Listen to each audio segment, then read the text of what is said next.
I didn't realize this music was still on. Goodness. Hi, everyone. Love starting stream by mixing two wildly different types of music together. Love it.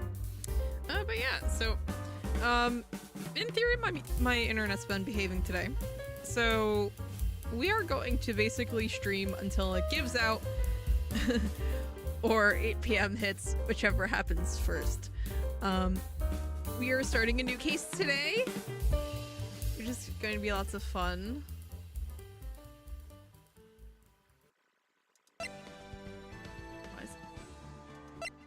There we go. I was like super loud today, my goodness. If this is too quiet, let me know. But it was blasting today, and I don't know why. Digital artists, you have the power to draw your enemies getting arrested for tax evasion. Yes. Of course, that's where the stream starts to lag. No! Hate that. But yeah, so we are starting a brand new case today.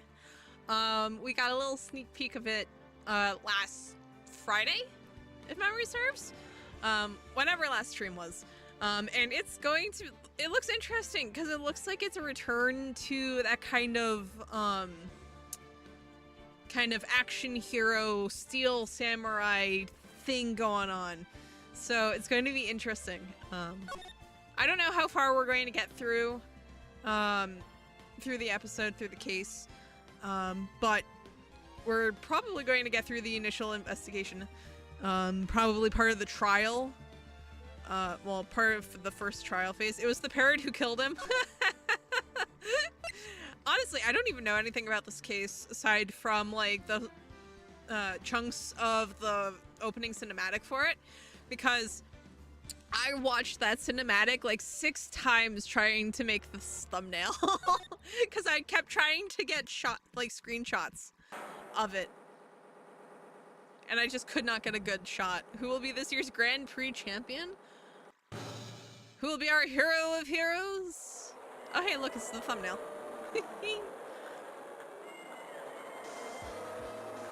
Robots. Will it be last year's runner-up, Jamin, Captain Saipan, all the way from the lovely tropical island of Saipan? I see the students of a certain starry school are raring to win. Global hero. Listen. Who? What? And now, I heart Saipan. Oh no.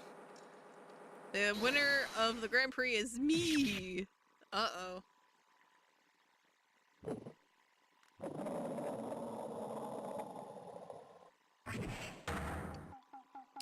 Whoa, the true hero of the night has appeared in our midst. It looks like this year's Grand Prix goes to this fantastic warrior. Who is this? The Nickel Samurai. Too bad, Shaman Ninja. Looks like the title eluded you again this year. Alright.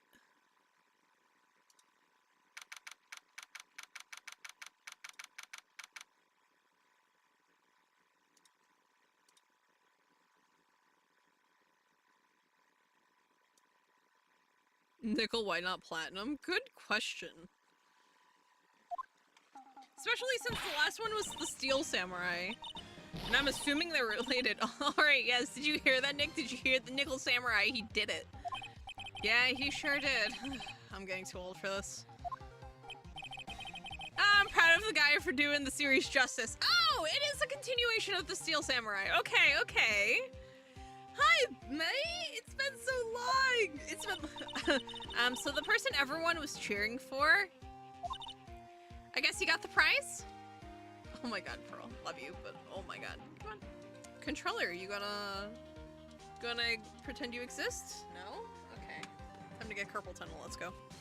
Unplug my controller so it doesn't, like, vibrate off my desk. Yep, you know who we're talking about, right, Pearl? The Nickel Samurai. No, every Sunday I only watch the educational channel's Kids Masterpiece Theater. Okay, that's it. From now on, it's the Nickel Samurai. All the kids watch it. I died day 2 5 times in a row in TOS2. Oh no. Oh no. Yeah, I hear TOS2's a bit My luck is horrible. Honestly, it might be a mix of your luck and the fact that I've not been hearing like great things about game quality in TOS 2. So it's probably a mix of both, if I had to guess. Do you like the Nickel Samurai 2, Mr. Nick? Ah, Nick's an old fart, so he's not allowed to watch it anymore. That's right, but I do like Kids Masterpiece Theater. Of course you do. Hey, I didn't know you were so young at heart, Nick. Mr. Nick, you're a grown-up. You're not allowed to watch it anymore. You're supposed to act your age and have interests that match. It's very important. Aw, give it a rest, Pearl. I like how she's like lecturing Phoenix Wright on having age, well, having maturity, matching hobbies.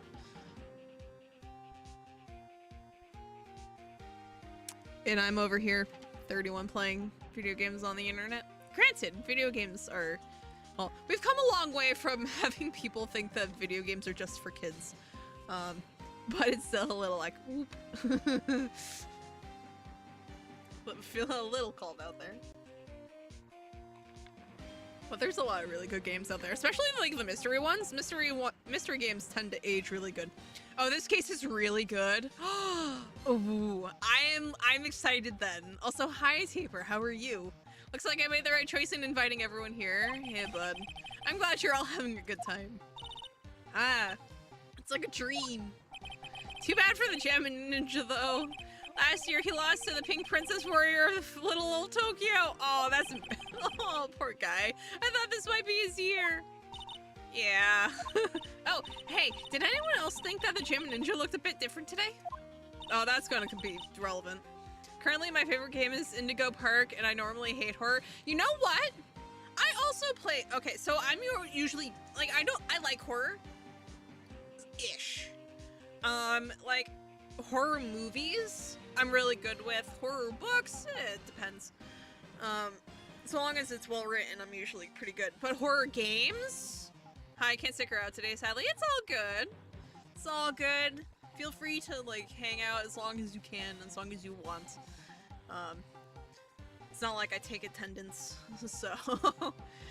so long as you enjoy yourself while you're here, that's all that matters. But yeah, no. Horror games, it kind of depends. Like, I really like BioShock. Resident Evil's kind of mixed bag. Like, I want to like it, but me and the controls don't usually get along very well. And there's been a few other horror games that I've played and I've enjoyed. I want to get into Dead Space, but I am an absolute coward, so I haven't gotten especially far in that. But Indigo Park, I will say, is that I actually managed to get through the entire first chapter of Indigo Park without, like, being a big, like, coward about it. All these people theorizing that Rambly replaced Lloyd as the main mascot and ignoring Mason directly stating Rambly was the main man first. Yeah.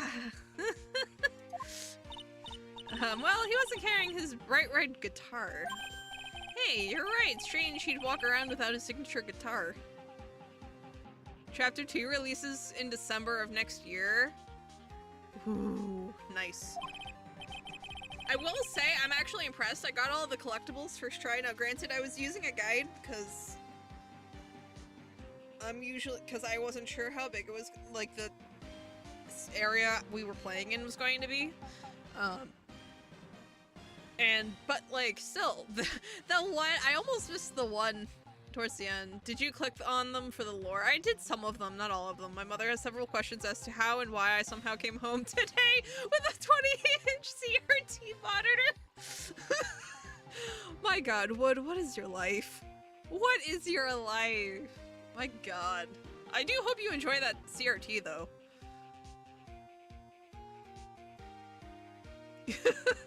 Give us answers. You know what? Fair. Anyway, Mr. Powers, thank you very much for tonight.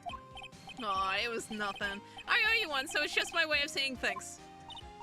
Where did you find the box of radiation? Another good question. At work? Lord. Nick, come on, it's time to get going to the lobby.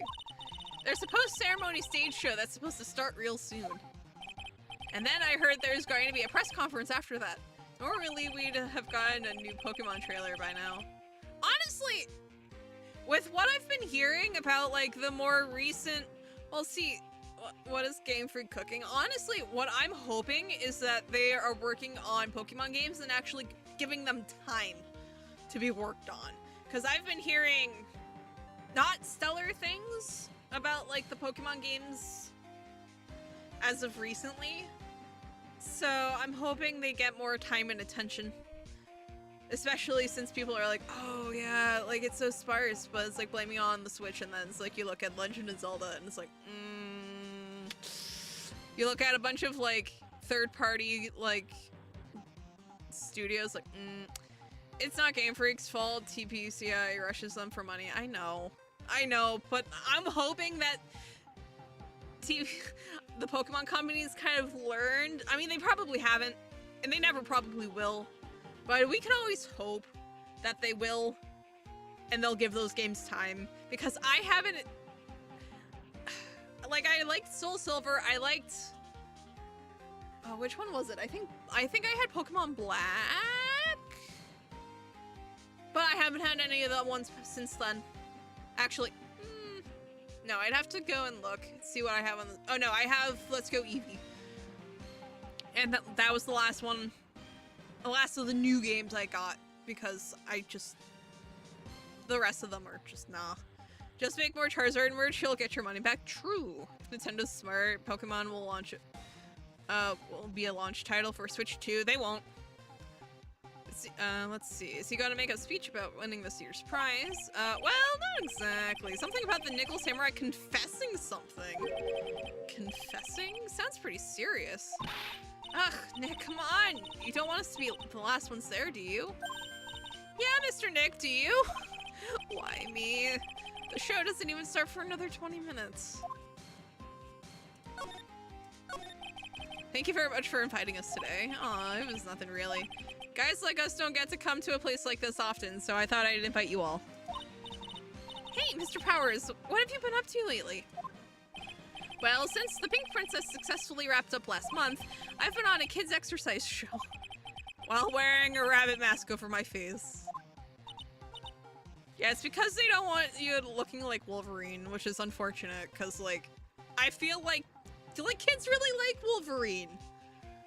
Imagine having a kids' workout show with Wolverine, that would be sick. The Switch 2 will be backwards compatible, so it likely will launch there. That's probably why they're waiting until next year. Imagine imagine a backwards compatible Nintendo console, but like the DS went really hard on that. Up until the DSi, I think? Because I think the DSi was the first one to not have a Game Boy slot. I'm so really sorry about all the headache I caused you that time, Mr. Wright. Ah, well, what's done is done, so let's forget about it. The Wii U was backwards compatible, yeah.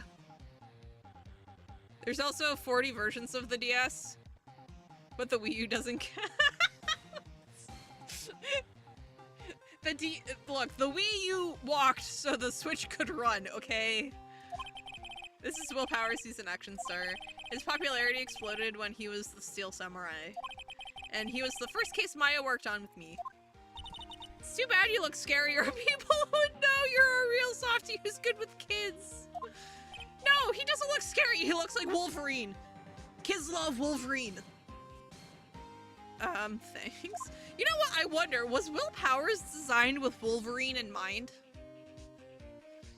'Cause, like, the resemblance is uncanny. Is he in the profiles? Like, look at him! He looks like Wolverine. Am I wrong? Am I wrong? Probably not. But like, look at him. Look at him and tell me that's not Wolverine. Or like knockoff Wolverine. Tell me.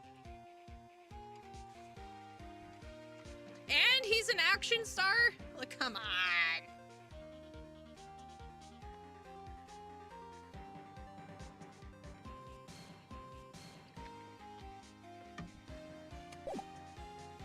telling you.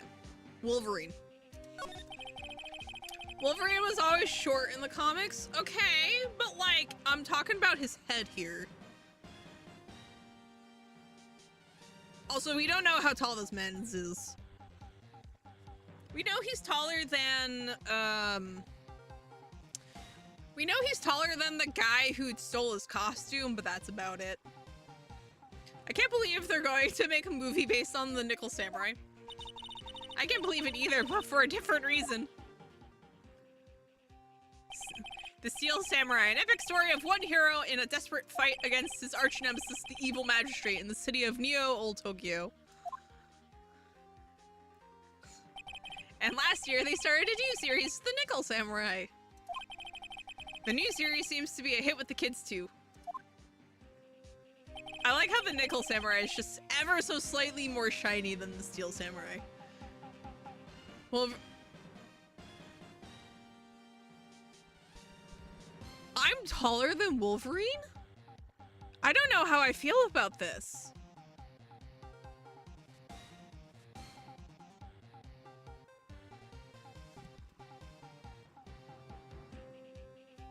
Oh my god.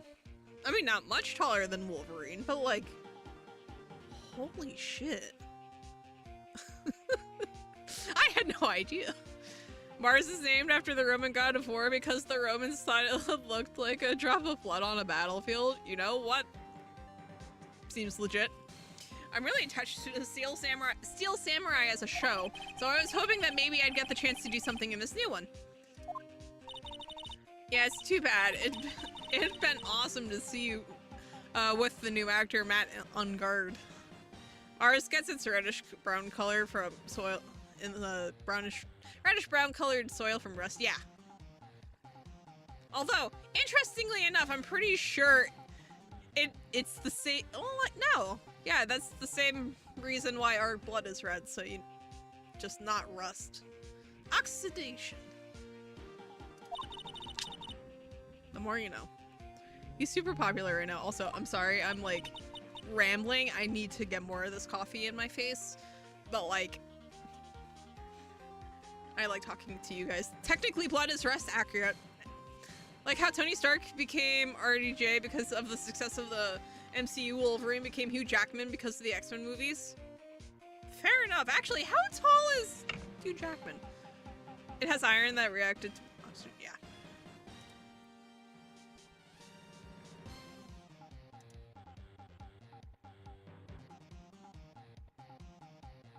Oh, Hugh Jackman's an entire foot taller than canon Wolverine. Oh no. Oh no, absolutely not. Looks like Pearls doesn't know who he is. This year it's going to be the Nickel Samurai versus the Jammin' Ninja at the box office. Jammin' Ninja, who's that again? So who is this Jammin' Ninja again? He's a hero. His symbol is the bright red guitar he's always carrying. A ninja who's always carrying around a bright red guitar? How does that even work? You can fit 32 Boeing 747s in the Mall of America. Disgusting. That is 32 too many Boeing 747s. With a scarf around his neck and a guitar in hand, he rises to stardom in an ancient time. A ninja who becomes a star? Yeah, a ninja who becomes a star. Oh no. And apparently a Disney princess. There is a strong rivalry between the two of them. Fair. Global Studios, Nickel Samurai, and Worldwide Studios, Jammin' Ninja. They even air at the same time. You know what I heard? I heard those two don't get along at all. The Nickel Samurai is on guard, and the guy who plays the Jammin' Ninja, the Nickel Samurai speaks French? Oh, you mean Matt on guard, the actor. I mean, he could still speak French. I guess even the world of heroes isn't a sparkling, happy place. Yeah. I'm not surprised in the slightest.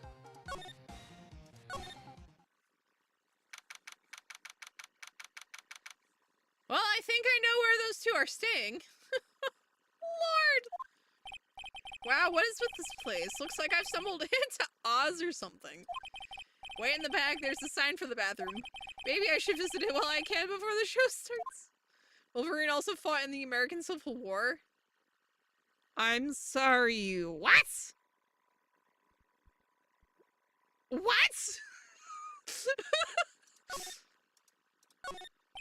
Compared to the flowers on the other side of the hall, these are much more gorgeous. Let's see. Record companies, fan clubs, company workers, family. Carrying all these flowers home would be hard, I think. I can understand flowers in front of the dressing rooms, but what are stuffed bears doing here? Could it be that there's an action star with a soft spot for teddy bears? He was born in 1832!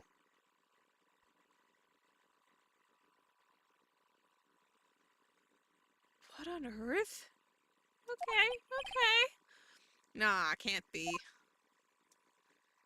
So what I'm hearing is that the ninja is dead. Abraham Lincoln's son was present for 3 presidential assassinations. What on earth?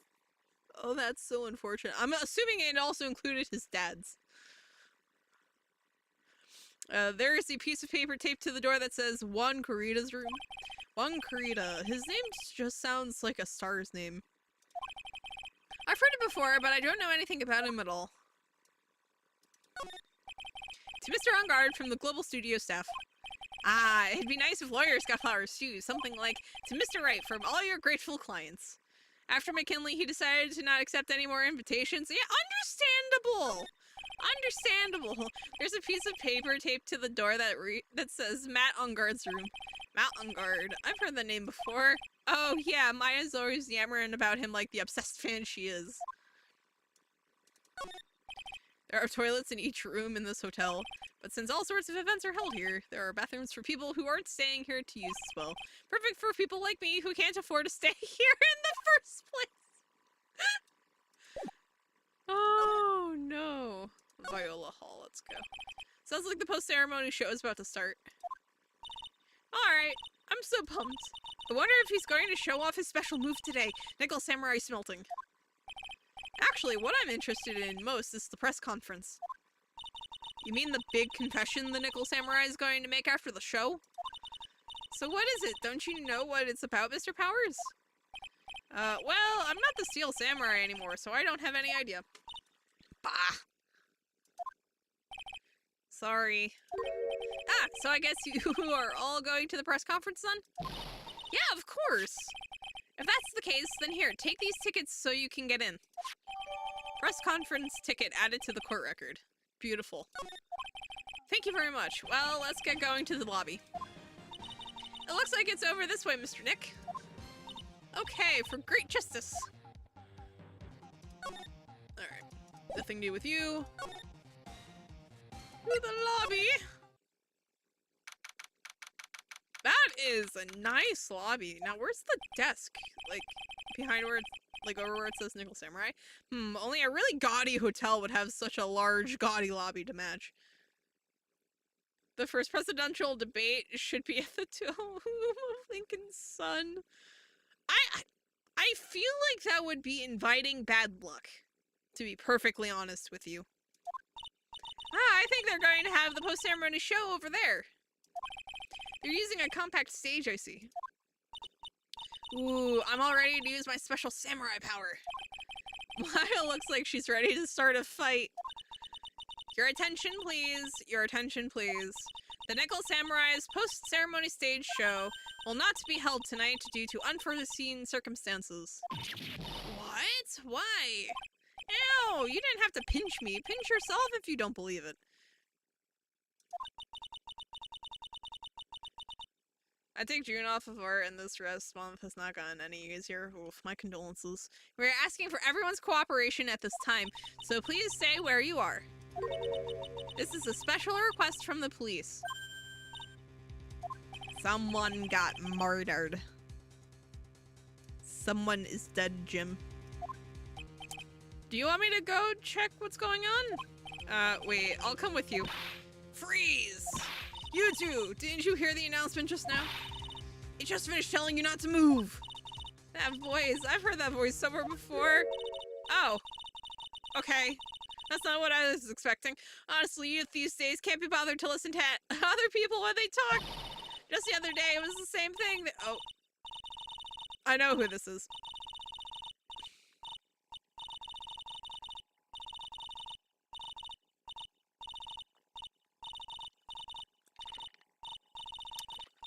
Finally, a use for the attorney's badge. Mysterio. This non-stop chatter. It can't be, Ms. Oldbag. What is it, you young whippersnappers? Do I know you? Wait, your powers, aren't you? Why does Mysterio even have a fishbowl on his head? Because Oldbag is...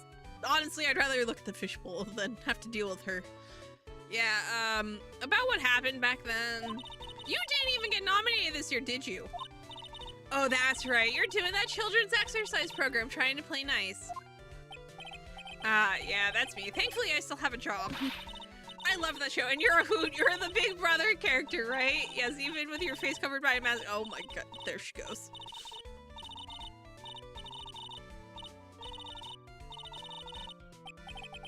Oh, what are you doing here?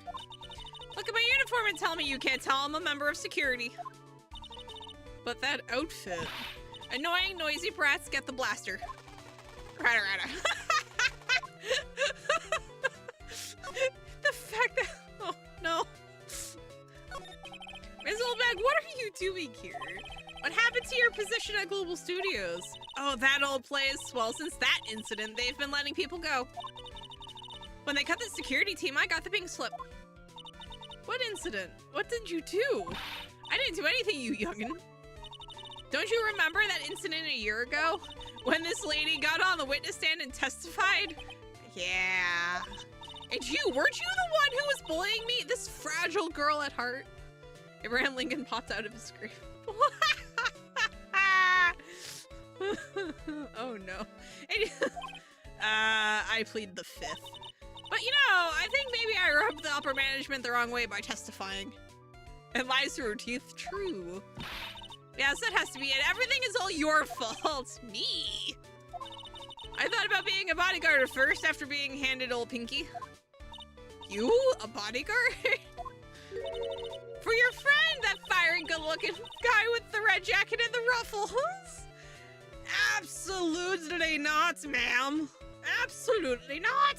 I thought she was the one who murdered the guy. No, unfortunately not. Not the Neil C. Rabbit hole. I'm confused. Mr. Edgeworth?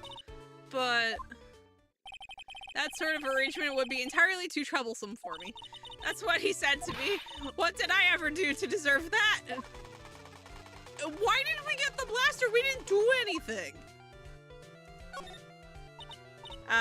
So the guy who made Ultimate Showdown in Destiny? Ah. Oh, it's been so long since I've seen that video. I wonder if it's still around. I don't think Edgeworth is on a first name basis with even himself. Well, technically he's claiming he's dead right now. But we also saw him in the airport. He also made Puppet Pals. Like Potter Puppet Pals. I thought that was Team Star Kid. Okay, I don't know Two Trucks. Oh! Wow. But yeah, no, when I was in grade school, I still remember Ultimate Showdown of Destiny and Potter Puppet Pals. Oh my god. This was like probably middle school into high school for me. Oh, that's... I feel ancient. Neil's still around. He made a new version of the song in 2017, and there's a 16 year anniversary map made of the song. Oh my god. And started the Smash Mouth remix craze. Oh no. I don't know And Aerial 8 Legs? I don't know that one. I don't think.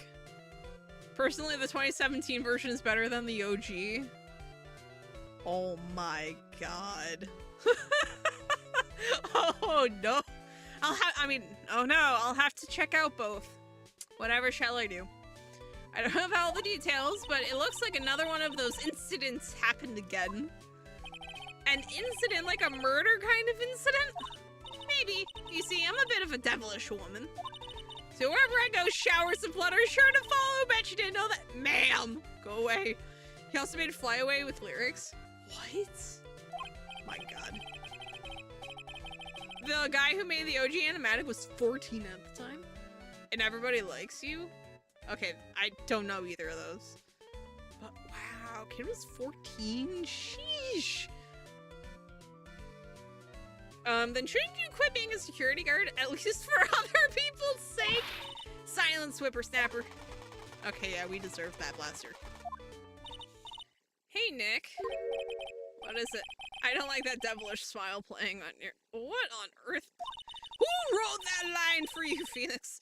Let's make like we're going to the bathroom and check things out. No way. The police told us not to go anywhere, remember?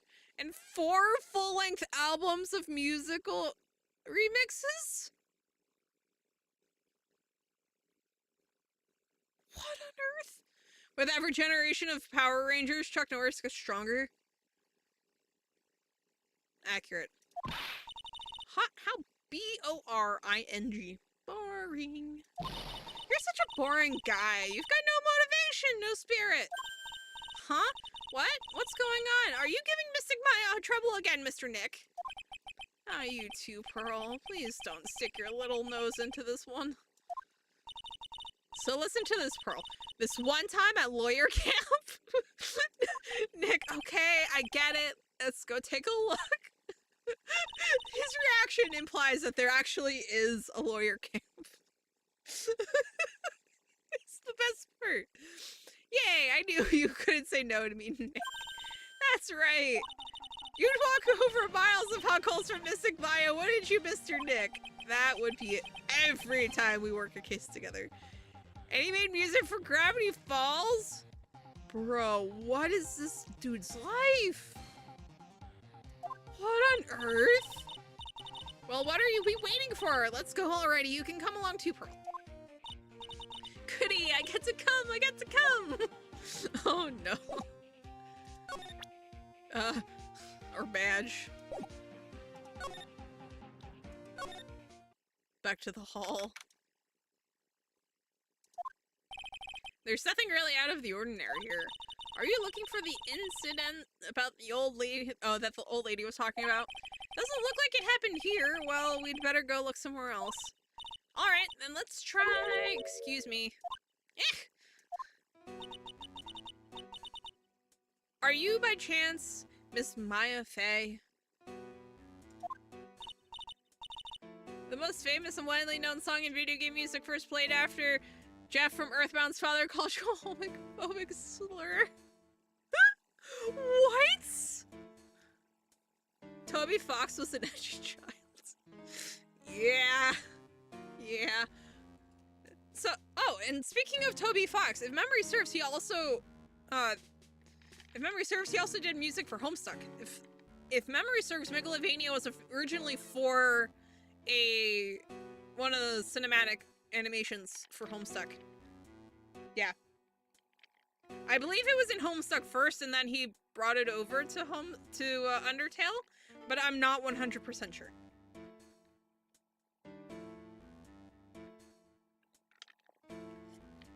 Oh, yeah. He got mileage out of Megalovania, but to be fair, it's perfection. Yeah, that's me. You have a phone call waiting for you at the front desk. A call? I wonder if it's someone from Crane Village. What's wrong, Mystic Maya? Oh, nothing. You guys go on ahead and I'll be right there, okay? Okay. Right this way, Miss Faye. Let's go look somewhere else now, Mr. Nick. Yeah, okay. This is a little exciting and a little scary. I'm sorry.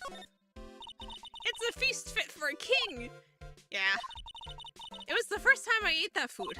What was it called again? I think it started with Kiwi. The Pope has listened to Megalovania. Solid option, solid choice. That's right, a kiwi. I don't know what to say. It's a sweet but sour fruit all in one. Poor Pearl, having eaten only vegetables all her life. She's been missing out. Wait, she hasn't had fruits? This sure is one luxurious hotel. Almost to the point of gaudy with how it blends together everything fancy imaginable. Speaking of fancy, didn't that bellboy give me something like that last year? They haven't cleaned up all the food yet. There's a sad feeling hanging in the air now that the party is over. There's a grand set of doors over there. It's the doors Maya followed the bellboy out of. Personally, my favorite songs in the Undertale OST are Mad Mew Mew, Hopes and Dreams, and Battle Against a True Hero. Oh yeah, no, Hopes and Dreams are excellent. I'm a sucker for Death by Glamour, too. It's so good. Gumshoe free food. Bold of you to assume Gumshoe's here, but then again, he's also the only cop in the only cop in town, so that's called a chandelier, right? Yep. What is that for? What does it do? Well, it's for lighting up a room, Pearl. Mr. Nick, can I look down now? My neck hurts. I mean, you didn't have to, like, stare at it, but yeah. The award ceremony was just held on that stage. It was really fabulous. You just reminded me of the circus for a second. I wonder if everyone is alright. I heard that very big circus just recently started holding performances again. Oh, that's nice! I'm sure they're all fine, Pearl. Spear of Justice had to be rewritten because the original didn't sound like being heroically punched in the face. You know what? Fair. Also, I'm glad they did, because Spear of Justice, and actually, honestly, anything having to do with Undyne, or her Undyne the Undying variant, slaps. All of it. So good. Honestly, all of her music, Asgore's music, Megalovania, Death by Glamour, honestly, I don't think there's a he is great at music, horrible at sprite work. Yeah, but like the sprite work has its charms and it's actually really adorable.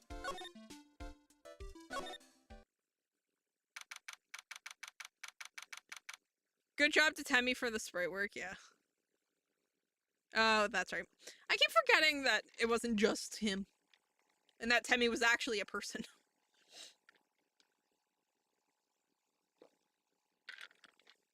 Burger Pants was drawn in MS Paint.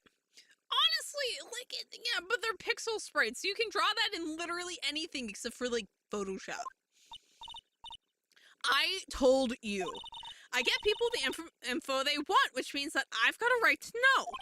Nope, don't care who you are, pal. We're still investigating, so you can't go in. What's your problem? Just you wait. It'll be all over the morning paper. Scruffy detective secret scandal revealed. You'll see. I'll get you back. Those two sound pretty serious. A southern accent could. Oh, it's Lotta and Gumshoe. No. Hey, Wright. Hi, Lotta. Come on, do a favor and just tell this cop I'm just doing my job and I've got rights. Ah, you. Detective Gumshoe. Hey, pal, help a guy out. Tell her that only the police are allowed here. This is the scene of a murder, so she should leave this to us pros. A murder? Aw, shoot me in my big mouth. See, I knew it. My gut instinct told me so. I always trust my gut. A murder, it's said, and that's what it is. A genuine murder. Hey, wait. Yeehaw, murder. Of a big star, no less. Oh, man. I'm in trouble now. Didn't her mother murder someone to get Maya convicted? Pearl's mom, yeah. Lotta was there for it, too.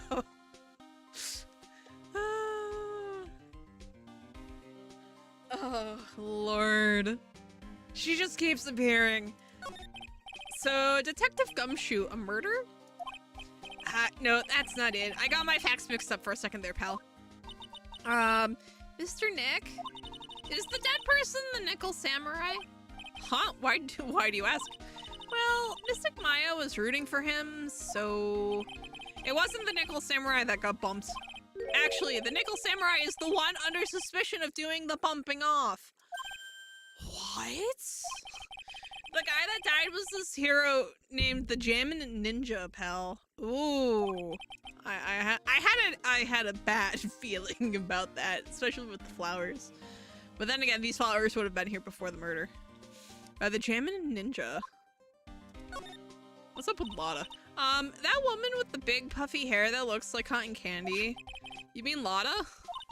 That woman, she was there that time too, right? That time? When Mystic Maya did that channeling? Oh, that time. Well, Lotta's a journalist, so that's why she was there. Journalist. It looks like she was hanging around here before the murder happened. Hanging around? Yeah, hiding in wait in front of the Jammin' Ninja's door, pal. But why would she? She wouldn't tell me, pal.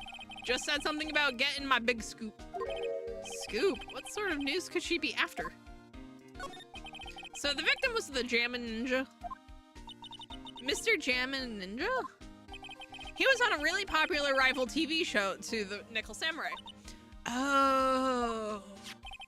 The victim was the action star, Juan Corrida. He got a huge push and rode the express train to stardom. I mean, even I know who he is. Yeah, even I recognize his face. But I heard lately that Matt Ungar has been taking the wind out of his sail. I'm telling you, pal, as far as who's popular, those two are hogging all the limelight.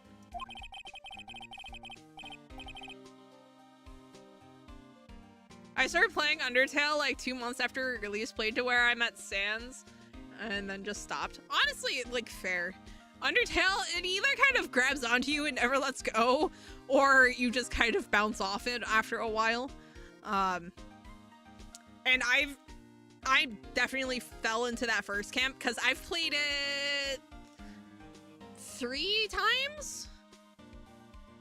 3 times through, because I did True Ending the first time I played. And then several years later, I streamed True Ending, and then I streamed the Genocide Run. And let me tell you, the Genocide Run was painful. Oh my god. Like, it's so specific and very hard to maintain. But we did it. And we only got stuck on 2 fights, but they're also supposed to... Technically, they're also only... I have yet to do Genocide fully, and I have no intention to. Yeah, honestly, like, the VOD is missing. Like, the VOD by now is long gone on my Twitch. But the clips should still be there of me beating Undying the Undying and Sans. The Genocide Run was designed as a punishment. Yeah, very clearly. It does, however, that's also the only way to get Megalovania. So if you want to hear the game, like the song in game, you have to do the Genocide Run.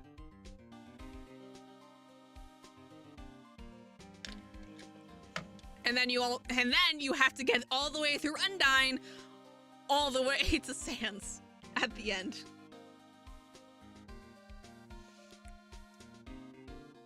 So it is, it's a little painful, but you do get some of the best music in the game. For what it's worth. I will say that. The grind is torture, but the music's amazing.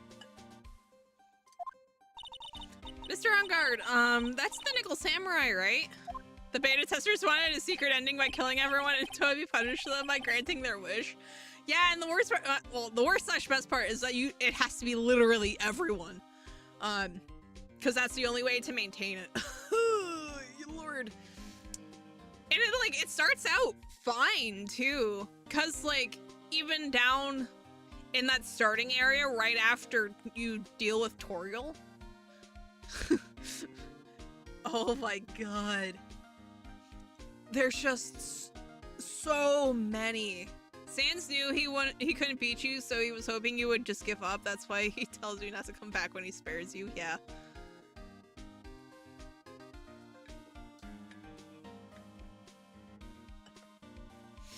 Yeah, and that's also the genocide run in Undertale is a lot simpler than Snowgrave. Yeah, I can imagine.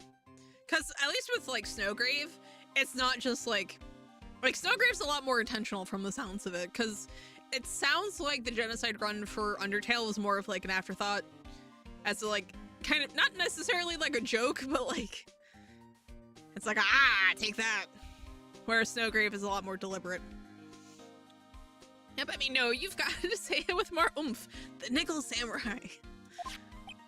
Funnily enough, when I play stealth games, I always do the genocide run. Yeah, no, honestly, like, if you give me, like, a silencer or, like, a knife in a stealth game, I will just go up and try to murder everyone. Unless you actively punish me for it. Like, if I'm playing Dishonored and I have enough non-lethal options, I will do my best to not kill anyone. There can't be any witnesses if there's no one to witness. Exactly. But like Hitman, odds are I'm probably just going to kill everyone who accidentally sees me. To be perfectly honest. Anyway, so now that Juan Carita's gone, that means Mr. On Guard has the whole stage to himself, wouldn't you say? I wouldn't bet on it, pal. We can't have that happen, you know? Can't have that happen? What's that supposed to mean, I wonder? In Metal Gear Solid 5, my favorite was to roll into a mission spraying everyone with the chain gun from the helicopter before finishing the survivors. Lord! I mean, that works! That certainly works. I don't think anything's changed in the hallway, right? Yeah. So we can go back to Viola Hall.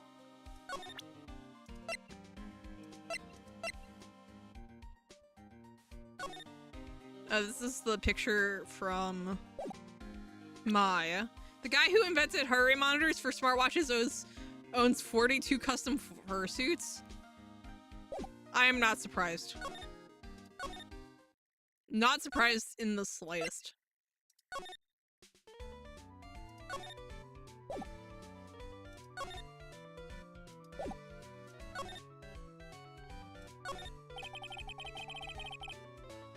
Yeah, that's the answer to life, the universe, and everything. If you're going to have multiple fursuits, it might as well be 42. It's the stage for the post-ceremony stage show. There was supposed to be a press meeting after the show, but now it looks like no one will hear what the Nickel Samurai had to confess after all. Good ones will cost about 10 to 15,000 on average. Yeah. Yeah. Yeah, that's what, 420,000 to some number that I have not bothered to math yet.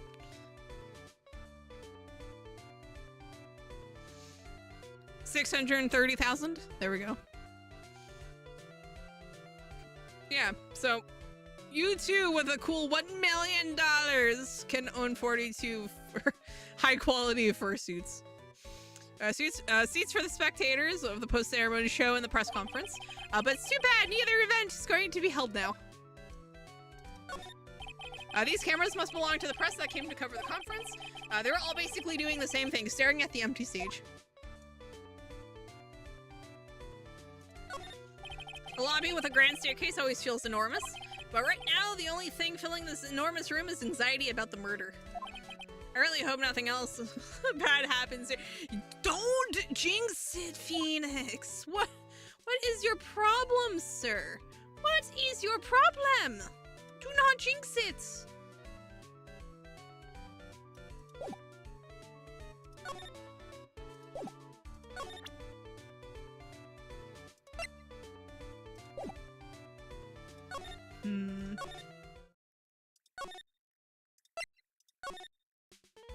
Oh, that's not what I wanted.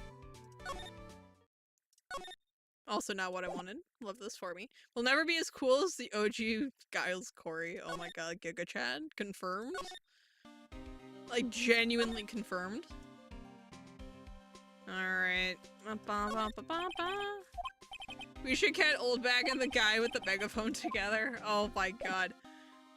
Oh, the useless cop? Yeah.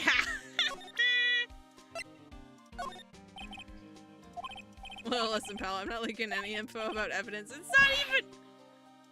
Sarah, it's not even evidence. It's not evidence!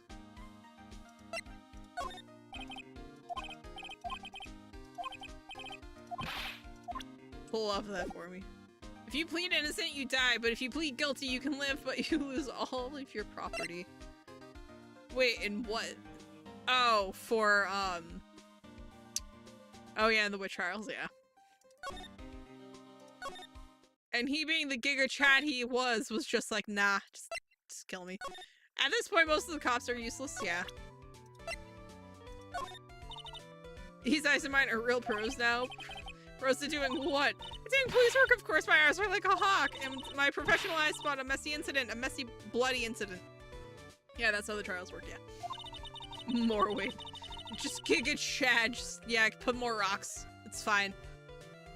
That's why I don't have time for you meddling kids in your petty little things. Okay, cool. Well, I'm going to show you all of my petty little things. Alright. Ma'am, I am still an attorney. Okay, cool.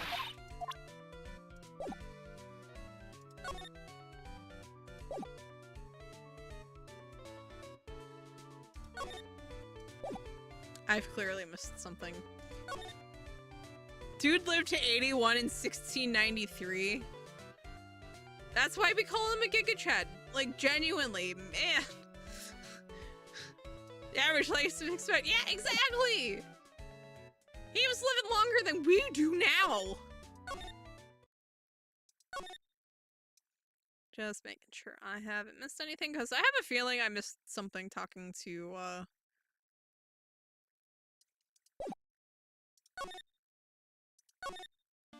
you. No, that's not what I wanted. Come on. There's gotta be something around here somewhere. Come on.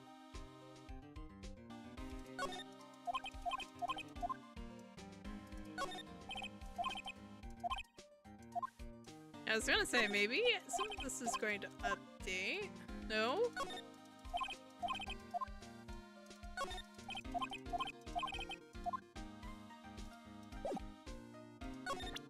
Oh wait, I can actually present people. That's right. The Nickel Samurai, he really took the Grand Prix tonight. Maya's a big fan of his. Really? Oh, I'm sorry then. Oh no! Why are you sorry? That on guard was just arrested, pal. On suspicion of murdering Juan Corrida. No! Anything but murder. In this game? How dare he? What? Speaking of Juan Corrida, I'm not a real fan of action shows or anything, but I know who Juan Corrida is, who Juan Corrida and Matt Ungard are. You can't talk about one without talking about the other, I guess. Mr. Corey was clearly guilty of some kind of witchcraft because he lived that long. Fair. They even debuted around the same time, so they have this real fiery rivalry with each other. Kinda like you and me, pal. I never knew he thought of me as a rival. Honestly, I thought we were friends, Gumshoe, my god. That girl's number 3 on my people I've seen a lot of lately list. Oh, and who's number 1? As if you need to ask, it's you, pal. Aw, see, we are friends. So who's number 2? Maya. But it looks like she's not around this time. It must be nice to be such good friends with each other, isn't it, Mr. Nick? Somehow, I don't think that's the real meaning of Detective Gumshoe's list.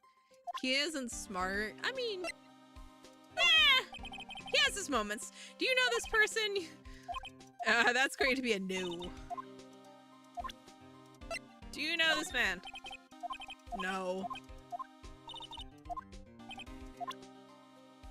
See, Gumshoe is as smart as the plot needs him to be.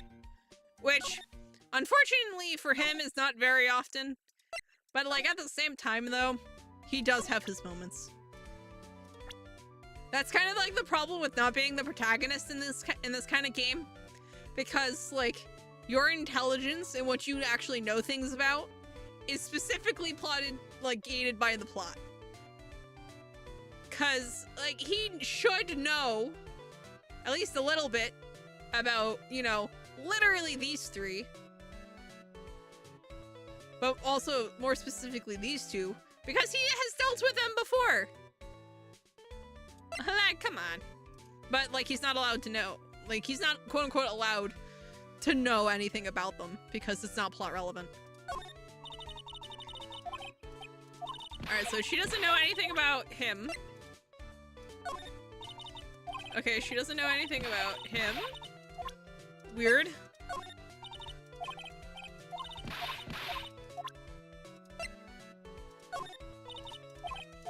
I like how she knows literally nothing about anything. Bam. Do you know anything about anything? Come on. I can't spell necessary or misspelled correctly often, but I sure can spell hippopotamonstro. I don't even know how to begin to say that, but I'm assuming that's the fear of big words, correct? There we go. Why was Mr. Ungard arrested? It's... yeah! Mr. Sorry, pal, but that's not something I can tell you. You just started the investigation, so we don't know, so we don't want any leaks. Looks like yet another Steel Samurai hero is in hot water. Mr. Neg, if Mystic Maya knew about this, yeah, I know. She'd make me take this case, I know. Alright, time to see if I can find her. No? Still nothing?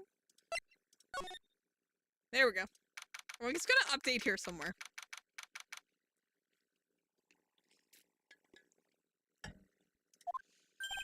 Hey, so what's going on, Mr. Wright?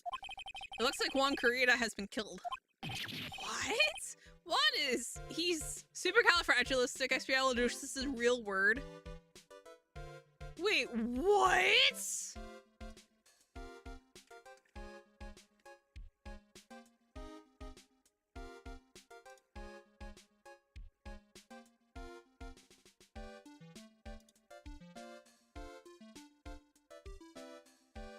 Okay. So... yeah, so, yeah, extraordinarily good or wonderful. That said, it seems to have, it's from the 1930s. Seemingly, a fanciful formation based on the word super, and then popularized 34 years later in the movie Mary Poppins. 34 years after it started being used.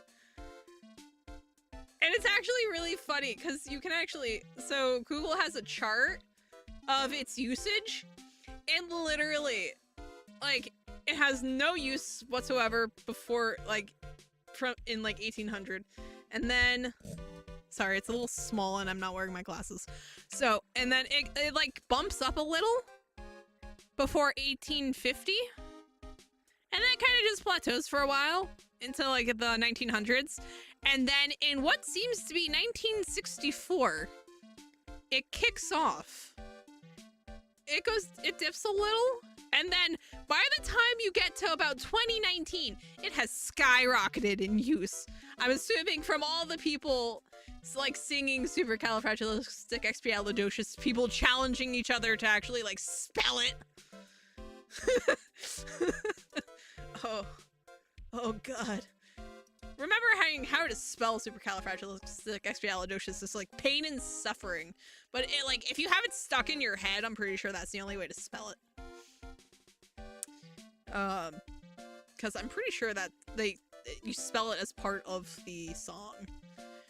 What? Oh yeah, I read this. It looks like he was murdered. Dyslexia is weird.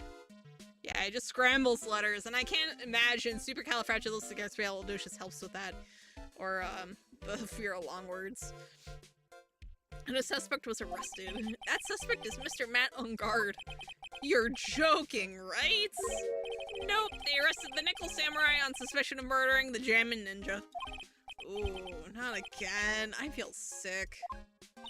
Again? About a year ago, something just like this happened, Pearl.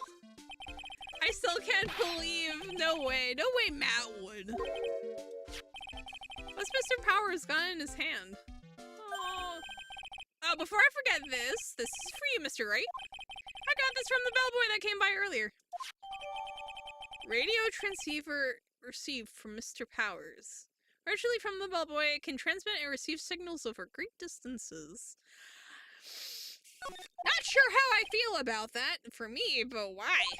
I don't know. All he said was it was from Mr. Phoenix Wright, the attorney. Do not like that. Matt is the most energetic and active actor out there right now. The Nickel Samurai really sealed his place as a pop idol, but he kept adding fuel to the fire of his rivalry with One anyway. Mr. One, he's the Jammin' Ninja, right? Those two would butt heads over everything they could think of. But I'd say that Matt was the one who always came out on top. I guess some people only know how to relate to others by butting heads like a ram. Juan said that he'd take Matt on this time too, so he joined a rival TV show. And that was the Jammin' Ninja?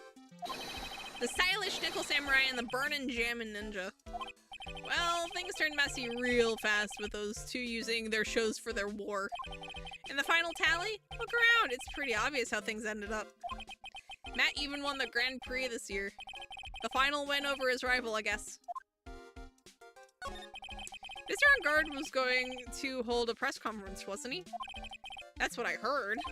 Though, if you wanted to get technical about it, it was the Nickel Samurai's conference. Technically, Apollo and Artemis aren't even twins. Artemis was born 9 days prior. Close enough. The Nickel Samurais? Yeah, he was supposed to wear his costume and give the press conference that way. He was going to be in costume, but why? I'm not sure. They don't keep me in the loop anymore. I was just wondering, where's Mystic Maya? She's been gone a long time. Now that she mentions it, Maya was only going to answer a phone call. Maybe she got lost. I'll take a quick look around for her. Oh no. Ugh. What is it, Mr. Nick? Huh? I'm not sure. It's coming from this transceiver. Yes, hello, right here. Is this Mr. Phoenix Wright, the attorney? And you are...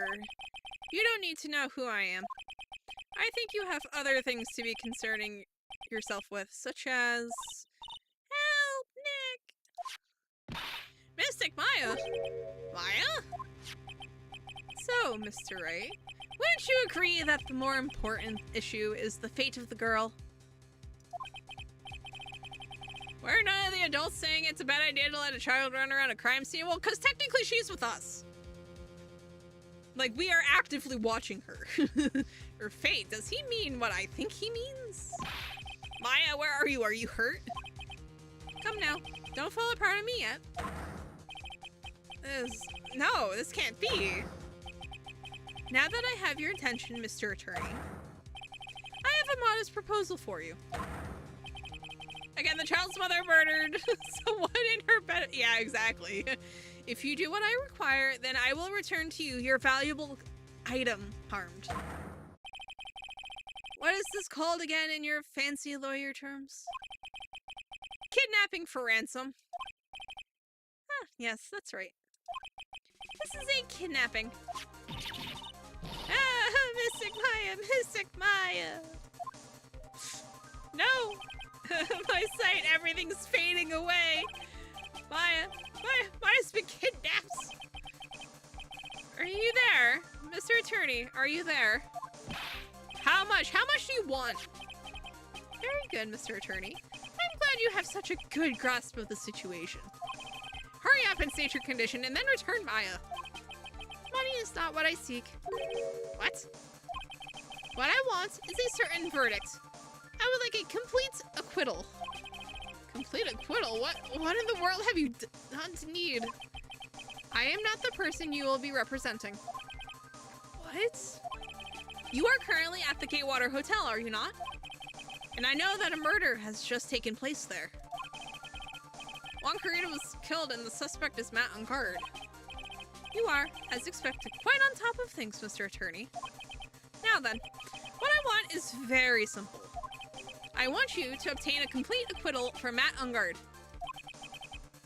Matt Ungard, but why? He did not kill anyone. I can attest to that. However, what? However, someone is framing him for the murder. A very smart someone who is setting him up to take the fall. If I agree and do what he wants, can I believe he'll keep his end of the bargain? You are, of course, at liberty to take me at my word or not. However, there is one thing you can take as fact. Right now, your very precious item is with me in my possession. Help! Nick! Maya!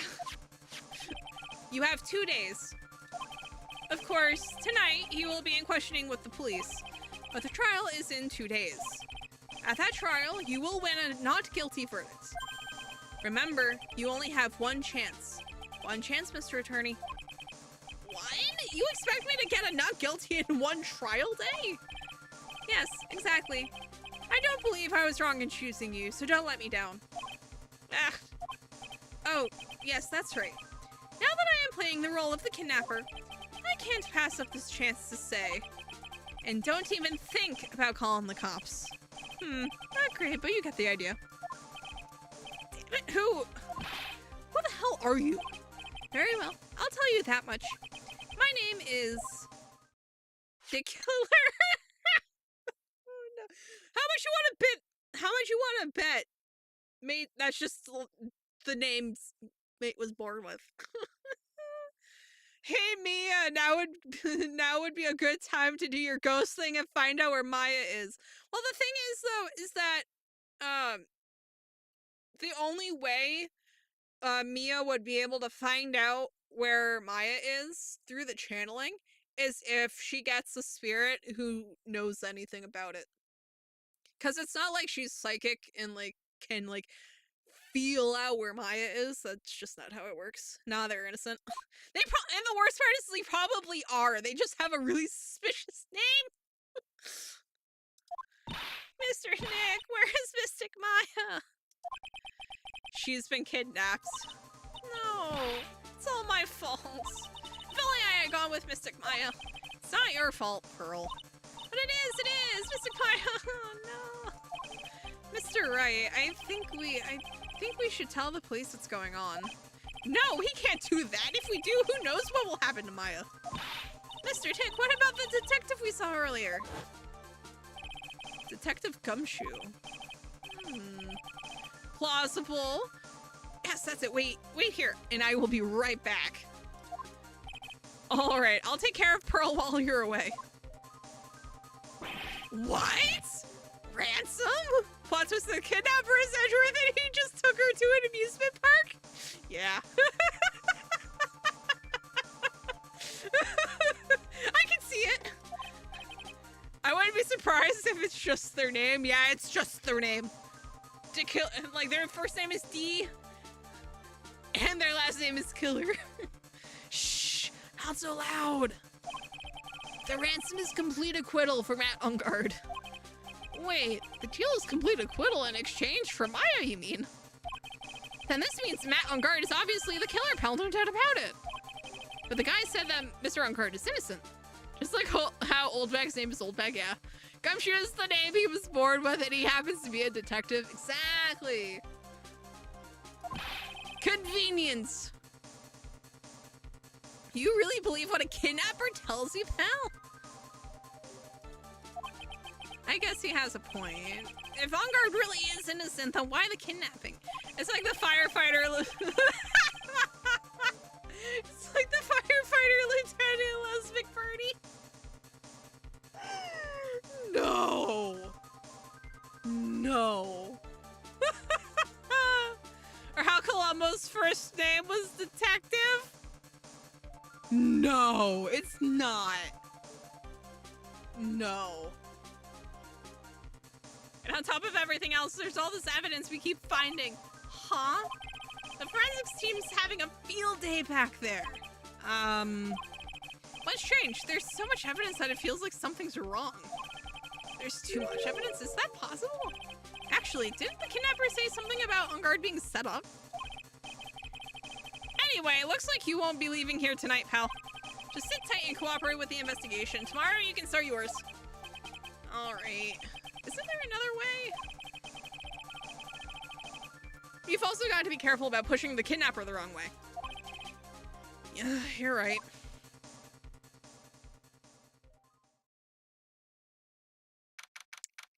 Date? Question marks? Time? Question mark? Location? Who knows?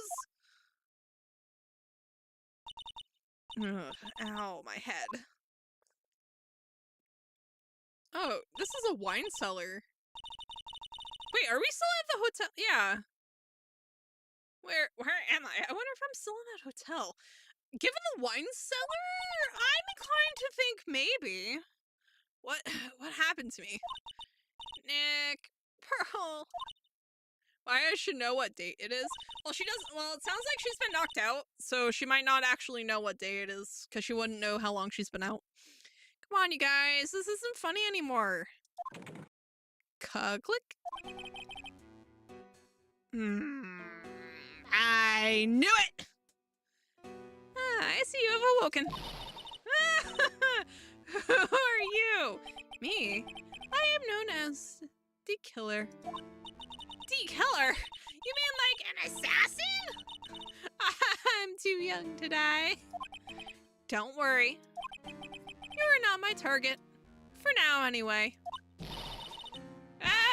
Nick, where are you? Ah, Mr. Green, I knew. Help me. Yes, that's right. Only one person can save you now, and that is Mr. Phoenix Wright. Huh? What? Nick's going to save me? Calm down and be a good girl. Think of this as a business transaction. It was him in the hallway with the handgun. A business transaction? No, it was conservatory. I'm going to contact him now. I hope you'll cooperate and play your assigned role well. Nick. What's going to happen to me? Nick, Pearly. Sis.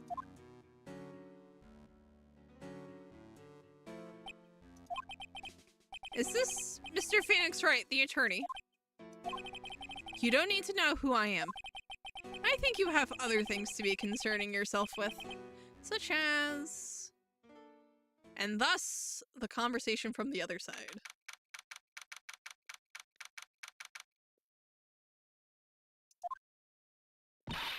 Good morning! Morning, Pearl. Mr. Nick, come on, let's hurry and go and see Mr. On Guard.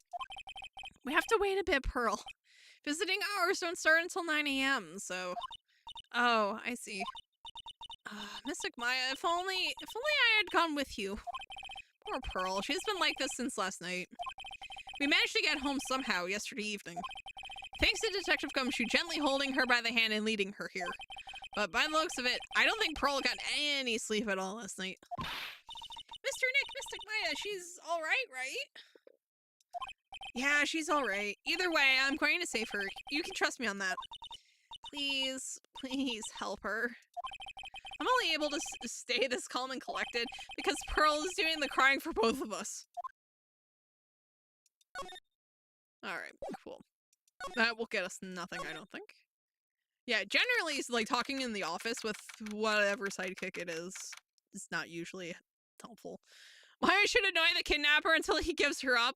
True. I'm surprised Inner Sloth got Elijah Wood as one of the crewmates in their show.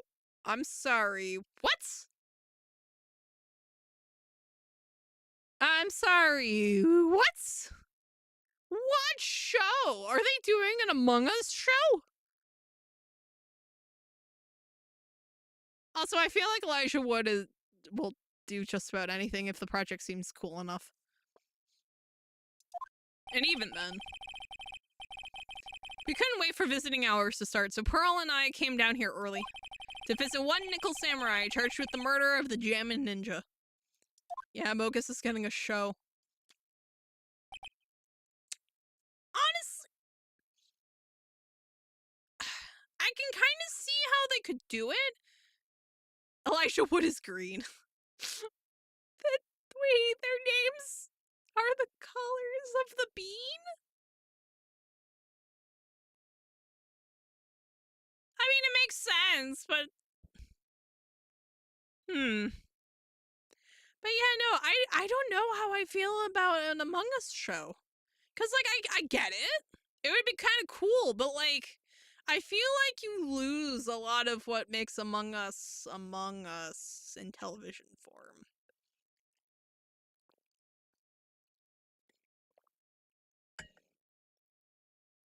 Because, like, you get the horror, you get the whodunit, but, like, you don't get any of the lying to your friends part, which I guess technically isn't needed if you make it a murder mystery with, like, a bunch of horror elements. Because that's basically what it is. The lying to your friends is just what makes it better. I'd honestly prefer a Henry Stickmin show. Honestly, I feel like that would actually probably make a pretty solid show. The problem is that you'd have, like, a stick figure with, like, pants. So, like, not really a show. The show better be recorded on cheap webcam mics that always peak when you yell. You know it won't. And honestly, the problem at that point becomes Elijah Wood doesn't sound young enough. Because, like, unless it's, like, supposed to sound like a bunch of YouTubers playing Among Us. Have you ever heard Among Us VR lobbies? It is genuinely a kindergarten with, like, a smattering of, like, middle schoolers. And then, like, 5-up sometimes. 5-up are like this guy's toast, just hiding amongst them for content. Like, Elijah Wood sounds far too old to be in that conglomeration of players. Good morning, how are you today? I know the situation might be a little tough for you. If Long talks in the Zeraldo movie, they better have him say, well, excuse me, princess. Oh my god. Sassy Link. Oh my god. Oh, sorry, dude. I already signed up. Excuse me? I already have life insurance. I signed up a long time ago because my job is, you know... Long's whole shtick is that he doesn't talk. I know. But, like, sassy Long... Actually, no! Because Link is pretty sassy, so yeah, that fits. Elijah Wood's character is going to invite people to his Discord server. Probably. Probably. Oh, no. We're not insurance salespeople. Really? Dude, I really don't need that right now either. Fire extinguishers. I mean, this building isn't my house, so... No. We're not here to sell you fire extinguishers either. I'm a lawyer. My name is Phoenix Wright. A lawyer?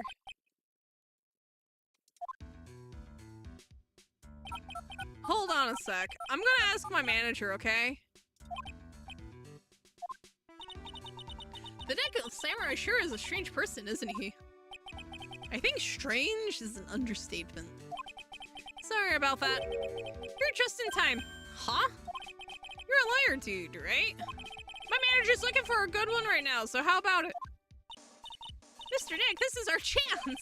I have to make him let me take his case. I have to. Sorry to intrude, but I would like to ask you a few personal questions. That's okay, but dude, my autobiography is coming out soon, so if I say stuff without the publisher's approval, then I'm gonna be in real hot water. Hold on a sec. I'm gonna ask my publisher, okay? Mr. On Guard is so lucky. He has so many people he can talk to. I don't know if he actually has anyone he can really talk to. Sorry about that. Luckily, like I thought the publisher said it would be real bad if I said anything, dude. Does he have a mind of his own? Mr. On Guard, I would like to ask you about the murder. Oh, are you covering this for a tabloid as a side job, dude? Well, if you want my statement on this, you should ask through my staff. No, I'm not asking on behalf of a tabloid.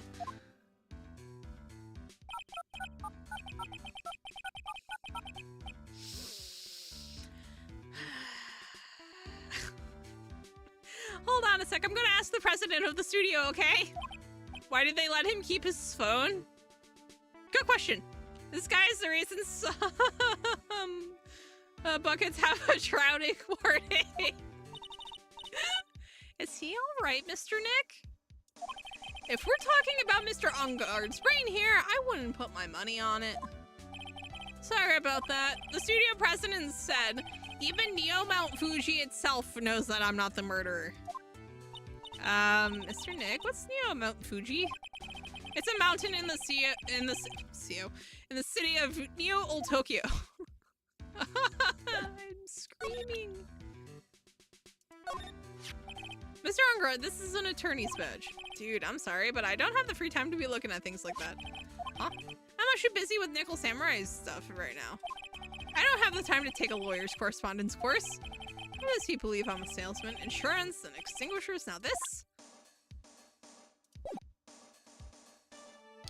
Cool. Okay, that's just gonna get me the room, that's right. Oh. People. Man, it's too bad he's dead. You killed him. That's the most logical conclusion, don't you agree? Dude, what are you talking about? You're making a huge mistake. If that's such a huge mistake, then why did they issue an arrest warrant for you? Oh my god, he's gonna ask his manager! Hold on a sec, I'm gonna ask the guy in charge of this place, okay? The stars sure know a lot of people, don't they? I wonder if that phone even really gets reception in here. I guess you're right about the warrant after all. Ladies and gentlemen, I believe we might be making some progress here. Oh no.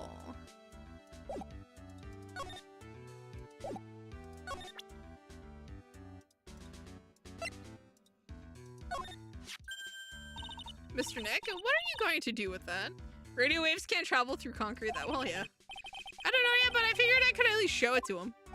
Is that a transceiver? Hey, it looks like a real nice one too. I got it as a present from someone. Interesting. I've also been instructed to take your case. Is that what you heard from the transceiver? Yes. Dude, that's terrible. Don't let some disembodied voice boss you around, says the guy who's been talking to his wrist. This is coming from a man with a cell phone on his wrist. Same brain cell moment, Phoenix. Same brain cell.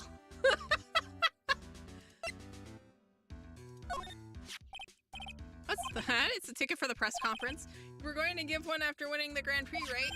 Huh? Me? Yes, while you were in costume, no less. I never heard anything about anything like that, dude. I only heard about the stage show. I always leave that kind of stuff to my manager. He didn't know? That's odd. Well, dude, I think it's about time for me to get going. Please wait. I really need to take your case. There's always other people in need of a lawyer, right? Want me to introduce you to a few? Please let Mr. Nick represent you. Man, oh man, lawyers these days. Now, you dudes use kids to pull in clients too? If you don't take me as your lawyer, then the killer is going to. Wait, what did you just say? The-killer? The-killer? What's he doing? He looks like he's mulling something over. Alright, dude. I accept your terms. Huh? I'll let you represent me in court. We did it! We did it, Mr. Nick. Yeah. I don't feel any better for it. And he doesn't look too happy either. Oh my god, so that's actually his name.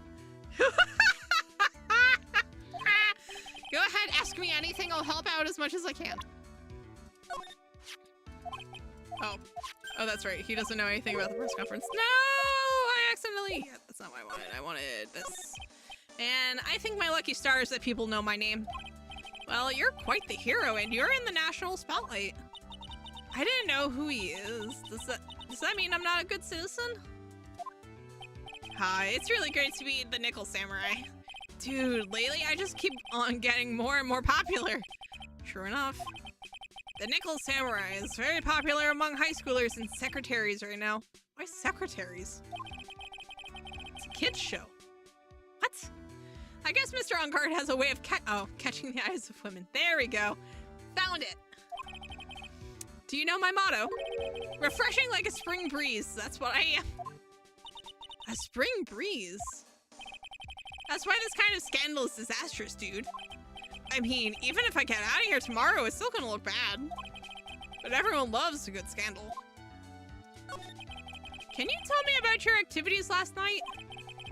After I got the award, I took a break and went back to my room. I had that post-ceremony stage show to do, so I was in my Nickel Samurai costume. And you were alone the entire time? Technically school ended today, but considering it's a Monday, I doubt many people even bothered to show up. Yeah. Yeah, especially if it's the last day. Yeah, no, I can almost guarantee the only people who showed up are the people whose parents insisted. Or like literally just had no option not to. My manager was running around being busy, so yeah. Because of the press conference you were supposed to hold after the show? I told you, dude, I have no idea about any press conference, all right? That's strange. I thought the Nickel Samurai was going to confess something. Anyway, when I was leaving my room, that's when I noticed it was kind of noisy. Mr. Kurita was already dead at that time. Yeah, that's what I gathered anyway from my manager. I'd be surprised if more than 30 students total showed up, yeah. Yeah, no, when I was in high school, the closer it got to the actual last day of school, the fewer people appeared. Especially since after a certain point, obviously your teachers stopped actually teaching you because there's no point. The semester's the year's basically over. So basically any day that they thought that they could get away with it, they just didn't show up. Which is really funny because there was 30 people in my graduating class. So there would be 3 of us in class at any given time. Oh, it was so funny. I'm beginning to gather that this guy can't do a thing on his own. And that's when the detective in the green coat showed up. The last day was cool if you had good teachers you could chill with. Yes! Yes! Oh my goodness. Yeah. Honestly, the last day of school where I went, so long as you weren't being disruptive, for the most part, people just kind of wandered into whatever classes their friends were in. Or the teachers that they had a good, good relationship with. And they would just vibe and they would just vibe all day and just do whatever. I was never brave enough to do that. Because I was a goody two shoes and I always went to class. I always, went to school unless I was sick. And I always followed the rules. But yeah, no. It was always so chill. He searched me out and then out of the blue the dude arrested me. Of course. About you and the victim, Mr. Juan Kurita, what sort of... That's got nothing to do with anything, dude. Man, with that face of his, you can't even tell he's the same age as me. And he wanted to try to make a Jammin' Ninja movie even though we all know it would fail. The Nickel Samurai still won in the end, right? Yeah, I took the Grand Prix by storm. So why would I, the winner, have any reason to kill the guy anyway? Dude, you think it'd be the other way around, you know? Exactly. Do you know why you were arrested? I guess maybe my full body search went badly. Did they find something on you? They found a button from the Jammin' Ninja's costume. A button? I don't get it either. It was caught in the pleats of my samurai pants, or, hakama. Hakama?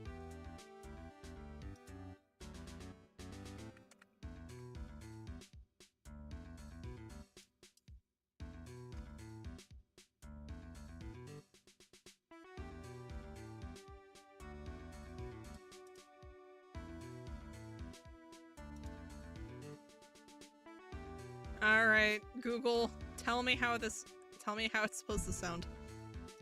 Hakama. I was right. Unless Google's wrong. That would be really embarrassing. Dude, I really think someone planted it there though, I'm serious. I wonder if that's what really happened. I guess this is about all I'm going to get out of him. Mr. Nick? Yeah? Let's ask one last thing. Let's test Mr. Ongard to see if he really is innocent or not. We can do that? Yes! If you use this, minus Magatama, you won't be able to hide any secrets from you, Mr. Nick. I'm sure of it. I get it. Mr. Ongard, I'd like to ask you one more question. Please answer me honestly. What is it, dude? Did you kill Mr. Wong Kurita? Please put the phone away and answer this question yourself. Alright, just so we're clear, dude. The Tide Pod of Truth. Yes, I didn't kill anyone, and that includes Wong Kurita, okay? It didn't do locks. Okay. No locks, we're good. I'm still wondering why the Gerudo kept naming their one male born every century.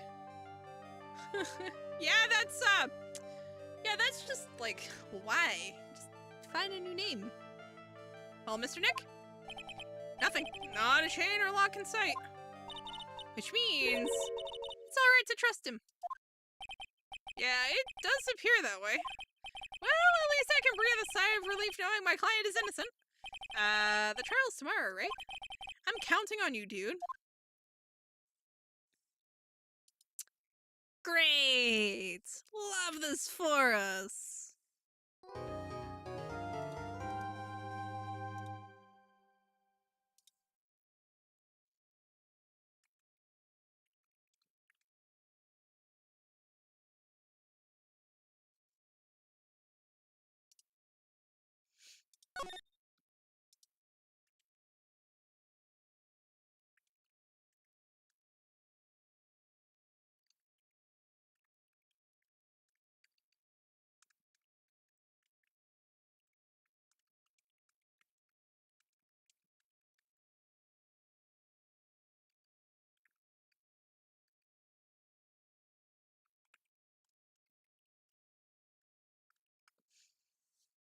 Lore Marcian? Question mark?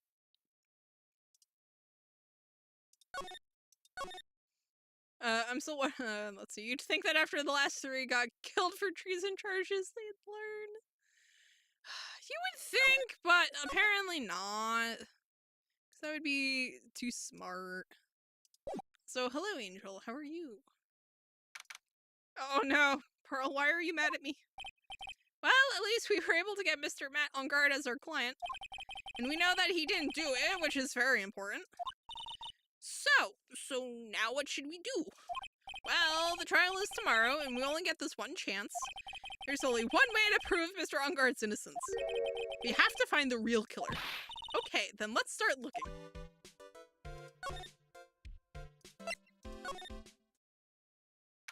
The fact that it sounds like we only get one investigation phase going into the one trial phase. So we have to get everything now. Ugh. What? This child is taking this more seriously than the licensed professional. Look. Her cousin is on the line, okay? And she also seems to think that we're trying to rescue my girlfriend, which... No. Hey, what do you think you're doing? You can't come in without... Good morning. Hold on! What's going on around here? I heard poor Juan was killed. Is that true? It's a bad rerun is what this is. Another Steel Samurai doing the most evil of deeds. You know, that's not entirely... I'll have you know that I was a huge fan of Juan's. And she's Phoenix's best friend, so he should take it more seriously. Yeah. Why? know why do all the stars I'm interested in drop one by one like flies? Ma'am? It's always been that way ever since I was a little...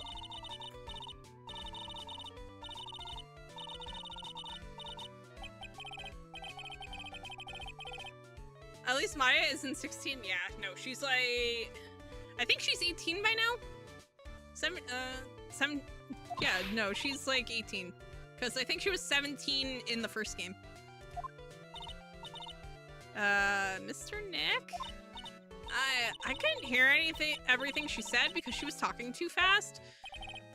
Miss Oldback, could you please speak a little slower? Don't boss me around, you spiky-haired smarty pants. And we get ray gunned. Cool, love that for us. Alright. My dear Hammer Daddy, you're a full murder. And only recently did I finally find a star that makes this heart go ba-dump again. Oh, absolutely not, ma'am. I don't know what to say. I ask you, why does every star I cheer for always end up kicking the bucket? I'd watch your words. No one's going to get away with saying anything bad about my wand. Wonder if her actual name, if that's her actual name or her nickname.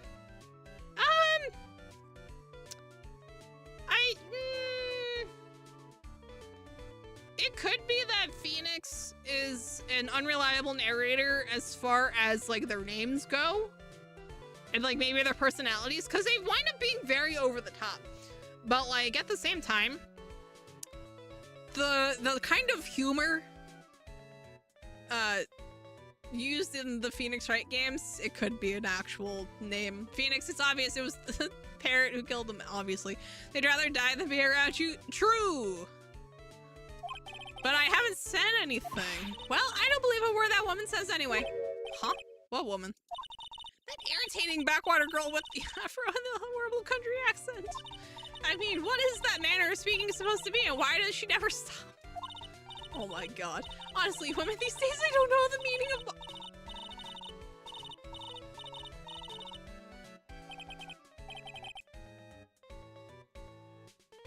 Considering Gumshoe is Richard's actual name, I'm sure Oldbag is her name, yeah. And the funny thing is that I'm pretty sure he introduces himself as Dick. And Miles is literally named Edgeworth, yeah. Although, to be fair, Edgeworth is actually, like, something vaguely resembling a last name. Pearls, are you thirsty? A little. Okay, I'll go get you some juice or something. Thank you very much. Hey, are you paying attention, youngins, today? So I'm guessing Ms. Oldbag heard everything from Lotta. I want to ask you about what happened around the time of the murder.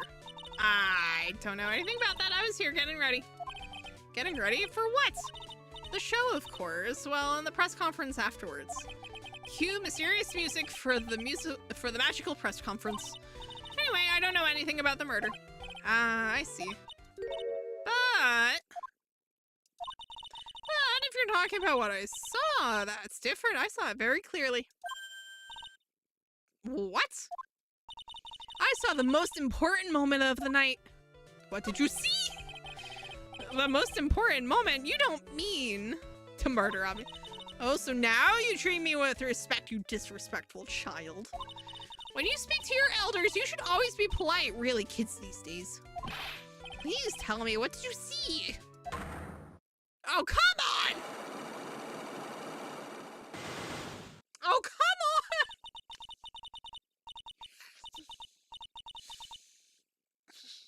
You can't see it, but I am holding my face in my hands and losing my headphones, apparently. Oh yeah, someone's name, yeah. And it's even, Phoenix's friend from grade school, too. Murder last night was gruesome, wasn't it? But then, what murder isn't? Please don't stray onto another tangent, please. If you want to hear more, then show your respect and bring this lady a present. Just remember that...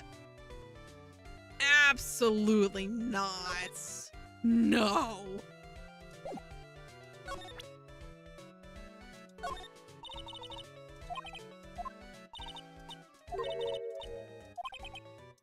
Ma'am, I don't want your measurements. Absolutely not.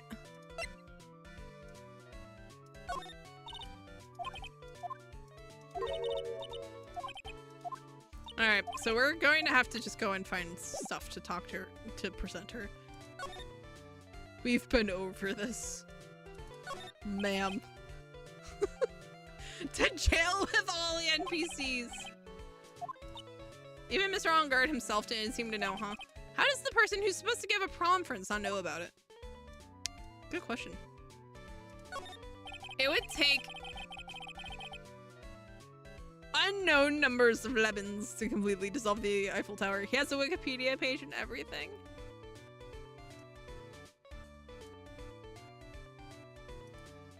Oh, I'm going to regret Googling this. Oh! Oh, I feel like you told me about this guy.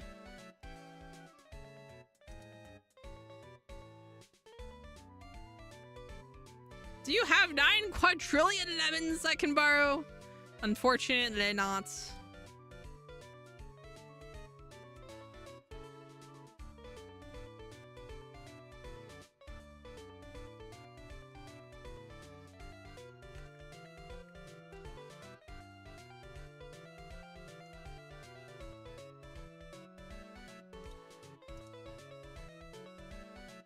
But yeah, no, it's like I feel, yeah, so apparently this man's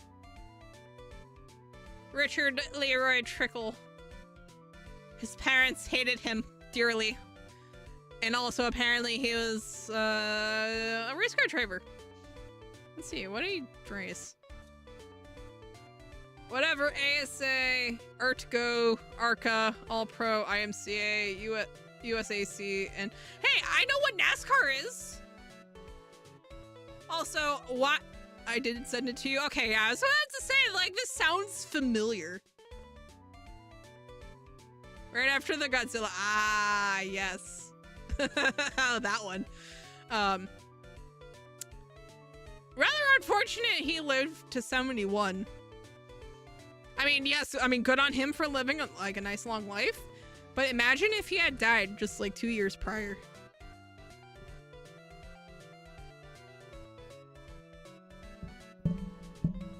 Just something to think about. Anyway.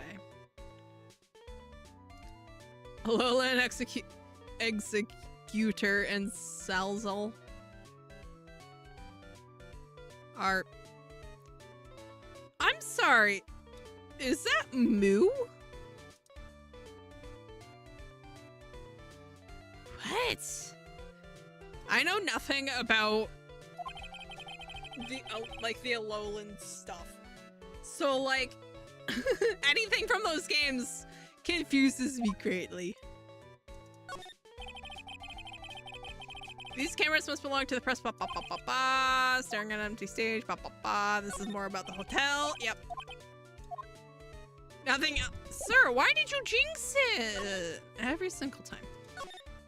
Uh-oh, Hawaiian for lizard and dragon. Ah, okay. But Kama'o is not.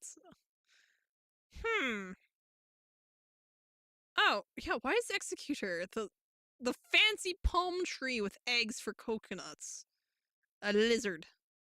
Hello? Yeah, it's a palm tree! Looks like the investigation is still in full swing. The hotel staff and the police are running around like a bunch of headless chickens. I wonder if we can do any investigating of our own in this kind of atmosphere. Well, gotta roll up the sleeves and try, I guess. I do usually be the way. This sure is one luxurious hotel, almost to the point of gaudy, blah, blah, blah, blah, blah. Speaking of fancy, give me something like that last year, blah, blah, blah. The doors. If only we had all gone together. The Mo are known to disguise themselves as palm trees? Okay, fair enough. The award ceremony was held on that stage last night. And women. Salazar. Ah. You just reminded me of the circus for a second. Pa, pa, pa. Cool. Not relevant to anything. Haven't cleaned up yet. Sad feeling. Pa, pa, pa, pa, pa. We ate all. Well, I was happy then. I wish I could make you smile again, even for a second. Oh my god. We getting sappy in here. That's such a beautiful sight, the chandelier, yes, but I can't believe it. I can't believe that such a terrible murder happened under such beautiful lights. It's shocking. Wow, getting poetic in the fancy hall. If we're careful, we'll dodge the cops. Hey, you're here. I'm waiting for you, Mr. Lawyer. Hey, Mr. Copfellow, that thief showed his face. What? Arrest him, put him on trial, find him guilty, give him the death. What's wrong, Lotta? Are you feeling all right? The Danganronpa series is a good mystery series, but it is very mentally scarring. Yeah, I actually have it, and I want to stream it. Because you can. People do it. People post it all over YouTube, so you can do it. Especially since I think it helps that the blood is, like, pink instead of actually red. But yeah, no, it's just a matter of actually, like, wanting to do them. Because they get really weird really quickly. Let's see. Because I have a few of them. Yeah, I have the first one, and then I have the second one, and then I'm pretty sure I have more of them on my wish list. Oh, nope. I didn't, I either unwish listed the other ones, or got rid of them. Oh, wait, that one's... still has red. It'll be fine. Yeah, no, the executions might be a little... on YouTube. Because they're usually the most graphic part of the games.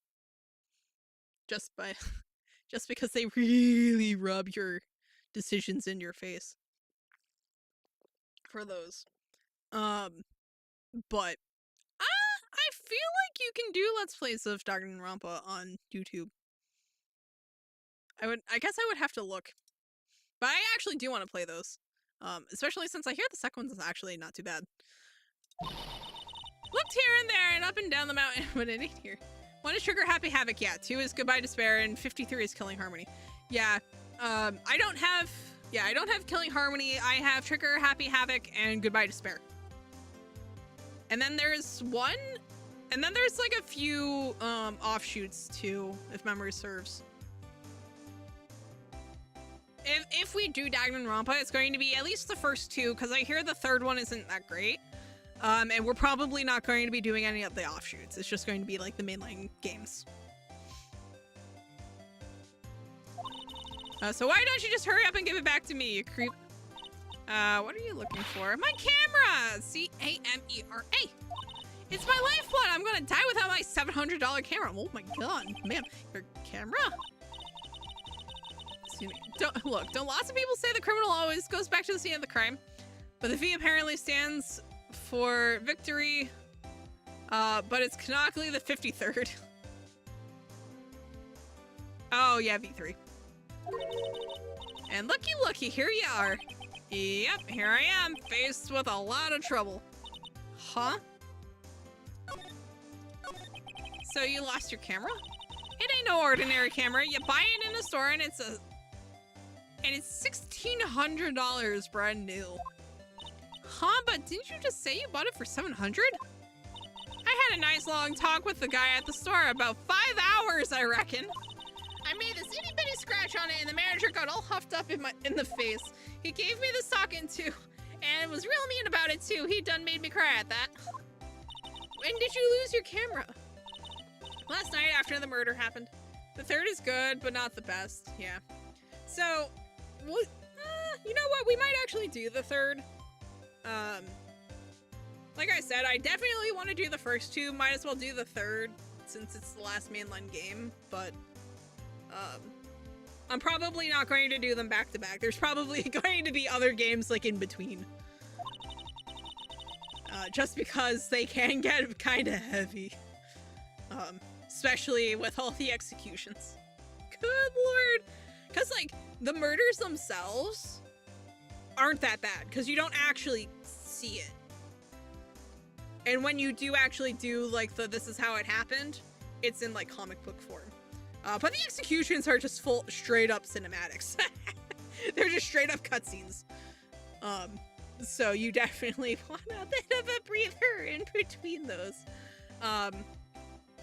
And when we do Danganronpa, we might also do like a variety game in there.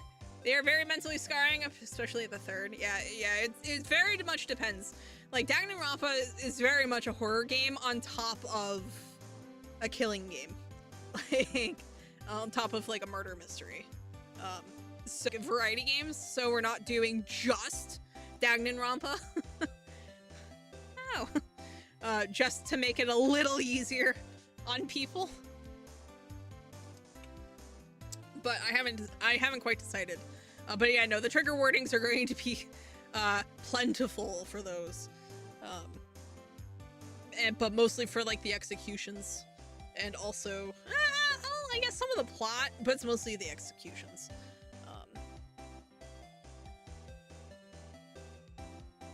11037 is by far the darkest execution because it is from when the game was known as Distrust and was going to be a lot darker. Yeah, I can imagine.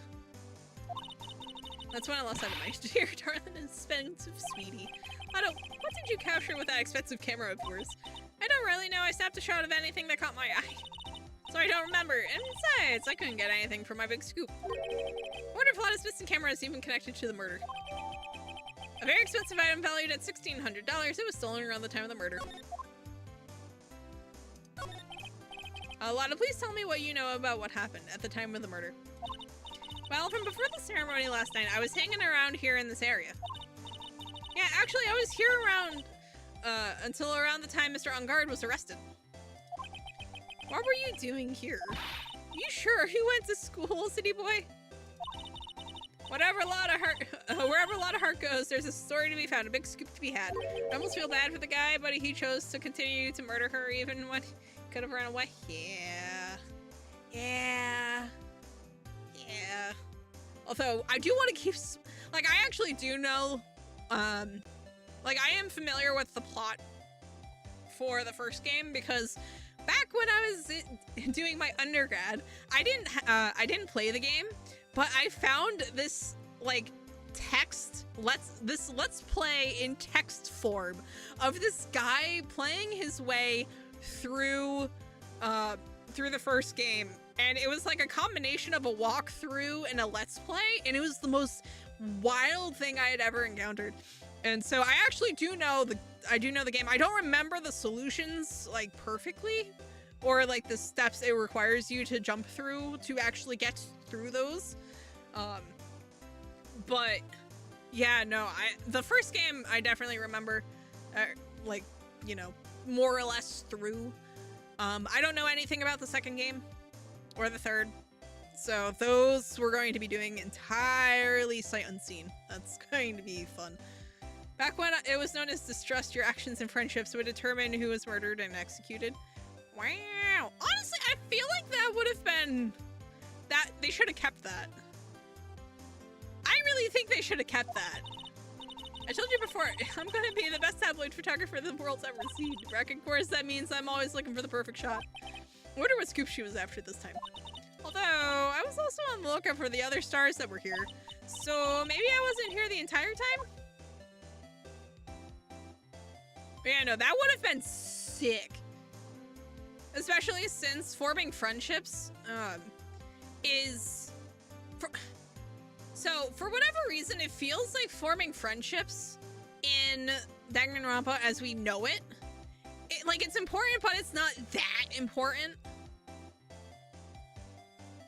Because I genuinely don't remember if it actually matters who you form friendships with, other than, like, sometimes, like, achievements in the Steam version. And, like, I think you might get some items, but I don't think, like, any of the investigations are gated by, you know, who likes you, who doesn't. Like, I don't think it actually winds up having any actual bearing. The third execution of the second game is just weird and lewd, but I'm not surprised considering how the first game went. Yeah. Yeah, basically the friendship is basically to get the romance subplots. Lana, are you sure you weren't here the entire time? So you could take a picture for your big scoop? Well, maybe I was, but that's what real journalists do. I get some juicy inside info, so I thought to myself, why not get a picture for proof? What kind of story was it that you would hang around here? Oh, come on!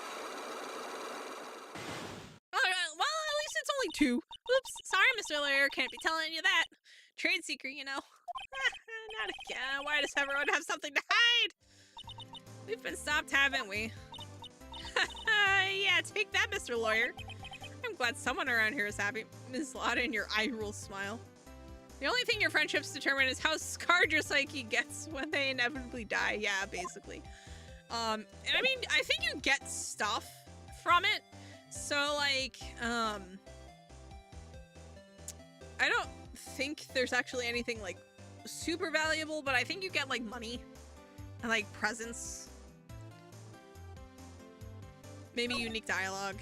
It's pretty much, like, you can ignore it. I didn't touch them, wasn't me, I tell you. I give you my word. Why do I get the impression Lotta helped herself to one of them? Oh my god. Let's see. Does she have anything to say? Yeah, that's what I thought too. So I was having to help an hand. Secretly, of course. How you get their under? Of course you do. Of course you do. Of course. I have a feeling one of these days I'm going to end up defending her in court. Lord. There's a piece of paper taped to the door that says one Karita's room, so that's the scene of the murder, I reckon. I thought something had gone wrong on that night, but I never think it was murder. Let's see. So Mr. On Guard was here during his break, right? That's what he claims. The crime scene, if he had wanted to get to Mr. Karita's room, he would have had to pass through this hallway. It's a Japanese company pretending to be an American company pretending to be a Japanese company. Alright, she doesn't have anything to say about that. Does she have anything to say about the bathroom? No. Seems like that's everything. Cool. Alright, so we have both of their hotel rooms in Viola Hall. That's actually cool. Let's go to his hotel room and go from there. Where are we? We're in Mr. Matt and Guard's room. This is our client's room. May I help you with something?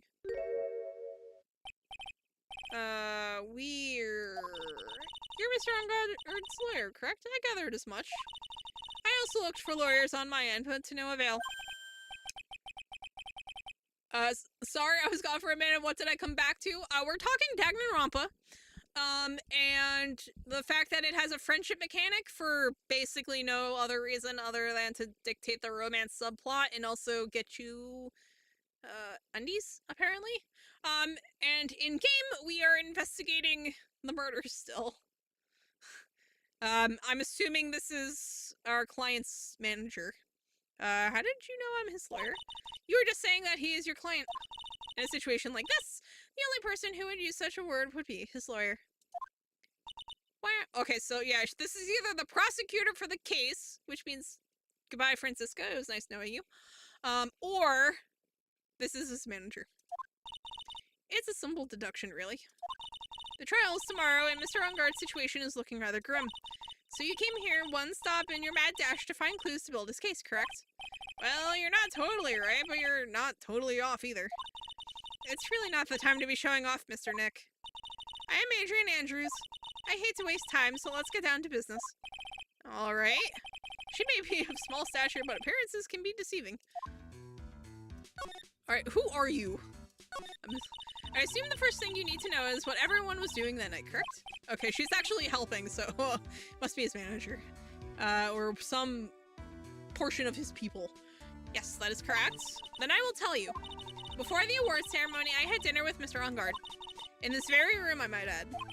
Dinner? What did you eat? I told you, I hate to waste time with trifling details. If you took a look at the table yourself, you wouldn't need to ask me. I bet she's a lot of fun at parties. When the award show was starting, I headed for Viola Hall. And after the show ended, you came back to this room? No, I had some small errands to run.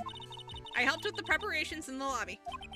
Oh, preparations for the post-ceremony show, I guess. When it was time for the post-ceremony show, I came back to call from Mr. Ungard. After that, I went to visit Mr. Karita. And that's when you found his body, isn't it? You really held strong through everything. Yeah, she does seem to be mentally tough as nails. So about you and stop right there. You aren't seriously about to ask how Mr. Uncard and I are related, are you? Sir, I have no idea how he could choose you as his lawyer. Aaron's like murdering someone possible. Calm down and hang in there. I'll give you a shoulder rub to relieve your stress later. All right, absolutely not, Pearl. No. I already gave you my name earlier, but I'll add that I'm Mr. Uncard's manager. Yep, that's what I figured. His manager. Speaking of managers, did the victim, Mr. Kurita, have one? No, he did not. He didn't? Global Studios has a very different policy from Worldwide Studios in that Worldwide Studios does not assign individual managers to their stars. I see. This industry is very ruthless and unforgiving. Actually, you look quite ruthless and unforgiving yourself to your poor partner. Dragging a little girl like her to places like this, honestly. You're wrong. I'm doing this to help Mystic Maya. Pearl, calm down and hang in there. I'll buy you a juice later, alright?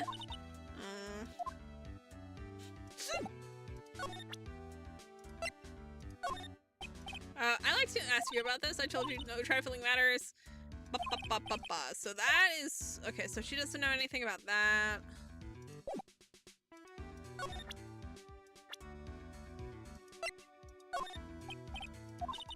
Old bag is a trifling matter. Good to know. I asked to become Mr. Uncard's manager. He is a pleasure to manage with his nice disposition. Mr. Uncard does seem like a rather weak-willed man. So because he stole what? If Phoenix could, he would get rid of Pearl at the first moment here. Yeah. He's always saying my manager, right, Mr. Nick? Yeah. Did you know the victim, Mr. Kurita? Yes, I knew him. The world is such a small place after all.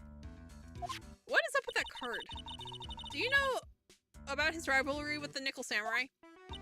Honestly, they were like children when it came to that. Time and time again, those two competed with each other over the most trivial things. If either one of them wasn't so stubborn, then maybe no one would have needed to die. I've got a hunch that this woman knows more than she's letting on. She must know why one Kurita was killed. Okay, Lada is trifling. That's Mr. Will Powers. He's an actor contracted with Global Studios. He's a very nice man, a man with a good heart.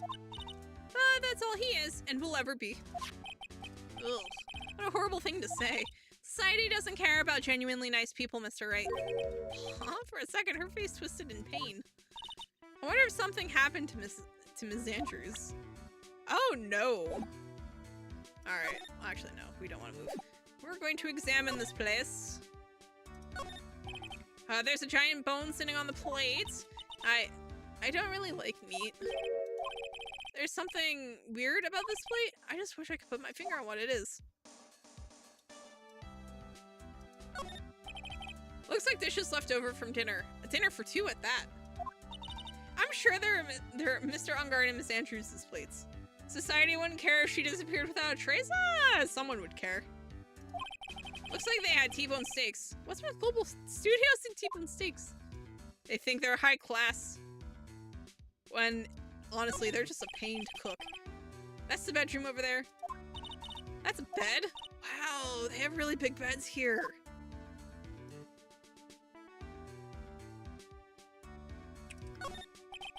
There's some samurai-looking clothes on the sofa here.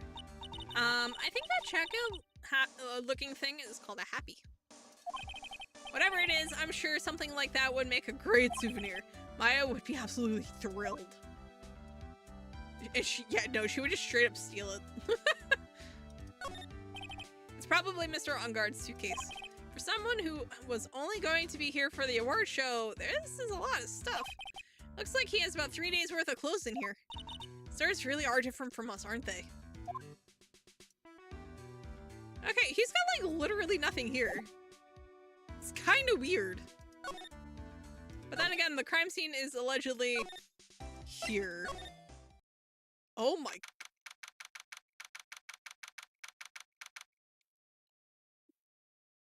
Chat, I'm scared.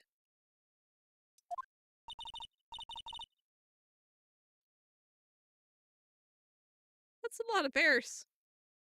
Mr. Nick, where are we? We're in hell.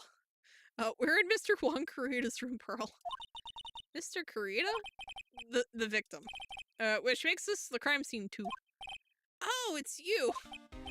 So, what happened? The kidnapper, has he contacted you again? Not yet. He probably won't until we win Mr. Ungard's acquittal. You doing okay, pal? Hanging in there? I just want Maya to be alright. We don't have a lot of time left, but I'm going to help you as much as I can, pal. Can you do that, even if we want to look around the crime scene? Just this once. Special circumstances, right, pal? I'll even tell you everything I know, but you gotta keep quiet. It's my neck on the line here. Thank you. Oh, that's right. I got you guys a map of the hotel, pal. Here you go, little missy. Wow, you're giving it to me? Thank you. Wouldn't want you to get lost in a hotel too big for its own good. Fair enough. Mr. Nick, I got a map. That's great, Pearl. But Mr. Nick, I can't read what it says. Either she can't read or she can't read maps. If it's the latter, fair. If it's the former, I am glad her mother is in jail.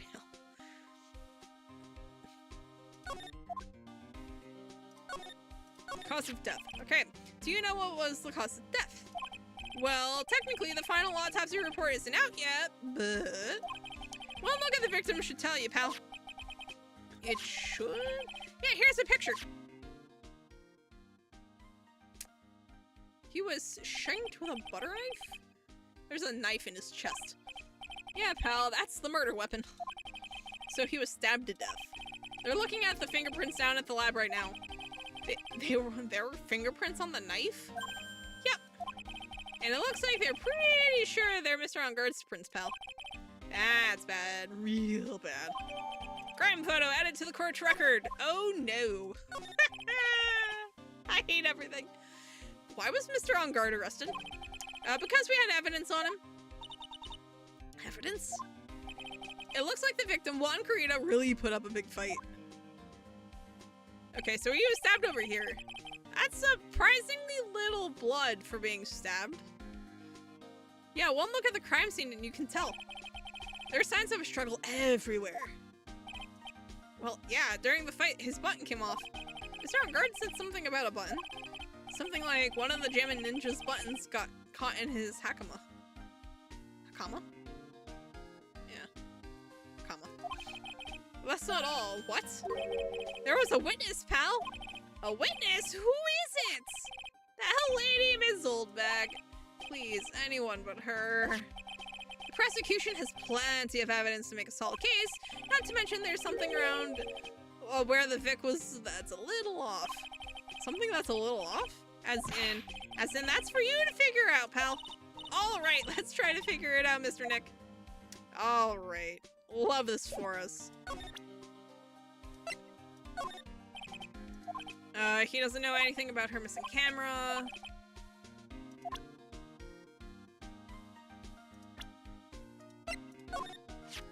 She's Mr. Ungard's manager, right? No matter what I do, I really stink at talking with people like her. As soon as I open my mouth, I get all flustered. See, she's one of those women with a brain. She's someone who gets things done. Yeah, she does give that sort of impression, like she's got it all together. Compared to her, you can easily tell I'm a kid to do anything right kind of guy. That's why I get all nervous and start messing up. I feel sort of bad for him. Aw, yeah, I feel bad for him too. I thought she was an alien from outer space.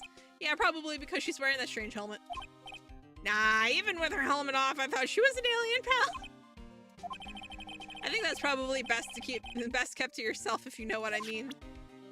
Oh no. Hey, why don't we let bygones be bygones, pal?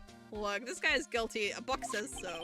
$1? Sure, you're not talking about Pearl's allowance money. I can't bet any more than that. My salary, it doesn't matter what we think. I still have to defend Mr. Ungard in court or else. Mr. Nick.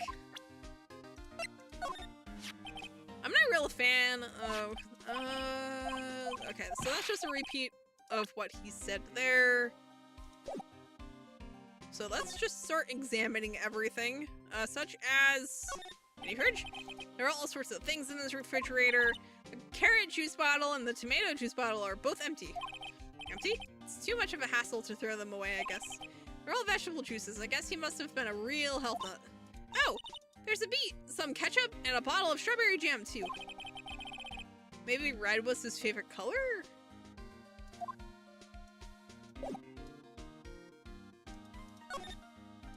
That's a lot of red, actually. Wow, there are a lot of bears.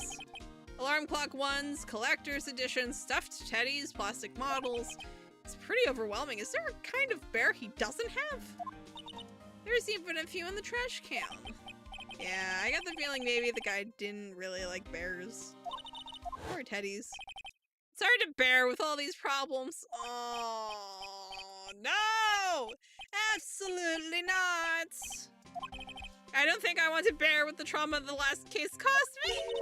What's wrong with Mr. Nick? Oh, no. We're thinking in bad jokes now. I hate everything. Essie here. Pearl really likes things neat and tidy, I take it. There are a lot of electronic things in here that I've never seen before. Hey, Mr. Nick, tell me what they are, pretty please? Okay, that over there is a watch. You wear it on your wrist. I know what a watch is. Oops. For a second there, I forgot I was talking with Pearl, not Maya. Oh my god, Maya. Amazing. It's a suitcase. There are so many things in that. I bet isn't barely closes. There's his clothes, a dryer, an electronic shaver, a calculator. Do All-Stars pack too much stuff like Mr. Kurita? The fact that he brought a calculator, like, sir, why? Why? Alright. Robo-Dog? Is that blood or water? So that's a bed, right? Yep, it's big, but it's a bed. Ah, Mr. Nick, it's so soft. Big beds must be a rarity for her.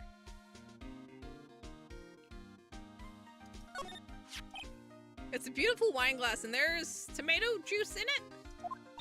Ew, tomato juice. I don't really like it much. There's a bottle of it on the table over there. That's probably where this came from. But doesn't it seem weird? What seems weird? I mean, everything else is scattered all over the floor. She's right, the flower vase was broken and the makeup is strewn everywhere.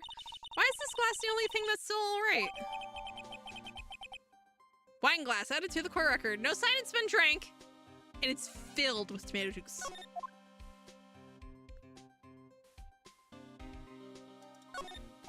It looks like Mr. Kurita had dinner last night. This bottle, it's tomato juice. We had a lot of food at the award show last night, but I wonder if the stars had gone on stage after only eating a meager meal like this.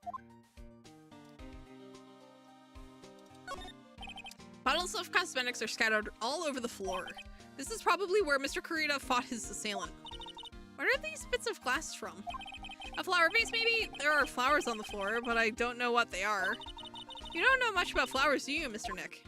No. Why would we? This is a guitar case, I guess. A little beat up, but still usable. That's strange. The guitar is not here. Maybe he forgot to bring it to the show? But Mystic Maya, she said the bright red guitar was the Jammin' Ninja's signature item. That's true. Huh? This guitar case is wet, but it's only wet on the top of the lid.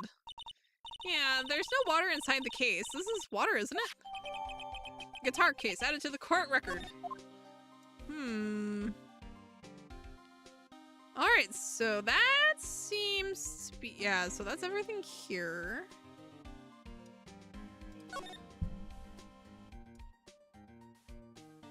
Alright. You.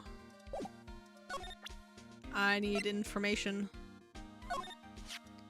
What can you tell me about this? Oh, that. This is just what I heard, pal, but that's the Jammin' Ninja's signature item. The guitar case? No, not that. What do you take me as? I mean the guitar inside, of course. But the guitar is missing. Yeah, we looked for it too. It's not normal for a person to forget to bring their most famous item to an award show. It's starting to sound like that red guitar is related to this case after all. So, about this wine glass. Ah, so you noticed it too. So you noticed it, pal. The whole crime scene was a mess, but this glass was the only thing that was untouched. You noticed that too, Detective Gumshoe?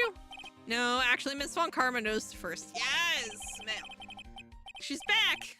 Yeah, Pearl noticed it before me too. Hey, wait a minute. So, does that mean Miss Von Karma's here at the hotel? Yeah, she's around, man. You're gonna be in so much trouble, pal. Especially if she catches you in here. Well, you can bet the instant I see her, I'll be running the 1,000-meter dash. Oh no, she's coming. Run! It's Miss Von Karma. Huh? For some reason, whenever I hear that sound, she pops out of nowhere and whips me. Come to think of it, that's exactly what happened the last time. Sorry, I've got to make myself scarce later, pal. Oh no. She's here. She caught us. At last, you reveal your true nature, Mr. Phoenix Wright. Hello, ma'am. How are you? Would it be too much to ask for you to be nice to me for a change? That would be nice. So you're the type to steal information from pitifully hopeless detectives. That's very dishonorable of you. Ow. Hey, don't you dare run away, scruffing McTrenchcoat. Ah! I didn't think the detectives of this country could be this pitiful. Detective, come over here for a second.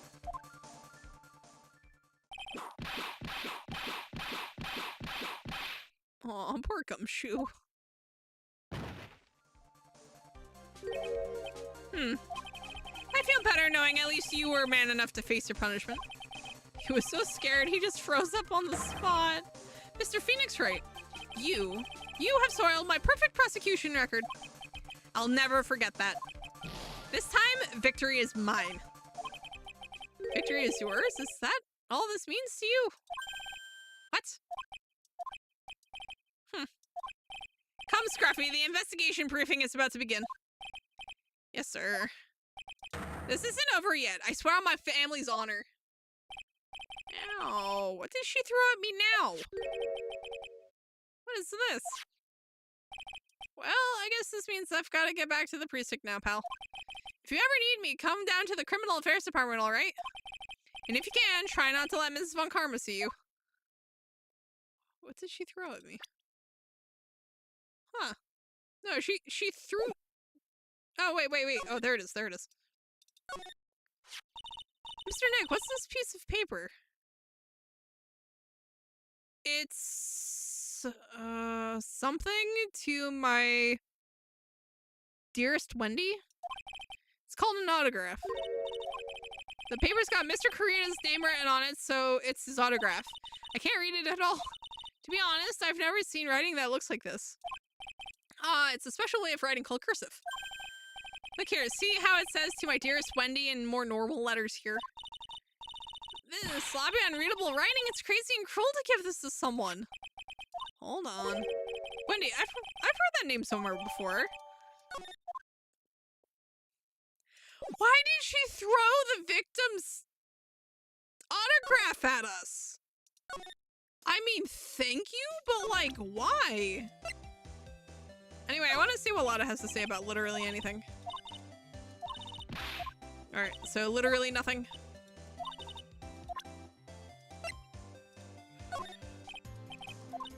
Pretty sure this is a literally nothing? Yep.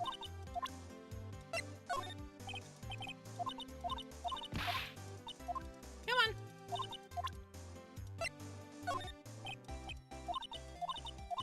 Alright, so she doesn't know anything about the crime photo? Okay. I'm like losing my wrist to clicking. Because like, for whatever reason, it like wants you to like double click certain things. So it's like, why? Pain and suffering, come on. There we go. That's the guide map. That's her phone. She doesn't know anything about the manager. That's fine. I just wanted to be thorough. You're going to go back here. We're going to talk to you about literally everything here. Okay, that's a trifling matter. Trifling.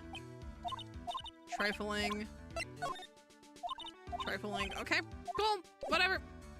Just wanted to be actually. Okay, nope, that's fine. We outie. Let's see. You have locks. Okay. Here, she only has 2, so I'm going to see if I can solve hers. Because Old Bag is going to be...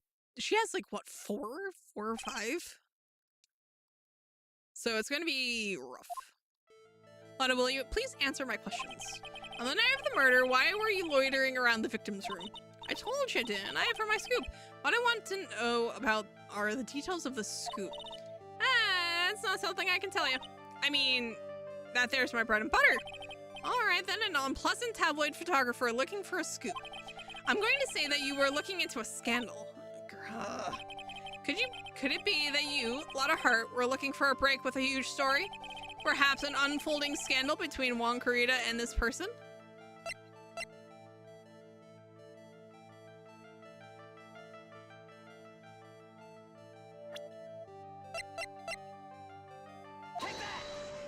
I would laugh. Who the heck is that?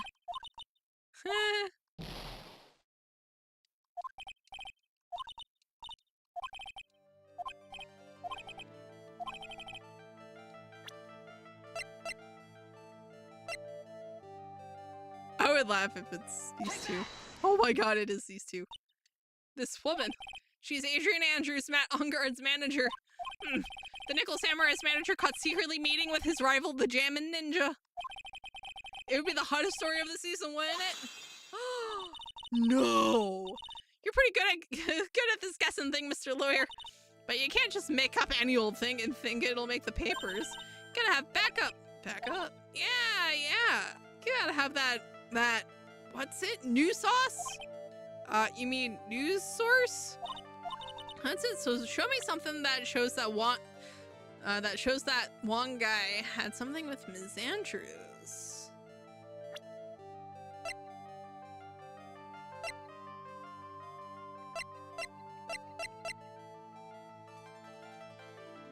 Okay, I don't think we actually have evidence for that. Well, that's interesting. Oh, hello, what's this? Oh, Mr. Wright, how are you? Oh, Mr. Powers, have you been here the entire time? Yeah, people connected to the murder aren't allowed to go home, let alone leave.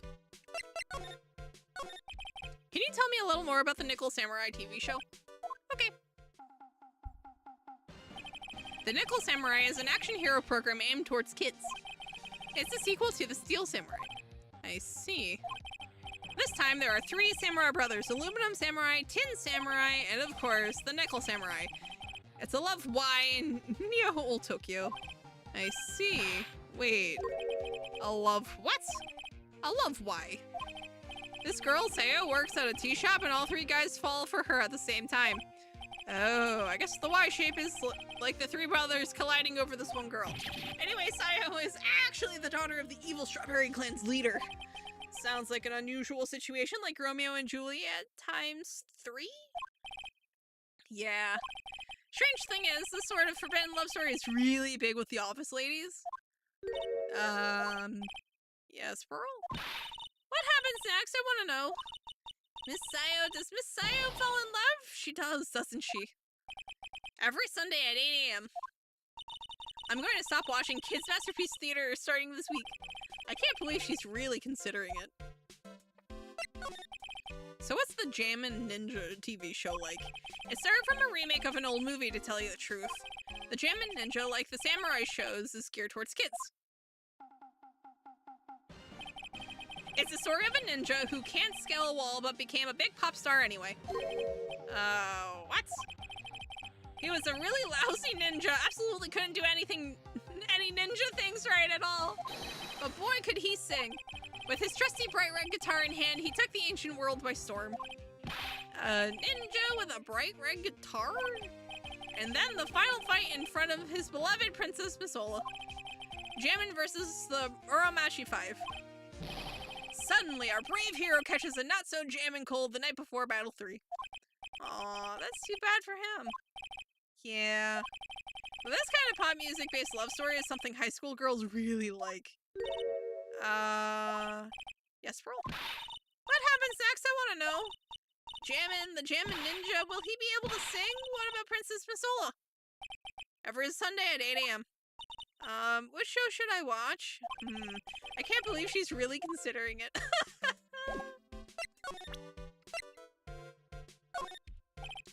Alright, so he doesn't know anything about that. The guitar case, that was once. I'm guessing you've seen this case before? It's pretty famous by now. It stands out because it holds the Bright Red guitar. The Bright Red guitar, the Jammin' Ninja's signature item. But if the guitar is so important, how could he forget it for the award ceremony? That does seem a little strange. Okay, he doesn't know anything about that. Doesn't know anything about that. Yeah, I asked him about the camera already, that's fine. Hey, that's Miss Andrews. She's Matt's manager.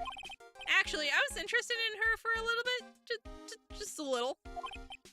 So Mr. Powers likes this type of one. What do you know about Miss Andrews? Well, see, here's the thing. I don't really know her, you know? There's sort of a small rumor going around about her right now. Oh, and this is how we would have known to break that first lock on Lotta. A rumor. If you're interested, I'd be glad to share what I know. He's so happy. He looks like a lion that's just found his next meal. Oh my god. The gossip on it. Would you mind telling me about this gossip? Ah, so you are interested in it. I figured you would be. Yeah. I have such a weakness for celebrity gossip too. Oh, really? You too, huh? Yeah, so take a look at this. Looks like a tabloid Miss Oldback would read. Alright, let's see here. Jammin' Midnight Rendezvous? To the mysterious yet beautiful manager to the stars, Ms. A.A. You see now, don't you? What? You can stop pretending to be in the dark, Mr. Wright. One Karita didn't have a manager of his own, which means if we're talking about a certain manager with the initials AA... Adrian Andrews? Yes, exactly, this is big news, but it seems kind of odd. That woman is Andrews, together with the biggest rival of her client? It's that wonderful thing that can only happen between two people. Mr. Powers looks so happy. Pearl is just following along, not having any idea as to why he's smiling. Well, like the saying goes, one man's garbage is another man's treasure. Alright, so that should get us actually through the rest of Lotta's lock. Because we just needed proof, and that's, well, proof. Take that! Yeah, so if we had just, like, gone off to do a little more exploring, we would have gotten that perfectly for free. Alright. Come on, Lotta. Shush! Take that! Beautiful. And this should just refill our stamina, which is fine. Assuming there's not, like, a lot going on this particular lock. Come on. Take that! Yep. This is the article from a certain weekly tabloid. Jammin' Midnight Rendezvous. To the mysterious and beautiful manager to the stars, Miss A.A. Ah! Mr. Karita didn't have a manager of his own. What's more, his rival, Mr. On-Card's manager, Adrian Andrews, she has the initials AA. You saw this article and then thought to take some pictures of them as proof. That's why you were lurking around Mr. Karita's door last night. Ah! Got her. Love this for us. Beautiful. You were looking into Mr. Karita and Miss Andrews' affair, weren't you? You got it. I was gonna get myself a scoop by catching him in a secret meeting. But there's already an article about it in one of the weekly tabloid magazines. It's no longer breaking news. What'd you just say? Her initials are AA. What kind of vague thing is that? That ain't no proof of nothing. People are gonna want to see real proof. Well, at least I do. That's what... So that's what I was doing, getting photos. Oh. I'm gonna whip up the reader's interest with some gossip and a little misleading. Then spice it up a little and have myself an exclusive story. Wow, a lot of nice journalistic integrity you got there. I already finished writing up my spicy article, you know, but the paper I wrote it on, my note to myself, it's gone. Your note to yourself? It was inside the case of my $1,600 camera. They'd done run off together. I came here for my big story. Didn't come here to have my treasure disappear on me. Yeah, I understand. It's enough to make a gal go bonkers, I tell you. What's with people now, anyway? I never thought I'd see the day when someone doesn't steal something from me. You really want that note back, huh? I've got no idea why, though. The story on that note is probably a bold-faced lie. Lana's camera bag, updated in the court record. Beautiful.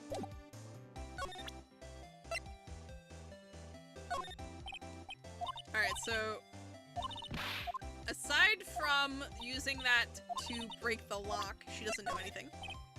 She doesn't know anything about the signature.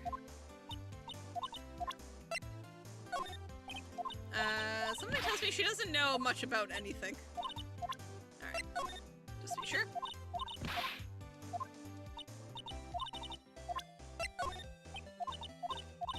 Come on.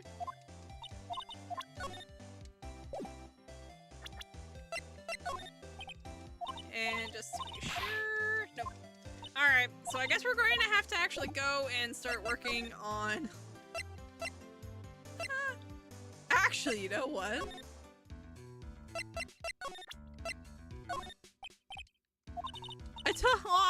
She considers it a trifling matter. Oh no! That's actually kind of funny, but also kind of sad.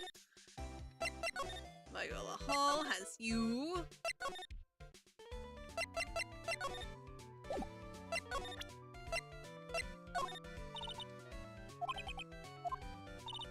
Please, anything would be helpful. Well then, how about... no.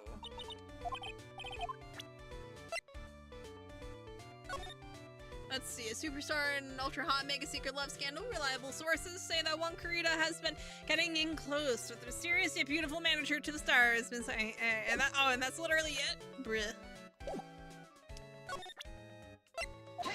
We might have to go in through this. Present all the evidence that we can, and then pray?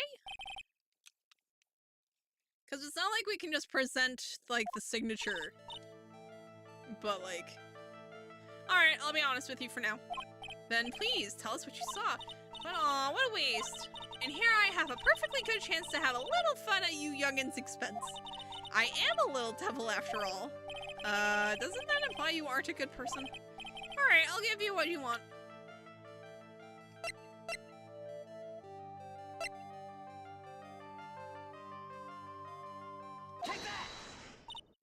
That's Juan's autograph. Yes, it is. And it even says to my dearest Wendy on it. That's me, right? Right? My name is Wendy Oldback, so that Wendy has to be me, right? Well, it may say Wendy, but somehow I don't think Juan had this Wendy in mind when he signed it. Oh, please give it to me. Let me have it, please. I can't let you have it just like that. Yes, I know. Then how about an exchange? Wow, she must really want this autograph. My offer isn't good enough for you? Fine, Mr. Wright, you win. Wendy Oldbag ready to open up her heart, all for my dear Swan. Oh. Okay. I was expecting that to be harder. Autograph given to Wendy Dearest. Yeah, actually, you know what? Calling her Wendy Dearest? Yep. Yep, that's fitting. That's fitting. It would also be nice if I just hit the buttons I wanted. I feel bad for you now. Huh? I tell you, I saw him that night. I saw him coming out of Juan's room. You're kidding. Oh, no. It was about 10 minutes before Juan's body was discovered. It was just a coincidence. I was on my way to the toilet minding my own business. And did you tell that to the police? Well, of course. I thought I could get a gift certificate or two out of it, maybe more. Gift certificate? I've been recruited again for that part at the trial. You know, the trial tomorrow? This time, you're gonna get it. I'm gonna work hard to get your client pronounced guilty. But Mr. Ongard hasn't done anything bad. I don't care about details like that. I know he did my dear poor Julian and... Wow, did I just call him Julian? My god. My dear poor Juan. I just do.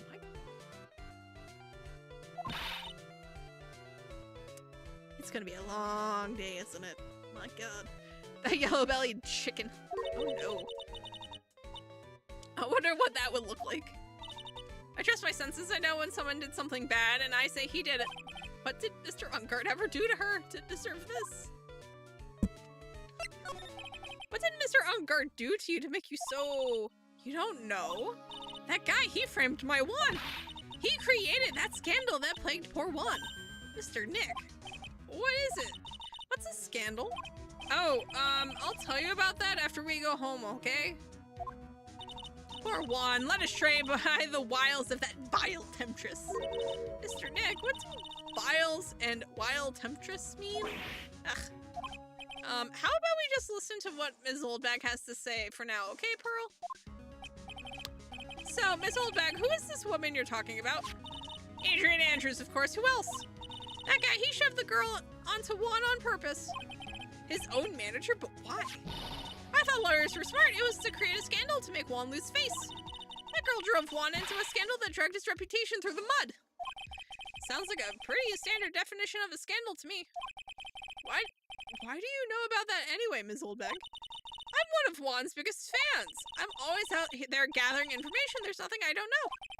And do you have proof that Mr. Ungard did what you say he did? Next week's issue of a certain magazine says so. Of course, a tabloid. Next week? Doesn't that mean it's something people don't know about yet? Why would Ms. Oldbag have information like that, and where did she get it?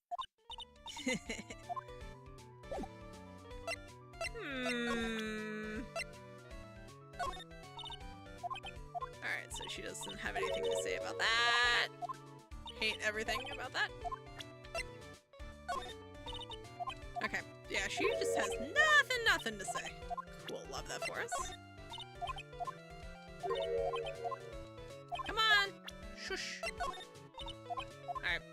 I like how she, like, puts the helmet back on to tell us to, like, bug her off. Alright. Cool, so all she told us is all she has to say about Adrian.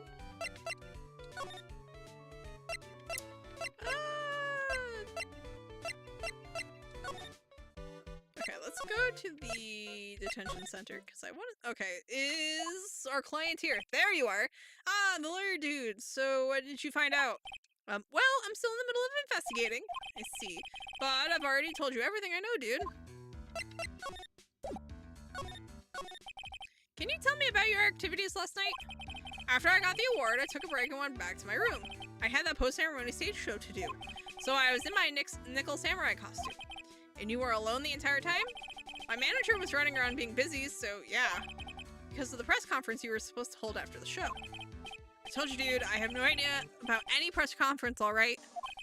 That's strange. I thought the nickel samurai was going to confess something. Anyway, when I was leaving my room, that's when I noticed it was kind of noisy. Mr. Kurita was already dead at that time. Yeah, that's what I gathered anyway from my manager. I'm beginning to gather that this guy can't do a thing on his own. Okay, so that's basically all the same. And this is about his relationship with the Jammin Ninja. That's all just a repeat. It's fine. What do you think about this article? If you're talking about her thing with Juan, I always thought she was a bit careless in the way she handled it. And that's it. That's it. Lord. Dude, I know I like to throw money around, but it's not like I buy anything and everything. That's nice because it's not up for sale anyway. Cool.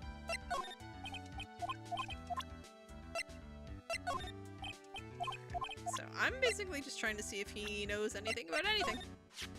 That's my manager. Did you beat her? Yeah. What do you think? Strong woman, right? And she takes good care of me. You're such a mama's boy. Oh no. Alright. Fan club? Hold on a sec. I'm gonna ask the fan club president, okay? Dude. You know what? Forget I asked. Oh my god. Alright, to criminal affairs! Oh my god, a stupid mascot, it's back! The stupid hedgehog. Detective Gumshoe said they had an investigation briefing. Yeah. Oh, he's back! Hey, so you came, pal. Why the blunt greeting? Because there's nothing to be friendly or happy about. What do you mean by that? Well, things look perfect this time around. The evidence and testimony are airtight. But we can't just roll over and die. We have to stay positive. So what do you mean the evidence is airtight? I can't give you all the details, pal, but there's two big pieces. Two? And both of them are in this photo. The first is the button that's missing from the victim's chest. I guess we can call it a button. That's basically a circle. That's the button that you found during your body search of Mr. On Guard. Yep, I found it in the folds of the Nickel Samurai's special pants. And the second one is the knife in his chest, pal. The fingerprints on the knife in his chest, to be exact. Fingerprints, whose are they? You didn't even have to ask, little missy. It's obvious. They're Matt On Guard's. Tomorrow's trial, talk about being stuck between a rock and a hard place. So what about this airtight testimony? It's that old security lady, Ms. Oldbag. I thought so. What do you mean you thought so? Did she tell you something, pal? Well... And I even told her not to open that mouth of hers and blab to anyone. Her blab knob is stuck on 10 and there's no turning it down, trust me. Yeah, well, Ms. Oldbag saw it all, pal. She saw Mr. On Guard come out of the victim's room around the estimated time of death. No way!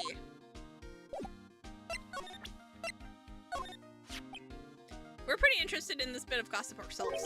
Scandal with Mr. Kurita, but why? Well, 2 years ago, a woman committed suicide. Ooh. Huh! Her name was Celeste Inpax. And she was Juan Kurita's manager. The victim's manager? Well, that's not all, pal. Miss Inpax was Miss Adrian Andrews' mentor. She taught Miss Andrews everything she knew about the business from square one. Her mentor? A woman who was both Mr. Kurita's manager and Miss Andrews' mentor. Could her suicide have something to do with this case? Do you want to know more about her, pal? What can you tell me about this guitar case? Let's see. This is just what I heard. The guitar is currently missing. That we already knew. Stuff in the glass is tomato juice. I heard the victim really loved that stuff. Favorite drink in the world. What's his favorite drink? First I've heard that. You look at this photo and you can't help it. Makes you want to say, I can't believe this is the scene of a murder. Stabbed with a knife after a struggle. A clue is sleeping in this photo somewhere. I just know it. Alright, let's see. There's something interesting about this woman, pal. And what is that? You don't know? Haven't you heard the gossip about her? Gossip, huh? I wonder if... Oh, yeah. So he does know things about the article. I'm caught leaking info, etc. and so forth. Okay.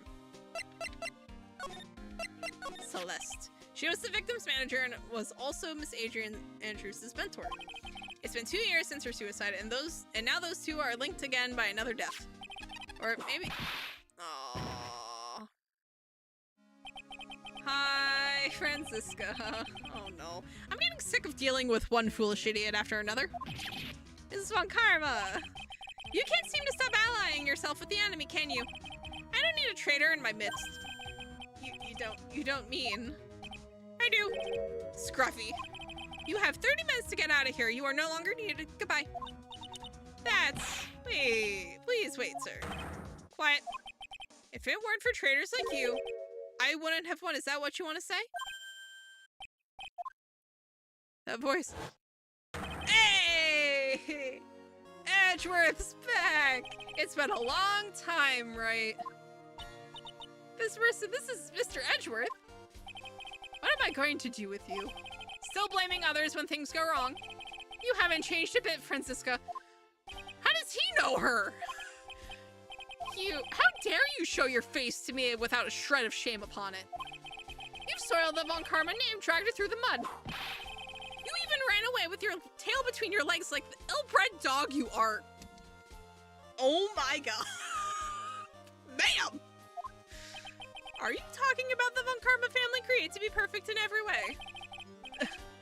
There is the return of Edgy, yes. He's back. Then let's hear it, Francisca. How are things going? I hear you are having a rough time maintaining perfection in this country. You. Oh, the rivalry is strong between these two. I love it. You seem to be getting crushed under the weight of it all. That's, oh, look, the smug face. Yes. That's why I came back. Keep your assumptions to yourself. I haven't given in yet. I won't lose. This case is mine. I'll never hand it over to you. Never. Mr. Phoenix, Wright. I will see you tomorrow in court. It will be a clinical lesson on the meaning of total victory. See, she keeps saying that, but I don't think she understands what it means. Still the same wild martial. I'm sorry. What? Who wrote this?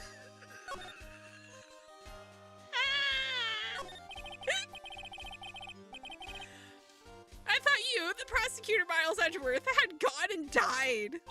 Mr. Nick. I never wanted to see you again. I think that's enough of a warm welcome for someone you haven't seen in a year. Are you going to run tomorrow's trial? You heard her, right? That wild mare hasn't given in yet, it seems. Sir! So now, I don't think I'll be making an appearance. Your hatred for me is quite unhealthy, not to mention one-sided. Aww! But I will say one thing. You can't win on your own at the trial tomorrow. Oh, is he going to help us? What is that supposed to mean? I have something definitive that you lack. And working together is the definition of teamwork. It's the power to find the truth. Yo, the team of the century. I'm so here for this.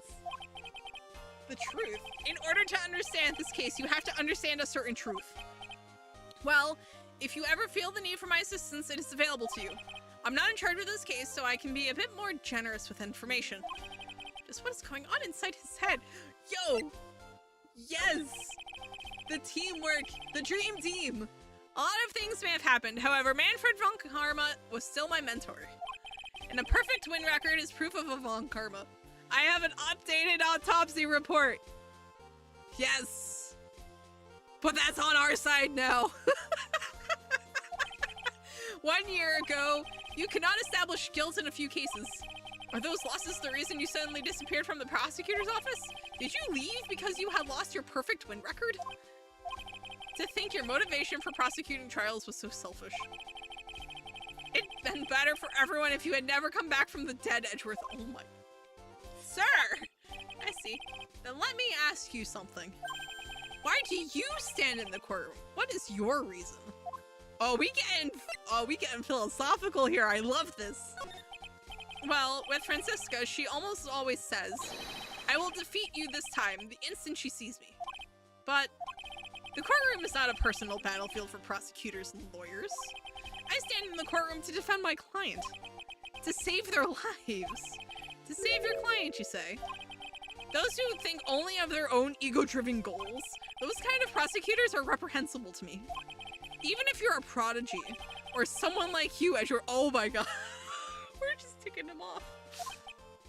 It looks like there is still a lot you have yet to learn.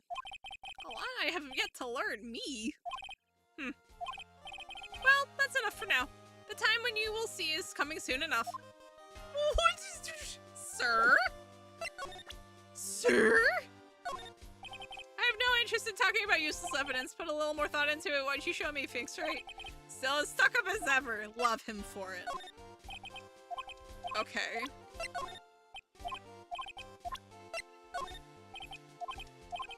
I like how he's like, the crime photo is absolutely useless.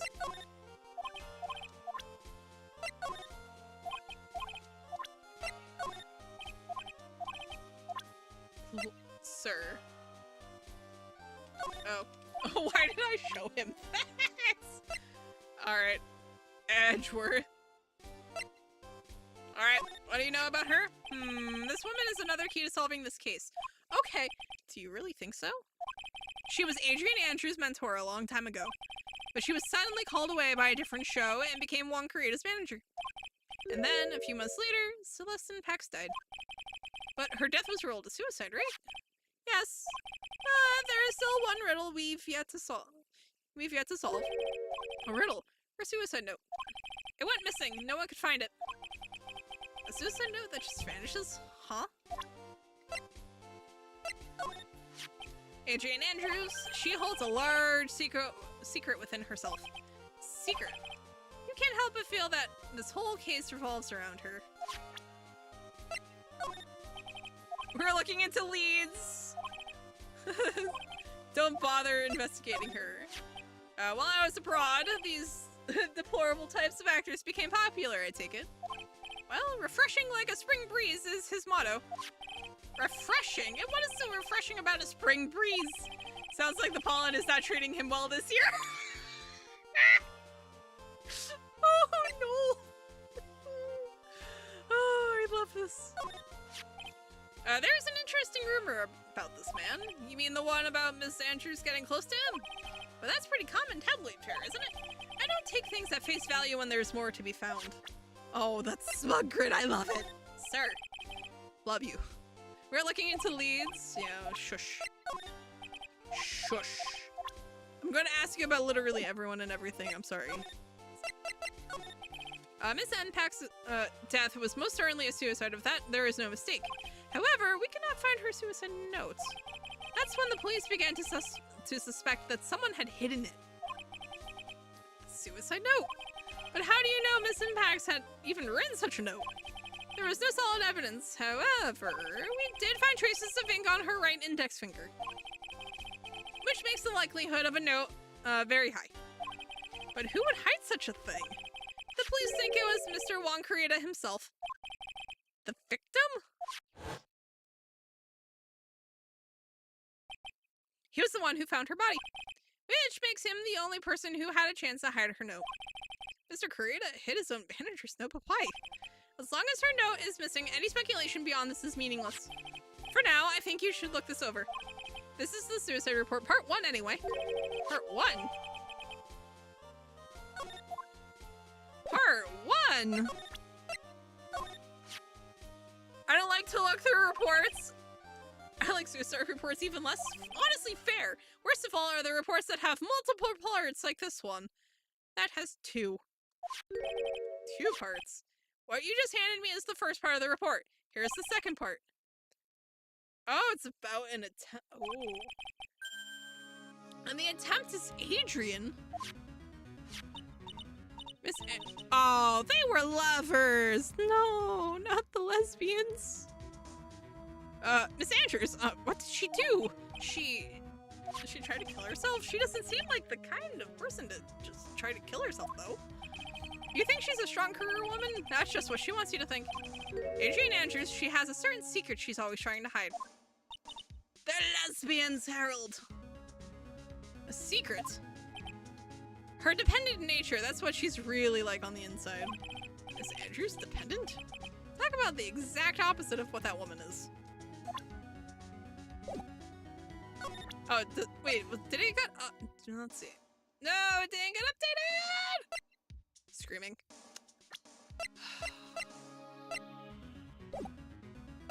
Oh, he looks so angry. You, hello. What can you tell me about this?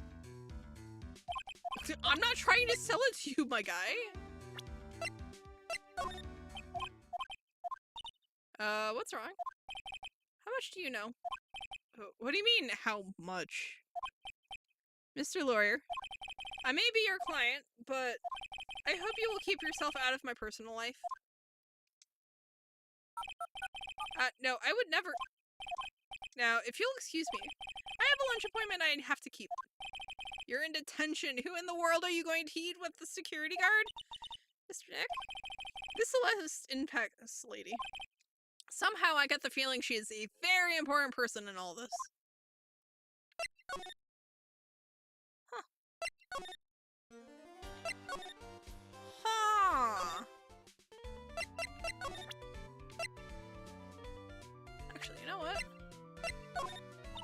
I don't have anything to say to delinquents. You know what'll be really annoying, but also really funny. Oh, she doesn't have anything to say. No. It would be kind of funny if you showed her literally anything Edgeworth and she just like flipped her lid. Okay, she doesn't know anything about that. That's fine.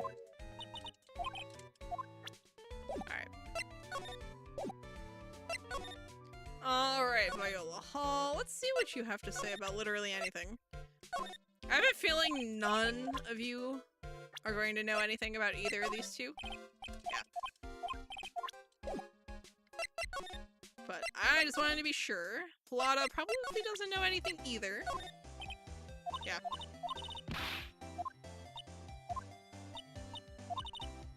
Yeah, she doesn't know anything there. She doesn't know anything here. That's fine.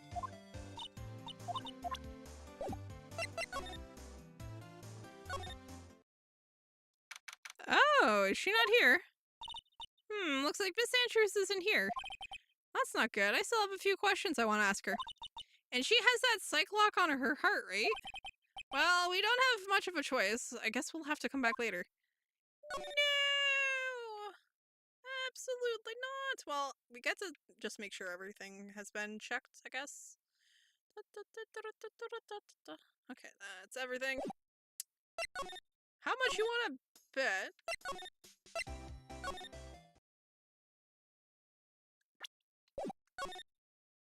What?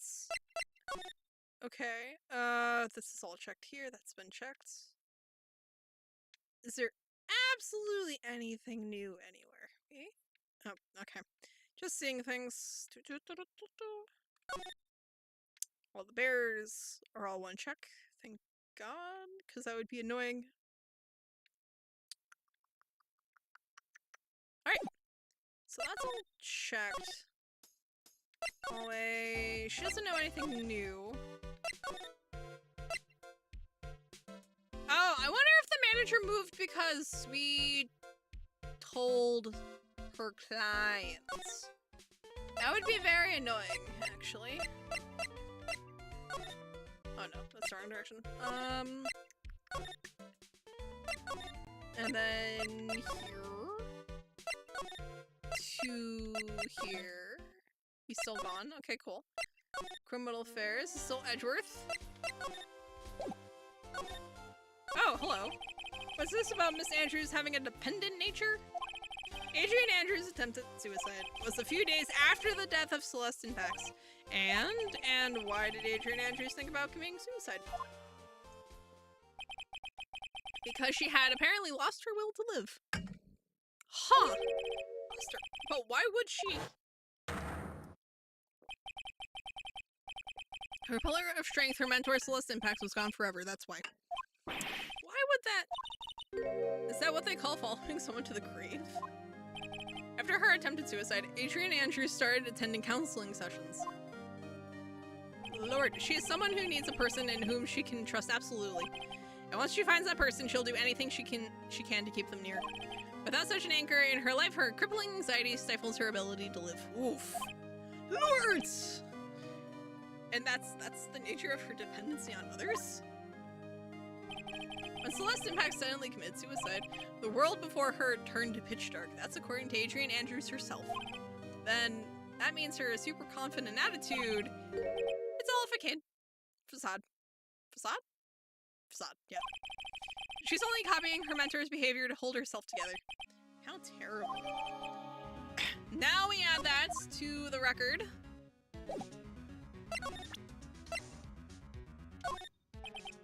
Appearances can be deceiving. It's such a cliche saying, but it's cliche because it's true. Okay. Alright, I think that's everything we're getting out of you. For reals.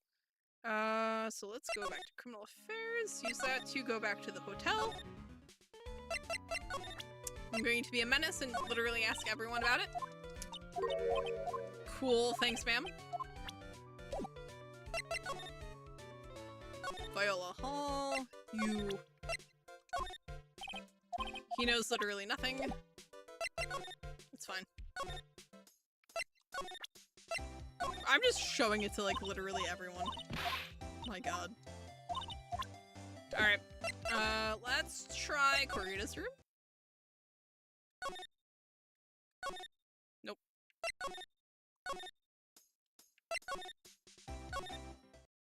Maybe she's back. Oh, Miss Andrews is here. Hey, she's back, but it looks like she's talking with someone. That's Francisca Von Karma. No, absolutely not. Miss Von Karma, what are you doing here? Well, you see, I'm his lawyer, so you've got some nerve following me around. Following you? That's you, Miss Von Karma. You're the one doing the following. Pearl, you're always following after that Mr. Detective with the little beard? Me? Following after Scruffy? Don't make me laugh. Let me show you something interesting, little girl. What is that? An electromagnetic receiver. I planted a tracking device on that detective, and with this, I know that fool's every move. Ma'am, that is stalking. So that noise we heard was this receiver. I feel really sorry for the poor Detective Gumshoe now. Ma'am! Absolutely not! You're nuts! My god, you're still one of my favorite prosecutors, though. You and Edgeworth. Now then, let's stop wasting time. Adrian Andrews. Yes? Think hard about what we just discussed. Understood? Why are you whipping my client's manager? Alright. What were those two talking about? Miss Andrews, she seems a little dazed, doesn't she? You okay over there, buddy? Do you have any ideas as to why Mr. Kurita was murdered? Why would you ask me about such a thing? I'm just doing my job, so do you have any ideas?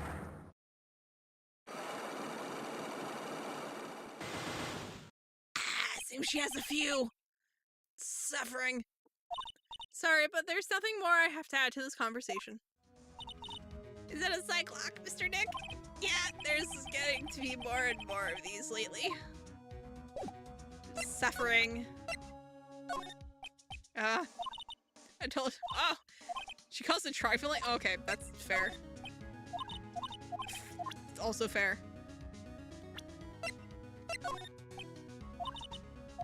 Oh, yeah, that's fair. Actually, just straight up fair. So, I have a feeling we have everything we need to get through her locks, but I just want to see kind of what she's got going on. Why was Wong Kurita murdered? If you ask me, I think you know the reason he was killed. Why are you hiding things? Don't you realize you're putting Mr. Kurt's life in danger by your actions?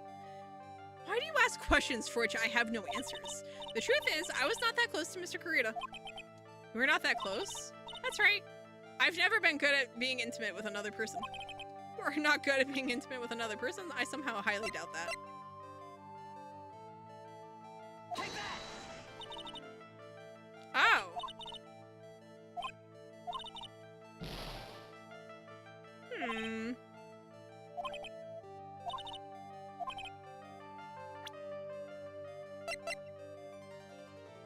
Okay, you are not.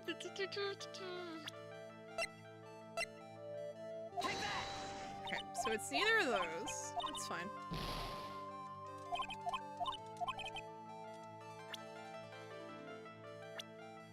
Let's try. Okay. Okay, yeah, it was basically either going to be the victim or Celeste. So I had to try Celeste first. But you and Mr. Kurita had an intimate relationship, did you not? A silly third-rate tabloid article. If you even had half your wits about you, you wouldn't believe such rubbish. Well, it seems quite a few people have already bought into this story. As to be expected in a world filled with crooks and liars. Note to self, stay on her good side. In any case, I despise interpersonal relationships like that. I see. However, what if there was a need for you to get close to someone? Me? Need to get close to Mr. Kurita, as if there was ever such a need.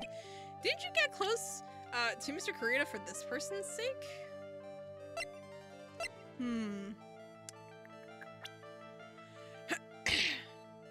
Let's see.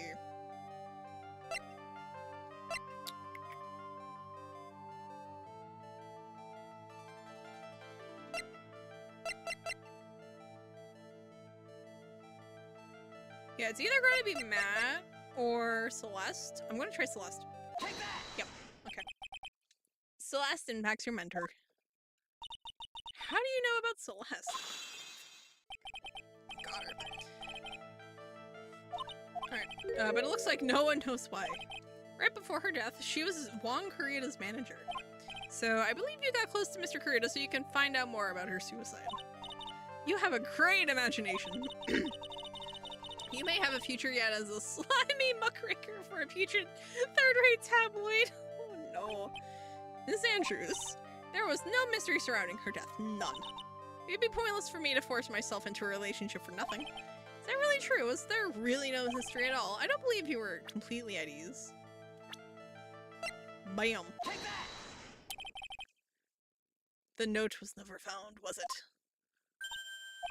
Looks like the police were under the suspicion that someone had hidden it. Like maybe the person who discovered her body, Mr. Kurita. Juan? And Miss Andrews, I believe you thought the same thing. That is why you became intimate with Mr. Kurita. Okay, that's two. I've sat back quietly and listened to your insulting ramblings long enough. It's true that Celeste was my mentor. However, allow me to say this again. It had nothing to do with me. I didn't even know that her note was never found. I'm a person who doesn't care about what goes on in the lives of others. That's the impression you'd like to give. However, I don't think that's who you really are. What? I have evidence that says otherwise. Take that! We are like bullying this poor woman. No! Miss Andrews, you nearly went through with it too, didn't you? Went through with what? Ending your life. Miss Andrews, you look and act like a very strong woman who has it all together. You don't ask for anyone's help, relying only on yourself. Yes, I've been very independent ever since I can remember. However, that is all just a lie, a facade. You've always searched out people on whom you can depend on. You were dependent on Miss Impax, weren't you? Which is why, when she passed away, you lost everything you had. Stop. When Celeste passed away so suddenly like that, I died a death of my own, but no matter how hard I tried, I couldn't stop thinking about what had become of her note. You must have heard about the police report. The one that said the police suspected Mr. Kurita of hiding Miss Impax's note. You heard about it and thought to recover it from him by getting close, am I right? If that's the case, then everything changes. What do you mean? What topic did we start this conversation on again? It was why was the victim killed? Exactly. Somehow, Miss Andrews, it seems that you have become the one with the reason to want Mr. Kurita dead. Me? Miss Impax was everything to you. And then she died. And you would do anything to find out why she killed herself. Even commit murder. Murder? Got her. Not bad. Really fumbled a little. Beautiful.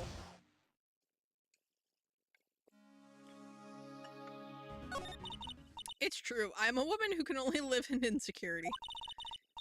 I'm physically small and I don't really have a lot of self-confidence. I've pushed against all of that, though. I've tried to live strongly. I never wanted anyone to find out the truth. Miss Andrews. This one thing, it's the one thing I wanted to take with me to the grave. It was my secret, mine and mine alone.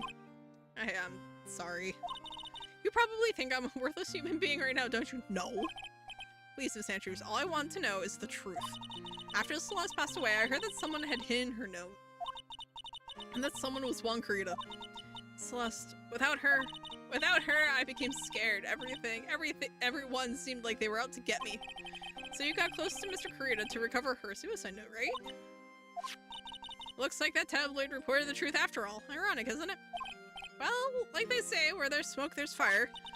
And if they purposely add fuel to the fire, they keep the celebrity world burning. But as for the suicide note, I didn't and wouldn't kill anyone for it. Just doesn't suit me, that's all. Well, that's enough for now. I still have work to do, so I understand. Oh, I have one small favor to ask. My attempted suicide, I'd like for you to keep it a secret. Miss Andrews. If people found out about my weakness, I would sooner choose to die than live. Alright, I understand. We'll keep it a secret. Miss Andrews, I guess she's the overthinking type. She probably never says anything without carefully thinking it through first.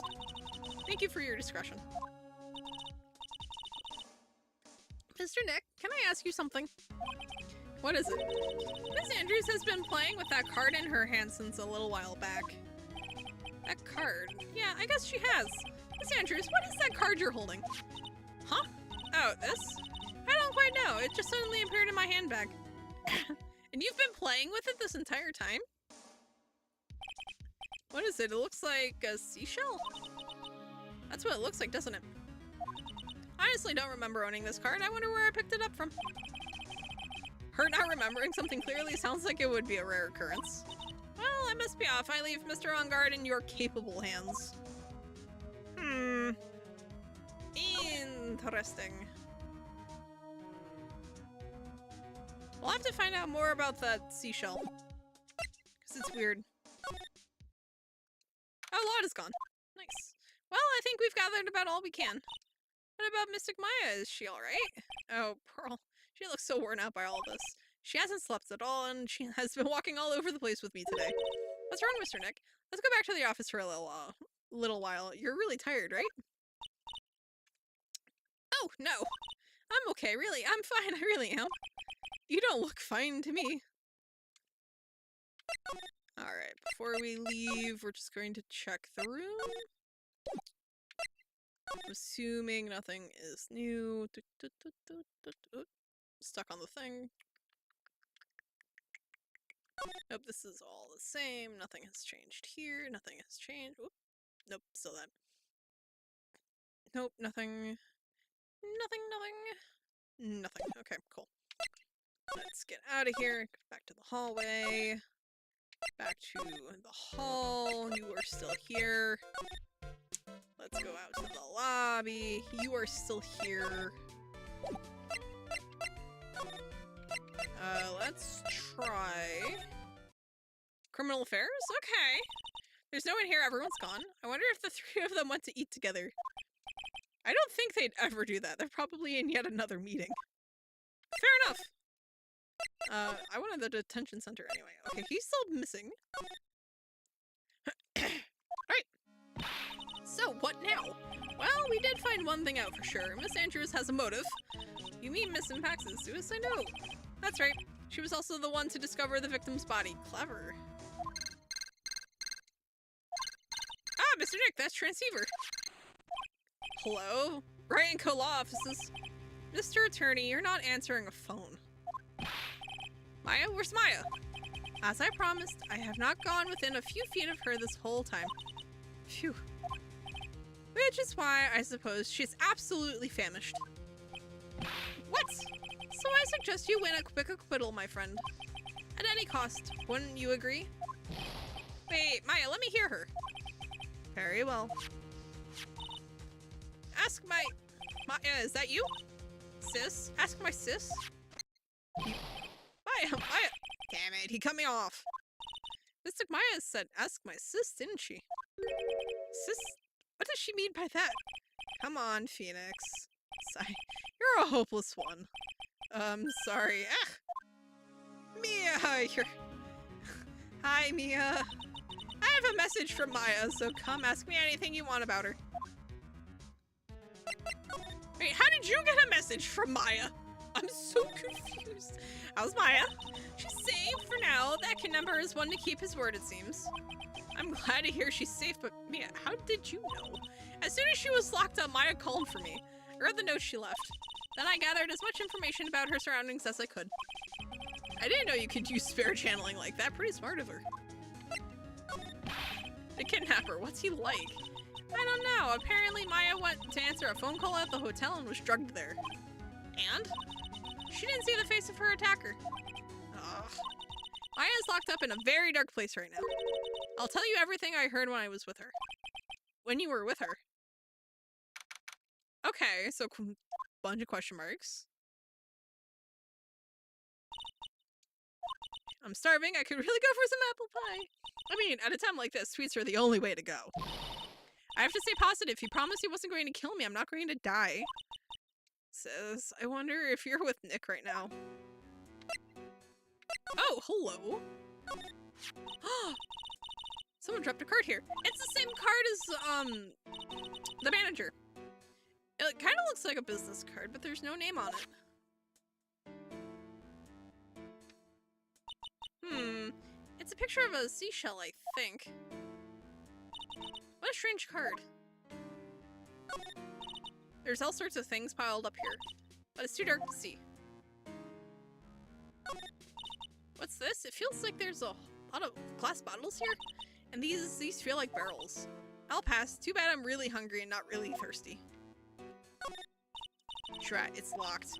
But this door's lock seems easy enough to open. On TV, the hero always uses a plastic card or a stiff piece of cardboard. Then click, they magically open the door. I wonder if there's a card like that around here I could use. Ah, that's it, this shell card. If I use this, maybe I can get the door open. This might be my key out of here. I had a feeling this card might be useful. I'm such a genius. Alright, now if you'll excuse me, Mr. Kidnapper. Click. I did it! Okay, now I'm getting the heck out of here. I shouldn't keep Nick waiting, or worried. To be continued. Okay, so the odds of her actually escaping are slim. But you never know. Oh, it's the trial. Oh, this is going to be messy. Adrian did it. That's what it looks like. Dude, no way. That woman couldn't do anything like that. In court today, there will be a mountain of evidence that will implicate you. A mountain of evidence? I'm certain there is someone out there trying very hard to pin this whole thing on you. Please, Mr. Lawyer. Dude, like I said yesterday, I'm refreshing like a spring breeze, all right? I can't let any sort of scandal ruin that. I understand. Well, it's almost time. Mia, we must get a complete acquittal today. I know, but I can't focus on Maya's situation right now. Or Pearl's either. No matter what, I have to focus on winning this case by the end of the day. Indeed. Well, let's get going. Oh, it's the transceiver. It's him! This is right. Good morning. This is it, Mr. Attorney. The day of the trial. Maya, she's unharmed, right? Well, when I checked on her earlier this morning, she seemed a bit, how shall we say, tired. Don't worry, people don't die that easily. Besides, what you really should be concentrating on is winning today's trial. For my sake as well as yours, you must win today's trial. Which is why I sent you a little present this morning. Present? What in the world would you want to give me? You'll figure it out once the trial starts, and even if you don't like my gift, I expect you to graciously accept it and win the day's contest, if you please. Wait. The kidnapper sent me a present? Mr. Lawyer dude, who was that? No one. It has nothing to do with you, so forget you heard anything. Dude, did your nose just get longer? Oh no. Oh no.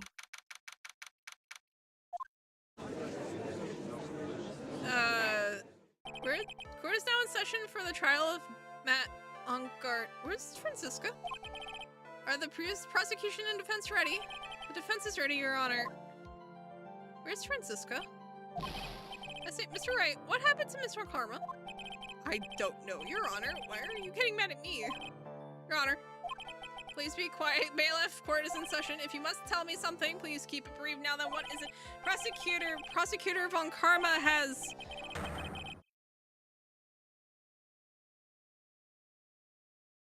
Oh no.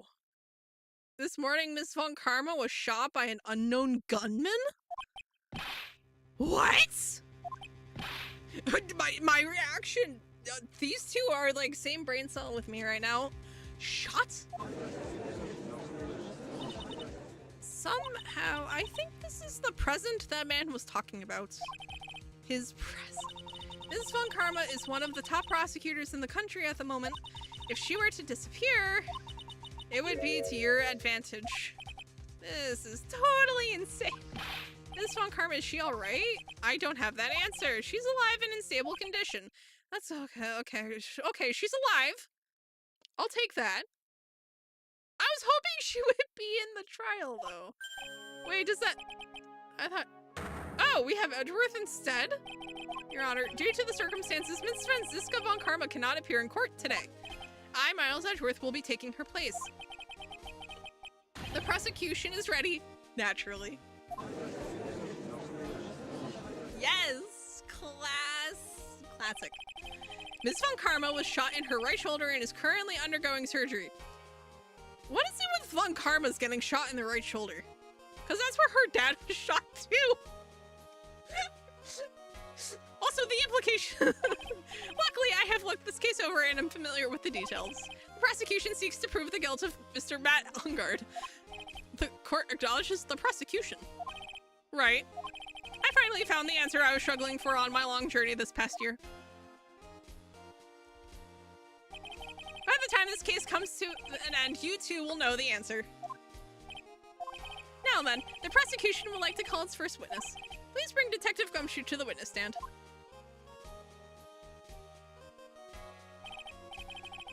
Witness, your name and occupation. My name's Dick Gumshoe, sir. I am a detective at the precinct for now. For now. After this trial's over, I'm supposed to turn in my badge, sir. Detective Gumshoe. I got my CRT working. I just need a universal remote to access the settings menu. Yeah, well, luckily, universal remotes aren't that hard to find. The prosecution has no need for a depressed witness. Lift your head up and face forward like a proud officer, Detective Dick Gumshoe. Yes, sir. Now, let's have your testimony. If we want to explore the various facets of this case, we must start with that. Get ready, Phoenix. This is going to be one very rough fight. Yeah, it would have to be with Edgeworth as my opponent. The answer he was struggling for. Interesting. Show me this answer you finally found, Edgeworth.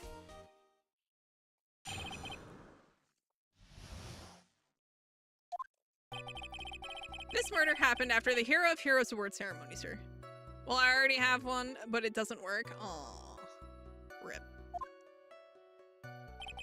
The victim, Juan Carita, was found dead in his hotel room. After looking into the cause of death, we believe he was definitely murdered, sir.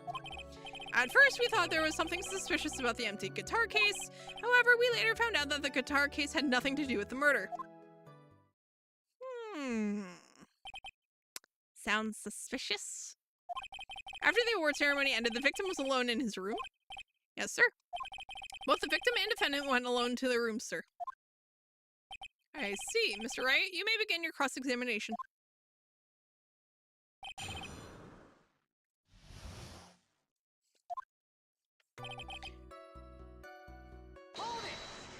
Alright.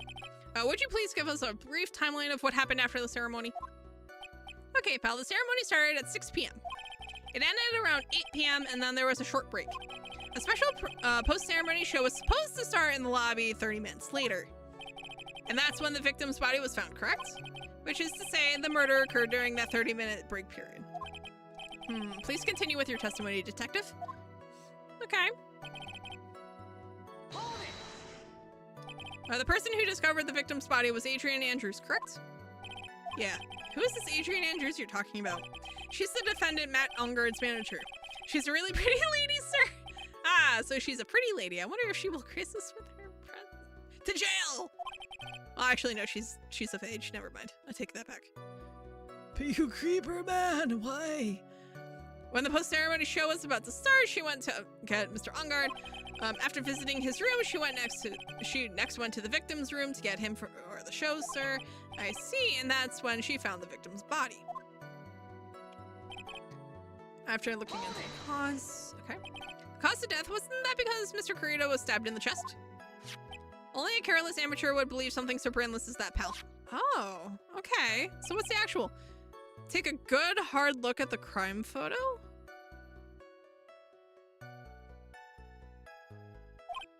Now, a real pro's attention would be drawn here to this bandana. Oh, was he strangled? Why was the thing wrapped tightly around his neck? Ah, yes, I see. His banana-scented bandana. Then what about the knife? It seems to have been stuck in the victim's chest on purpose after his death. We have a crafty murderer on our hands here. Ah, so he was strangled and then stabbed with a knife that has our client's fingerprints on them. So he was strangled and then, okay. I see what they're doing here. And why did you think that? Because it was empty, pal. The Jammin' Ninja doesn't go anywhere without his bright red guitar. And we couldn't find it anywhere at the scene of the crime. Oh, then how about this theory? A fan really wanted the guitar and did the crime to get it. How's that? We thought of that too, but the only fingerprints on the guitar case were the victims. Only the victims? Huh? I see. So much for my theory then. Interesting.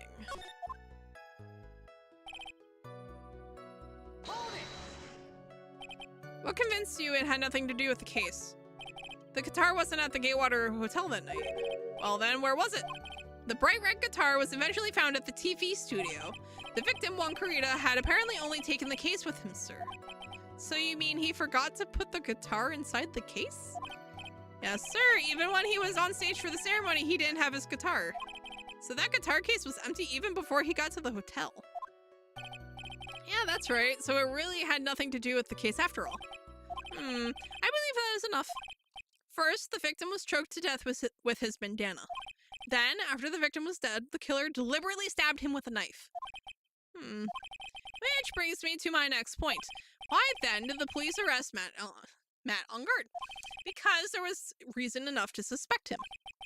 Here it comes. Looks like Edgeworth's back in full swing. Very well. Matt Longard and Juan Carita were huge rivals with each other. They each thought the other guy was in his way. That's motive enough in my book. As for evidence, there's the Jammin' Ninja's button. It was ripped off the ninja costume and was found in Mr. Ongard's hakama. The defendant's fingerprints were also all over the knife. The defendant bought the knife for the crime, which makes this a premeditated murder. What do you mean bought the knife ahead of time? So the defendant's fingerprints were found on the knife used in the stabbing. It was sort of sticky on the handle, so the fingerprints came out pretty clearly, sir. Why were they sticky? Wait. In the grip, Gatewater is engraved, so unless they sell souvenir knives, this belongs to the hotel. And here's this button. That was found in the defendant's clothes, was it? And is this button also covered in blood? Yes, and we know that the blood on it is the victim's blood, sir. Of course, that she has an updated autopsy. Well, to be fair, we didn't have an autopsy report to begin with. But yes, of course he has updated autopsy information.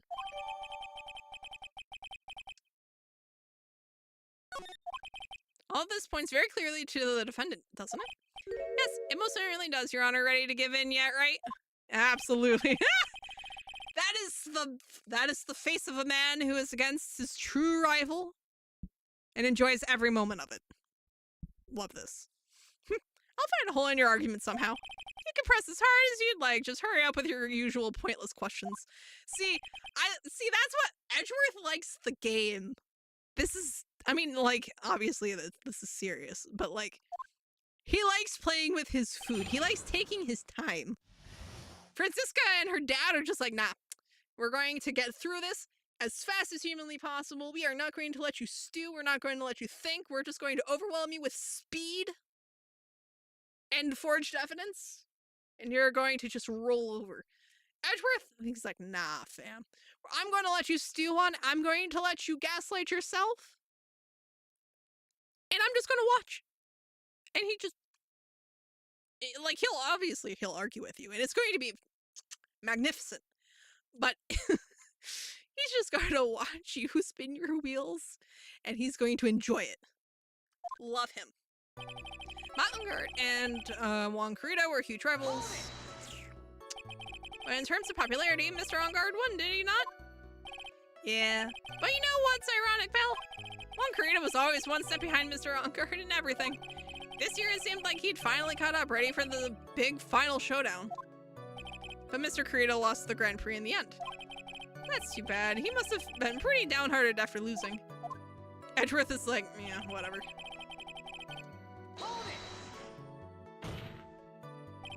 Wait just 1 second here. Mr. Ongard was beating Mr. Carita in the popularity polls. Well, yeah, I guess, but... Which means that in the defendant's eyes, the victim was not a rival at all. Which means he had no motive to kill at all. Oh, we made the Mengi. Yes, I quite agree. Well, detective, It's not, well, I guess if you put it that way, then yeah, the defendant would have had no motive. Detective, I'm beginning to see why you were fired. No, not you too, Mr. Edgeworth, sir. I look forward to your pension negotiations. No! The penalties just keep coming. Now, detective, let's continue with the testimony. Still, no, not my poor pension too. Detective, if you value your money, I suggest you proceed. Yes, sir. We can talk about my pension later, sir. What about what I was saying? Hello? Anyone? Do you have any proof that the button belonged to the victim? Huh? What do you mean, pal? Oh, let me put it this way. I'm asking you if you have any evidence to back up your claim that this button was ripped off the Jammin' Ninja's costume. Huh? But can't you tell by just looking at it? And the victim's blood is on it. Anyone could have smeared that blood on there afterward. Mr. Edgeworth, help me, sir. All right, I knew it had to be this piece of evidence. Now to reel this one in. Thread. What? The button was attached to the costume by thread, obviously. And that thread snapped when the button was torn off. If you match up the ends of the thread on the costume with the thread on the button, it's a perfect match. What? What? What? Yeah, that's it. They're a perfect match. Yeah, that's my thought exactly. That's Edgeworth for you. Never misses a beat. I love how determined she is. Love it. When was this button found?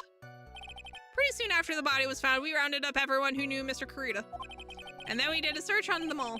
That's when we found the button. So it was almost immediately after the murder. The police didn't have the free time to allow the gag and play tricks, unlike some people. Hey, what is he trying to say about me here?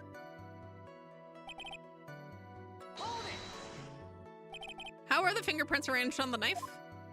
Huh? What do you mean, pal? By examining the fingerprints, you can determine how the defendant held the knife. For example, did he hold it normally or overhand? Oh, is that what you meant? Well, we didn't actually think of that. I can't believe the bumbling of this department.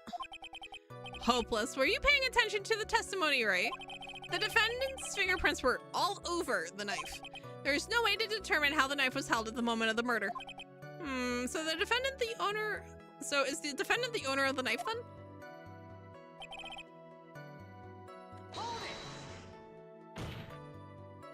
There's no way this was a premeditated murder, even if he bought the knife. Sorry, pal.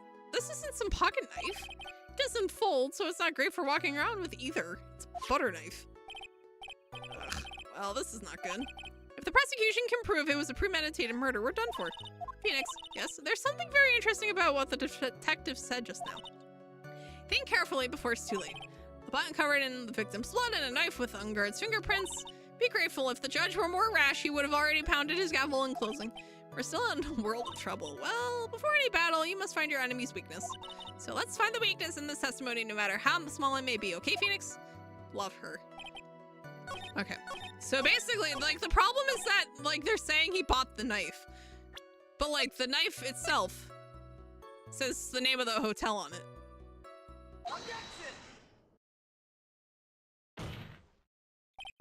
Wait a second. What? So the basis of your argument that this was a premeditated murder is simply that my client bought a knife beforehand? That's right, pal. The defendant did not buy this knife. Huh? Take a good look at the handle of this knife and you'll see what I'm talking about. Huh? Yeah, it has a gatewater seal set into the handle. So this is basically the case of a 100-year-old spirit in a girl's body, only Mia isn't 100 years old. Yes. Yes. Yes. Right now, Pearl is channeling Mia. And all that goes with it. Gatewater? I think I've heard that name somewhere before. That's the name of the hotel. The Gatewater Hotel. Uh-oh. The murder knife was actually property of the hotel, which means this murder was not premeditated. yes, that is very true. This is a very big... What is it, Mr. Edgeworth? Excuse me. I'm sorry, but the defense is simply too careless. What? I think whether the crime was premeditated or not has already been determined. How so? I admit this knife is hotel property. There is no one currently on the police force that is dumb enough not to realize this. But I did... Oh. No! Just rubbing it in. Unless it was premeditated and they planned on using a knife at the hotel, yeah. But the question is, where did this knife come from? Why, that's obvious. It came from the victim, Mr. Koreeda's room. Sorry, Your Honor, but that is incorrect. The victim ate a last meal before he was murdered. With that being the case, I would like to draw the court's attention to what is on top of the table. There's a knife and a fork on the table. Then, where in the world did this come from? If it pleases the court, I would like for us to recall the room of the defendant, Mr. Matt Ungard. Oh. One of the plates is missing a knife. Especially while it was on top of his table. There is something missing. Perhaps it is a single knife? Isn't the knife sticky with jelly from the fridge? Probably. Like, it even looks like it looks like a butter knife. It genuinely looks like someone, like, scooped jelly on it and went, oh, look, it's blood. We came to the conclusion that Mr. Matt Ungard's knife was missing. Hi, Meatball. How are you? Ugh. Mr. Ungard had gone to the victim's room with the knife he had used during dinner.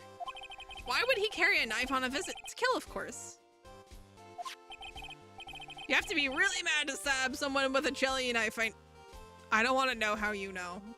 To be perfectly honest. I'm afraid to know how you know. This was a premeditated murder.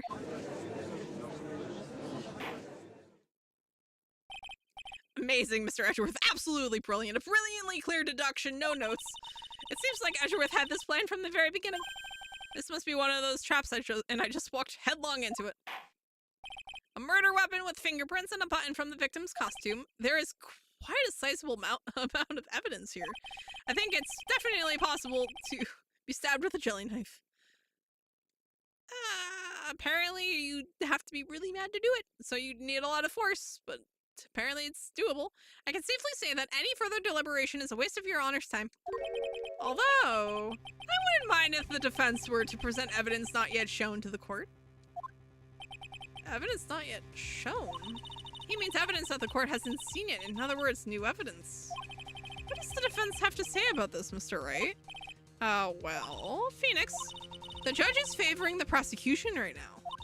If we answer with something wrong here, that gavel of his will be ringing out the sound of our defeat.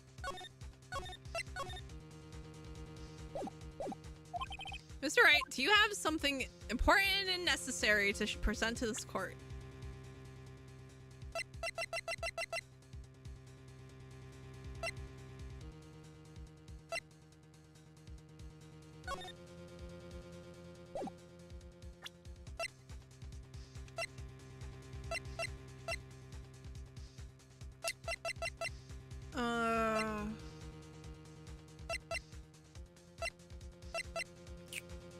I'm inclined to think the wine glass. No, not right now.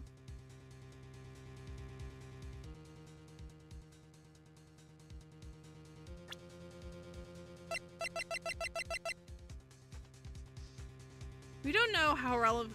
Yeah, we don't know if this is actually relevant evidence or not. The guitar case is open, which implies that he was stabbed after he opened it, since apparently there's no... Okay, so the vase broke before the case opened, which is why there's no water inside.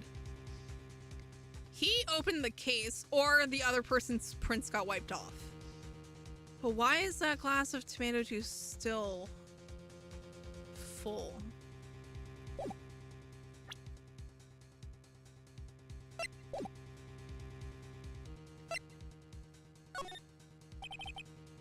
This has to be another trap. Better if I don't say anything than risk throwing out a bad piece of evidence. Looks like the defense isn't saying a peep on this one, which means this court is adjourned. Phoenix, we will lose this case if you give up here, so you had better show the judge. Slow down, we all know I have a tendency to be wrong more than I can't even say. There we go. There's one piece of evidence that catches my attention. Something that this court has yet to see. Mr. Wright, I will say this one more time. I do not feel this trial needs to continue at all. However, I'm giving you one chance and only one. What the judge is saying, right, is don't try pulling one of your usual bluffs here. If I must— oh, okay, it's going to make me—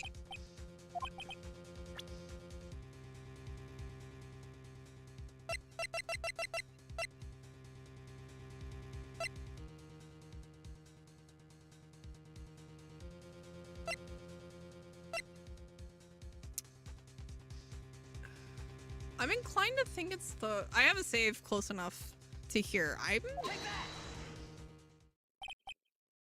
This is a wine glass, is it not? Please look at the photo of the crime scene one more time. The scene is a mess because of the victim's struggle against his assailant. The face was broken, his makeup is all over the floor. These were all things that were at one point sitting on top of the dresser. Well, yes, I see your point. However, this glass that is sitting on top of the dresser is mysteriously untouched. The only thing that had not fallen over along with everything else is this wine glass. This piece of evidence is more than strange enough to warrant further consideration. Well, what do you all have to say? Well, yes, it is a little peculiar. Yes, isn't it? I thought it was. You can stop looking at me with those puppy dog eyes of yours now, Mr. Edgeworth. What is it, Your Honor? Your opinion. You don't need my opinion, because there is no special meaning to that glass. What? It's safe to say that the glass was set there after the crime took place, by the person who discovered the body, Adrian Andrews, for example. She could have easily been so shocked that she sat the glass down without thinking. That does sound very possible, Mr. Wright. Could Miss Andrews really have set that glass down without thinking? No. If I appear weak here, the trial is over. I can look for my proof later. For now, I should trust my instinct and point with certainty. They just might fall for it if you're thought-provoking enough. The defense would like to challenge the prosecution's theory. We would like to see something that proves it was Miss Andrews who set the cup on the table.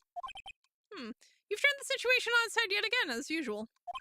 Mr. Edgeworth, do you have any proof to back up your claim?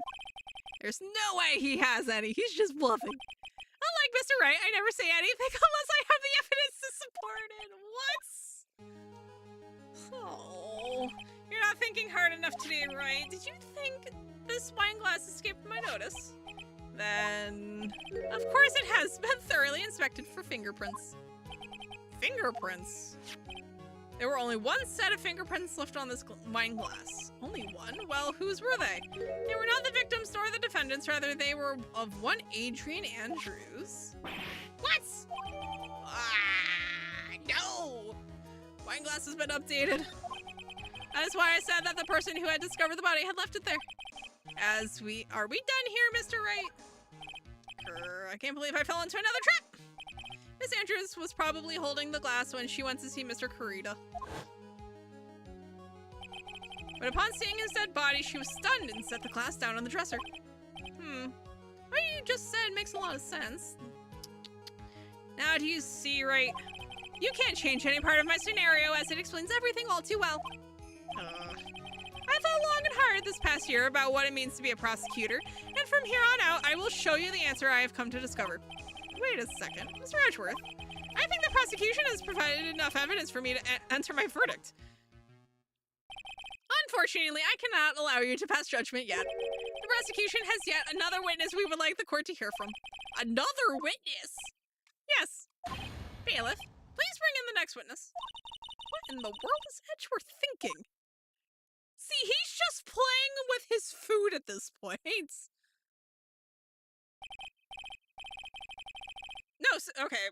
What is he doing? Now that witness, please state your name and occupation. Witness, your name and occupation, please. Ah! Gotcha! I wonder into that calm composure he had earlier.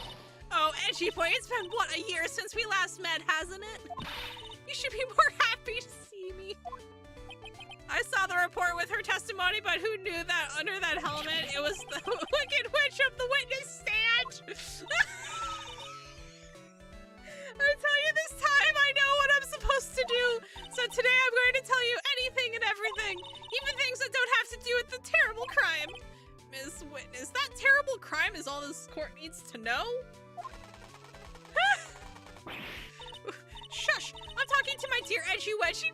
No, absolutely not. Absolutely. No. If she calls him that again, absolutely not. Oh. Don't interrupt us, Gramps. Yes, madam.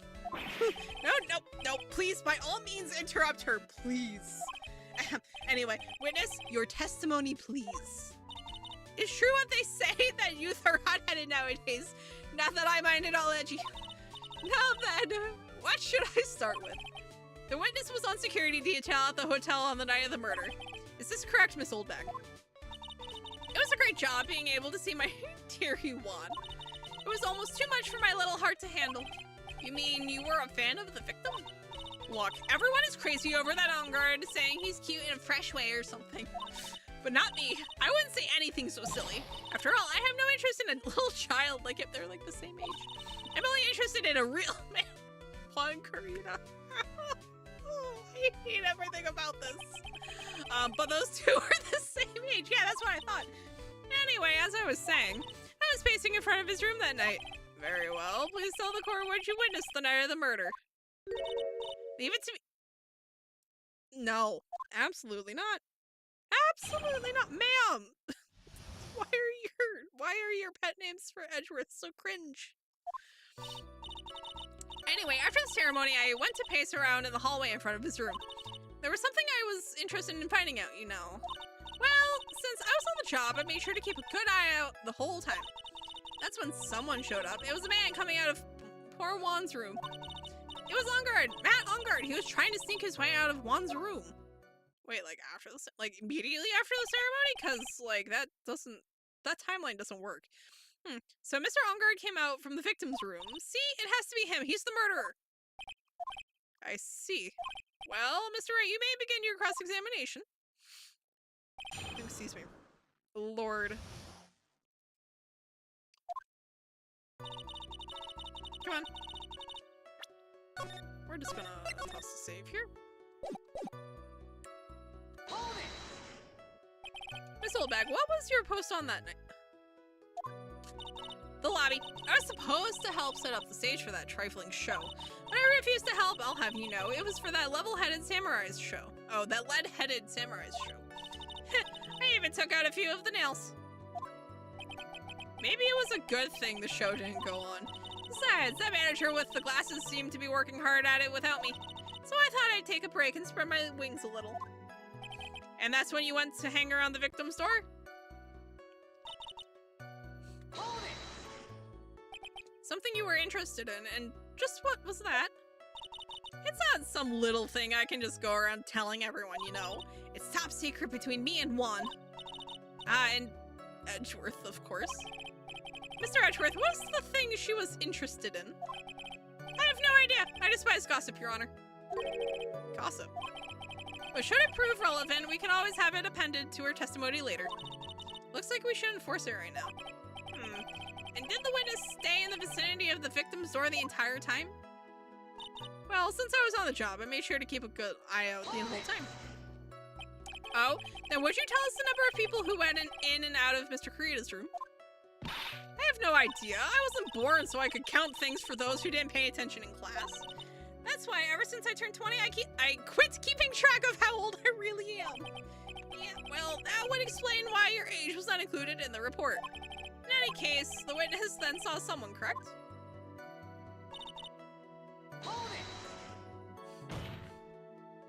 Who in the world was that? I'm not allowed to say. This sort of information has to be carefully guarded from the masses, Sonny.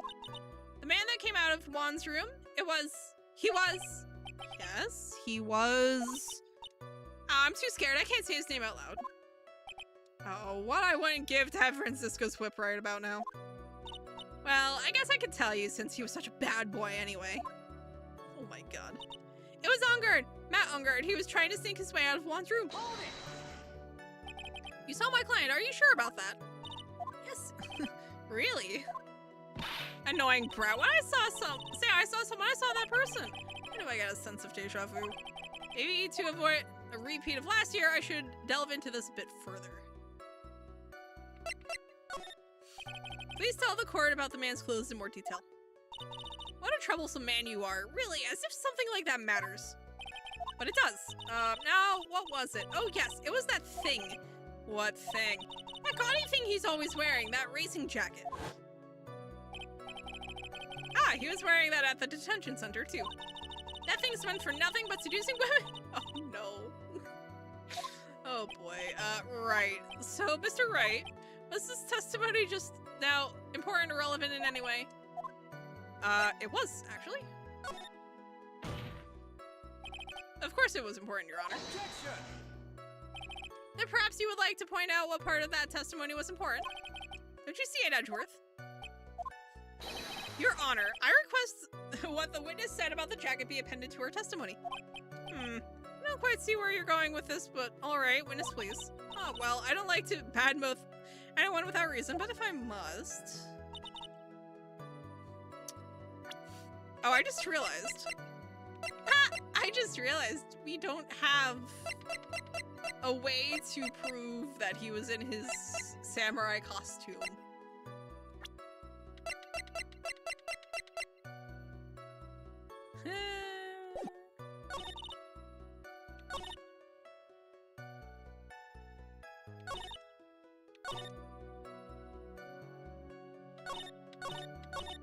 I wonder, can I get you to append for the rest of them?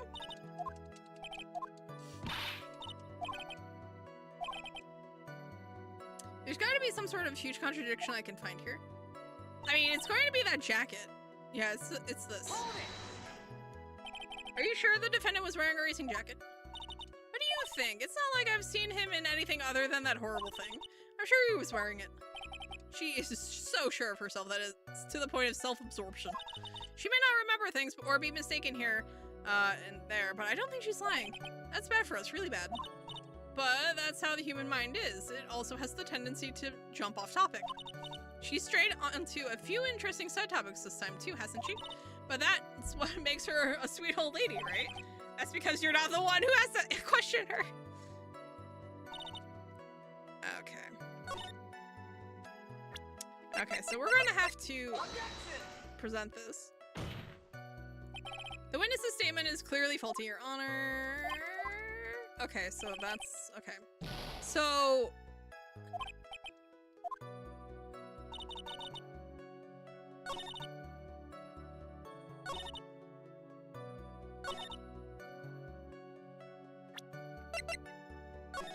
let's see, that's the promotional...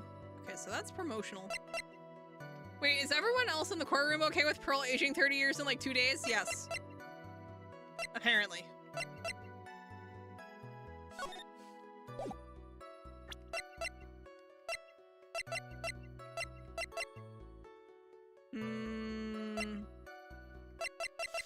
I wish I had... See, we know that the issue here is that... about here? He claims he was still in his costume. The button? Oh, yeah. Yeah, thank you. I was about to say, wait, what about the button? There we go. Thank you, Wood. Miss Oldbag? What? Don't say my name for no reason. Do you know what this is? Ah, it's button number 2 on the Jam and Ninja's costume. Now I know she's an obsessed fan. She's identified it in a single glance. Give it here. If you don't give it to me, I'll punish you with this. Oh no, the ray gun. Whatever shall we do? Wow, she really is a diehard fan to want a button covered in blood. This button was discovered on Mr. Ungard's body during a full body search. See? This button proves beyond a shadow of a doubt it was that rascal Ungard.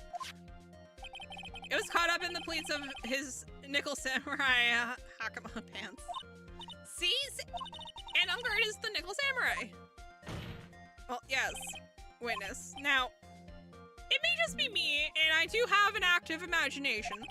But just now, didn't you say that the defendant, Matt Ungard, was wearing his usual racing jacket?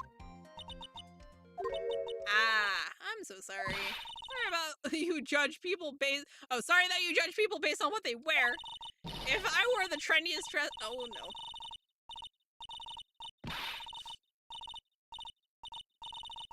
Also, why does she have a tape recorder strapped to her chest?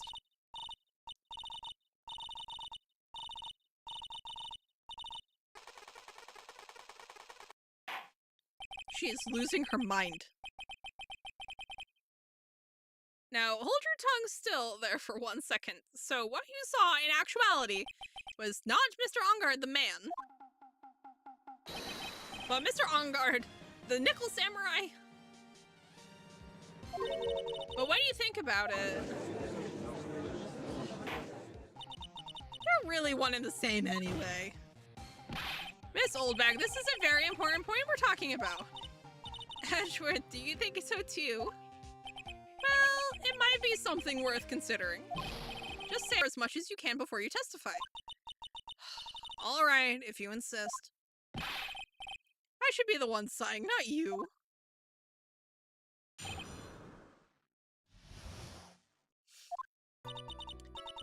Ungard. Yes, now I remember. The nickel samurai, that's right. It was the nickel samurai that I saw. Yes, it would have been convenient for him to wear his costume during the murder. He had to go to that post-ceremony stage to show right after the crime, you know? So he must have worn that nickel samurai costume when he was stabbing poor Juan. I knew it. I knew you'd say he was inside that costume. What? Did you think there could have been someone else inside that costume? Don't be thinking such rude things. But the possibility does exist. Ah, youngins today, I told you there is no way it was anyone else. How do you know that? Because I said so, and what I say is the truth. At least she's just as delightful a witness as she was a year ago. Mr. Wright, you may cross-examine the witness. She makes me suffer.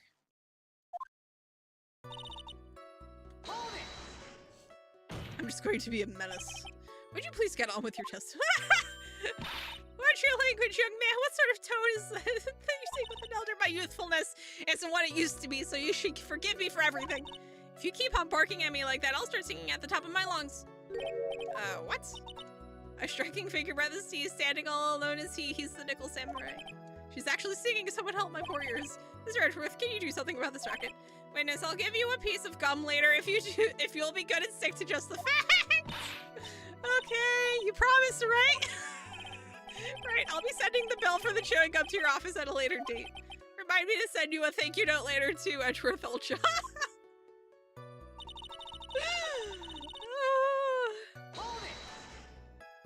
Be a little more careful with your testimony, please. Not too long ago, you said he was wearing his racing jacket, and now he's not. Not too long ago? Then let me ask you this. When you were itty-bitty, what was your grand dream? Huh? What did you want to be when you grew up, whippersnapper? My dream, huh? Well, I wanted to be Judge Wagner, hero of the public's court, so what? See? And look at where you are now. You're not Judge Wagner, are you? Are you? Well, what I said earlier. Who puts any weight into things like that? The now is everything. I can't be held responsible for the past. Since when did court become theatrics over testimonies? All that matters is that man was inside that costume. Isn't that enough? Oh my god. I just got an achievement for pushing her. For that one. Let's see, what is it? Press Oldback's claim that it was the nickel samurai that I saw, and it's called Judge Wagner. Wow, only like 17.5 people, percent of people actually have it. What's insanity?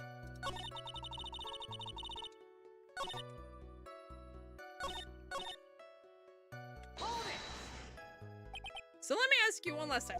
The person you saw, it really was the nickel samurai. As showy as ever. Haven't I been saying that from the very beginning? Can I throw in the towel? You don't need to think too hard on this one. Huh? There's a contradiction in her testimony, and it's sitting in plain sight. The question is what that contradiction means for us. Well, I have to figure out what you're talking about first, but okay. People do not want to hear old bag yap, I guess. Well, the thing is, though, it wasn't even, like, one of those run-on ones, either. Like, she insulted us a few times, but, like, it was, like, literally just tap A, because I'm using a controller. It was literally just tap A few times, and she shuts up.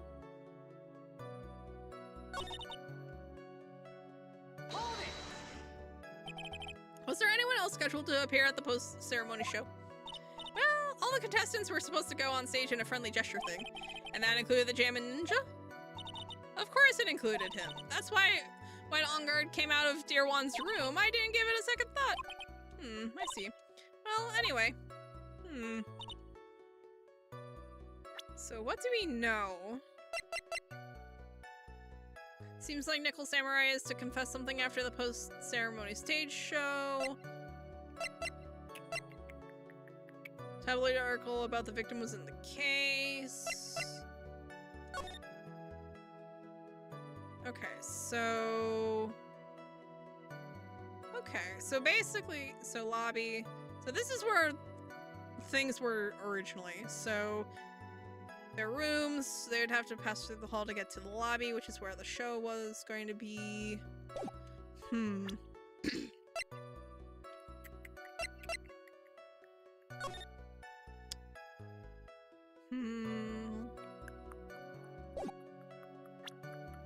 Where'd that scarf come from?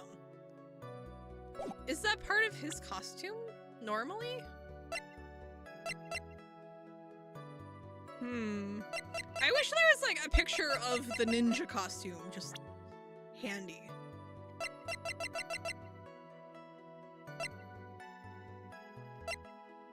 Unless that white thing is supposed to be... Unless that white thing is supposed to be his scarf?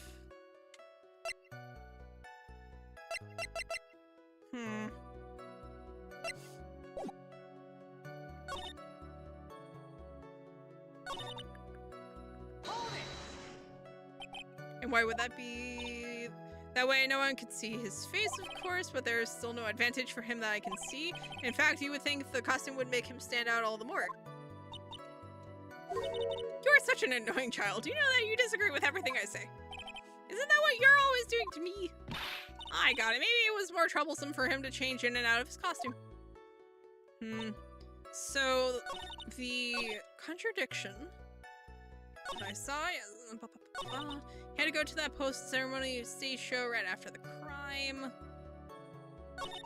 So he must have worn that Nickel Samurai costume when he was stabbing poor Juan.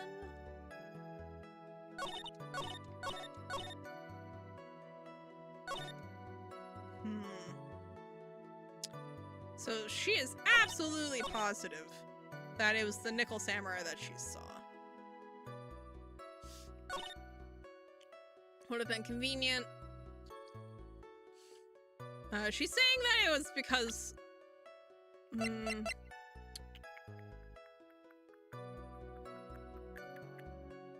trying to think.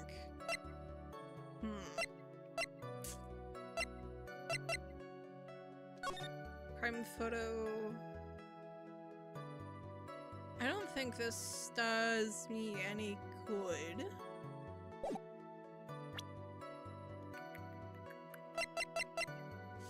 Let's see, that has On Guard's fingerprints on it, ripped from the thing, found in the Hakama.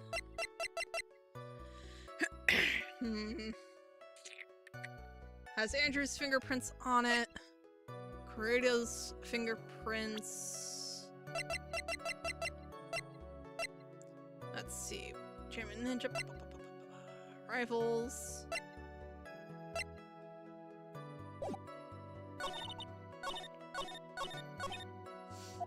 You don't need to think to move. Let's see. The contradiction is sitting in plain sight. The question is what that means. But see, it's like identifying that contradiction is what the problem is.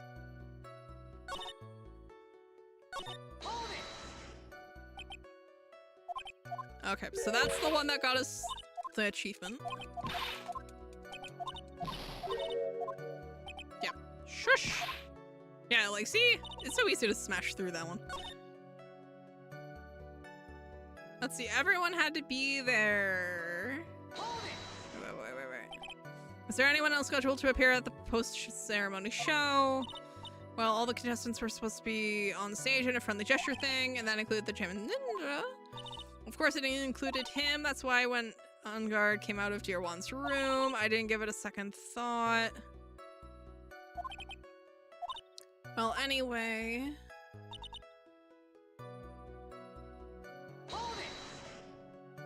So let me ask you one last time. The person you saw, it really was the Nickel Samurai. The show is ever. Haven't I been saying that from the very beginning? Oh, well, yes. I mean, it still could have been anyone.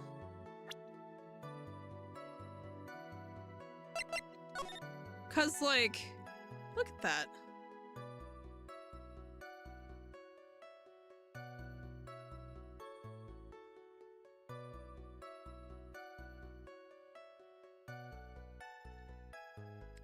Actually, wait, how does he leave Prince? If he's got a robot hand and a glove.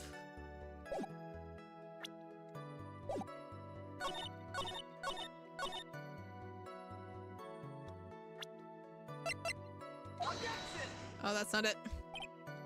Yeah, that's I was hoping to be able to present it as, like, there's no way that he could have had Prince.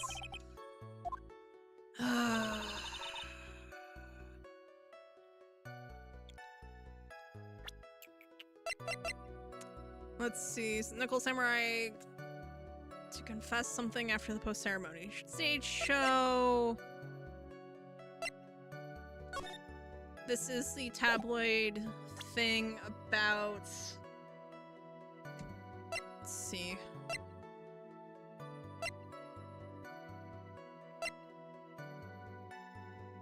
I feel like I'm missing something. I feel so stupid. I feel so smooth-brained right now. What is this? What is this? It almost looks like damage on the costume or like a hair.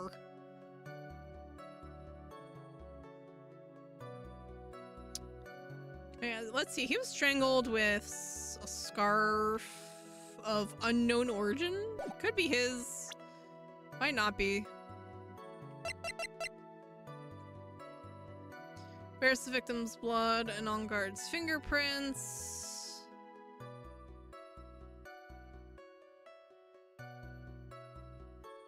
This is probably going to be really stupid.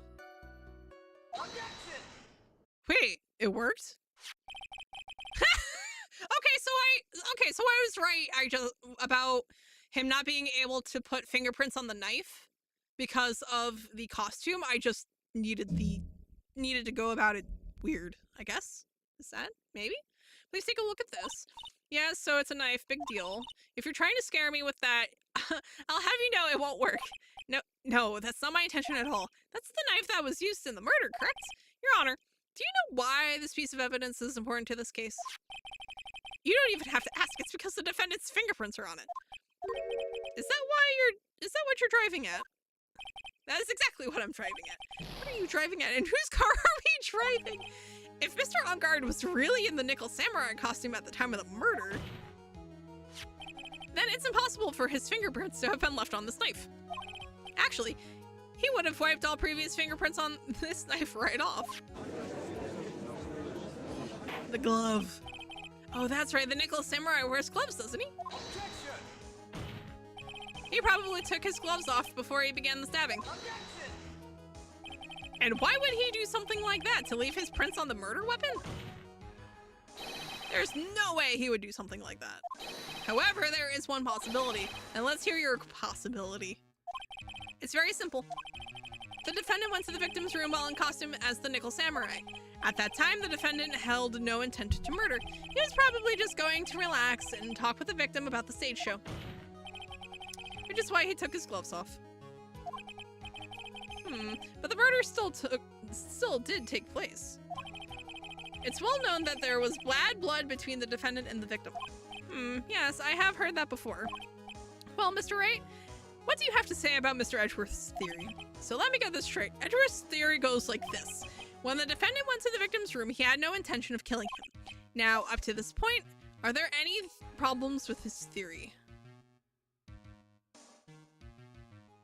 Yeah, he has no reason to kill him.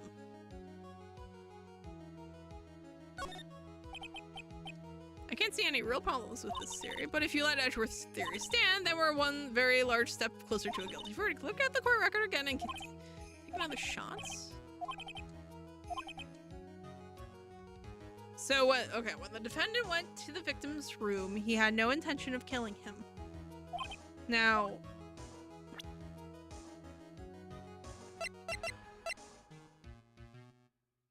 if he wasn't planning to kill him, why take the... Oh, yeah. Thank you. Also, I just realized it's after 8. And I completely missed it because I was using the clock that I have set up on my stream deck. And it apparently stopped at 7:21 and I didn't notice. So, so it's like almost 8:15 and I'm probably starving. We are going to basically just roll this. This knife, this was used by Mr. Ungard at dinner. Yes, we did establish that, which means that if my client was in fact the killer, then he brought this knife with him when he went to visit Mr. Kurita, I suppose. However, you just said it yourself. At that time, the defendant held no intent to murder. So why bring the knife? He wouldn't, would he? Which means, Mr. Edgeworth, your theory was flawed from supposition 1. Wow. Okay. And one more thing. If the murderer was wearing the costume at the time of the murder, then there should be glove marks left on the knife. Which means the defendant's fingerprints shouldn't be all over it like bees on a hive. Sir. What? And that brings me to my final point. This knife was planted by the real killer to hide their identity and mislead us. Ooh. Order, I say order in the court. Was this knife really planted by the killer? Why would the murderer do such a thing? Hi, Jez. So welcome to overtime. I'm basically just trying to get this into a decent spot. What did I miss? Okay, so the long story short, we are back in a Steel Samurai adjacent case, where the Nickel Samurai is accused of killing his rival, the Jammin Ninja. Maya has been kidnapped by an individual by the name of D Killer. Yeah, whose only ransom demand is basically getting our client acquitted. And our client is, of course, the Nickel Samurai. No, it's not. Yeah, so Maya got kidnapped, and Pearl is currently channeling Mia. So that's a thing that's happening. We only get one investigation phase and one trial for this particular case. So we've done a bunch of digging. It's very messy. In like the back end of this case. But basically, cut to the trial. Oh yeah, Gumshoe got fired. No, not even demoted, straight up fired. Gumshoe got straight up fired. He is no longer a detective, or at least he is no longer a detective as of the end of this case. Francisca von Karma got shot in her shoulder by a gunman sent by the killer. So she wouldn't be the prosecutor for this trial. And instead we're going up against Edgeworth. They let him be incompetent for so long. Basically Francisco was like, Lamau, no. Well, she caught him passing us information. So she got him fired because she thought he was a traitor, which technically not wrong because he's not supposed to be helping us. But, you know, yeah. Somehow Edgy returned. Yeah, apparently instead he, I wouldn't go so far as to say that he faked his own death. But he basically faked his own death and went abroad for a year, and now he's back. Look at him. Aren't you forcing the interpretation just a little too hard on this one? Back to it.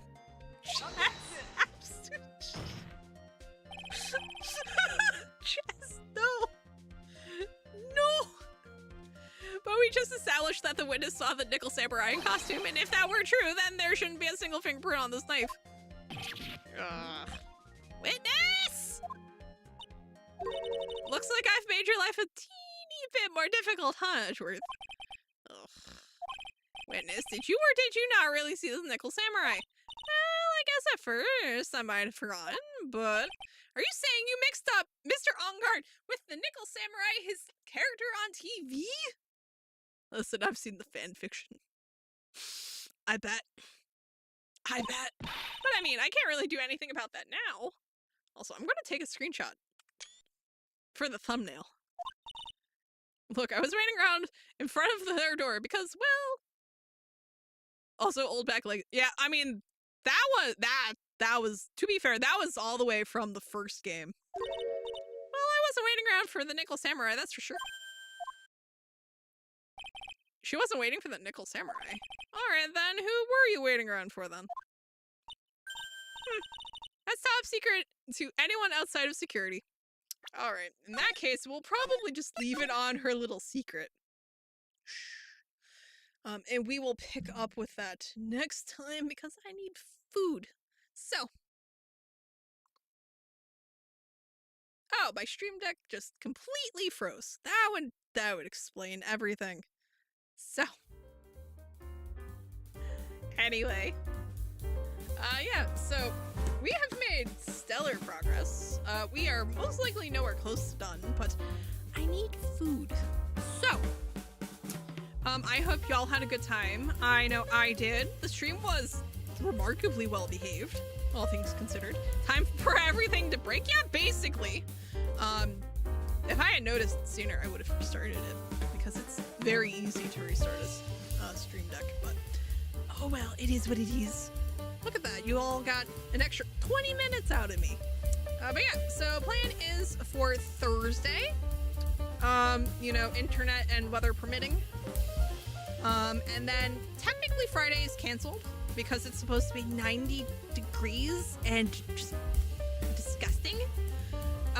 But if it winds up being like a really nice day and not like super hot and super nasty, I might just do a stream anyway. But don't plan for it because I'm expecting the worst. But yeah, so I hope y'all have 90 exactly. I'm very glad I have an air conditioner, you know, in my room that's been going for the last several weeks at this point, because otherwise it would be miserable having to get that in before the heat arrived fully. But yeah, so I hope y'all have an absolutely wonderful rest of your day or night, whatever it is for you, and I look forward to hopefully seeing you folks when I see y'all again. Bye, everyone. Gotta stop the stream manually. It's been 200 years since I've had to do this later.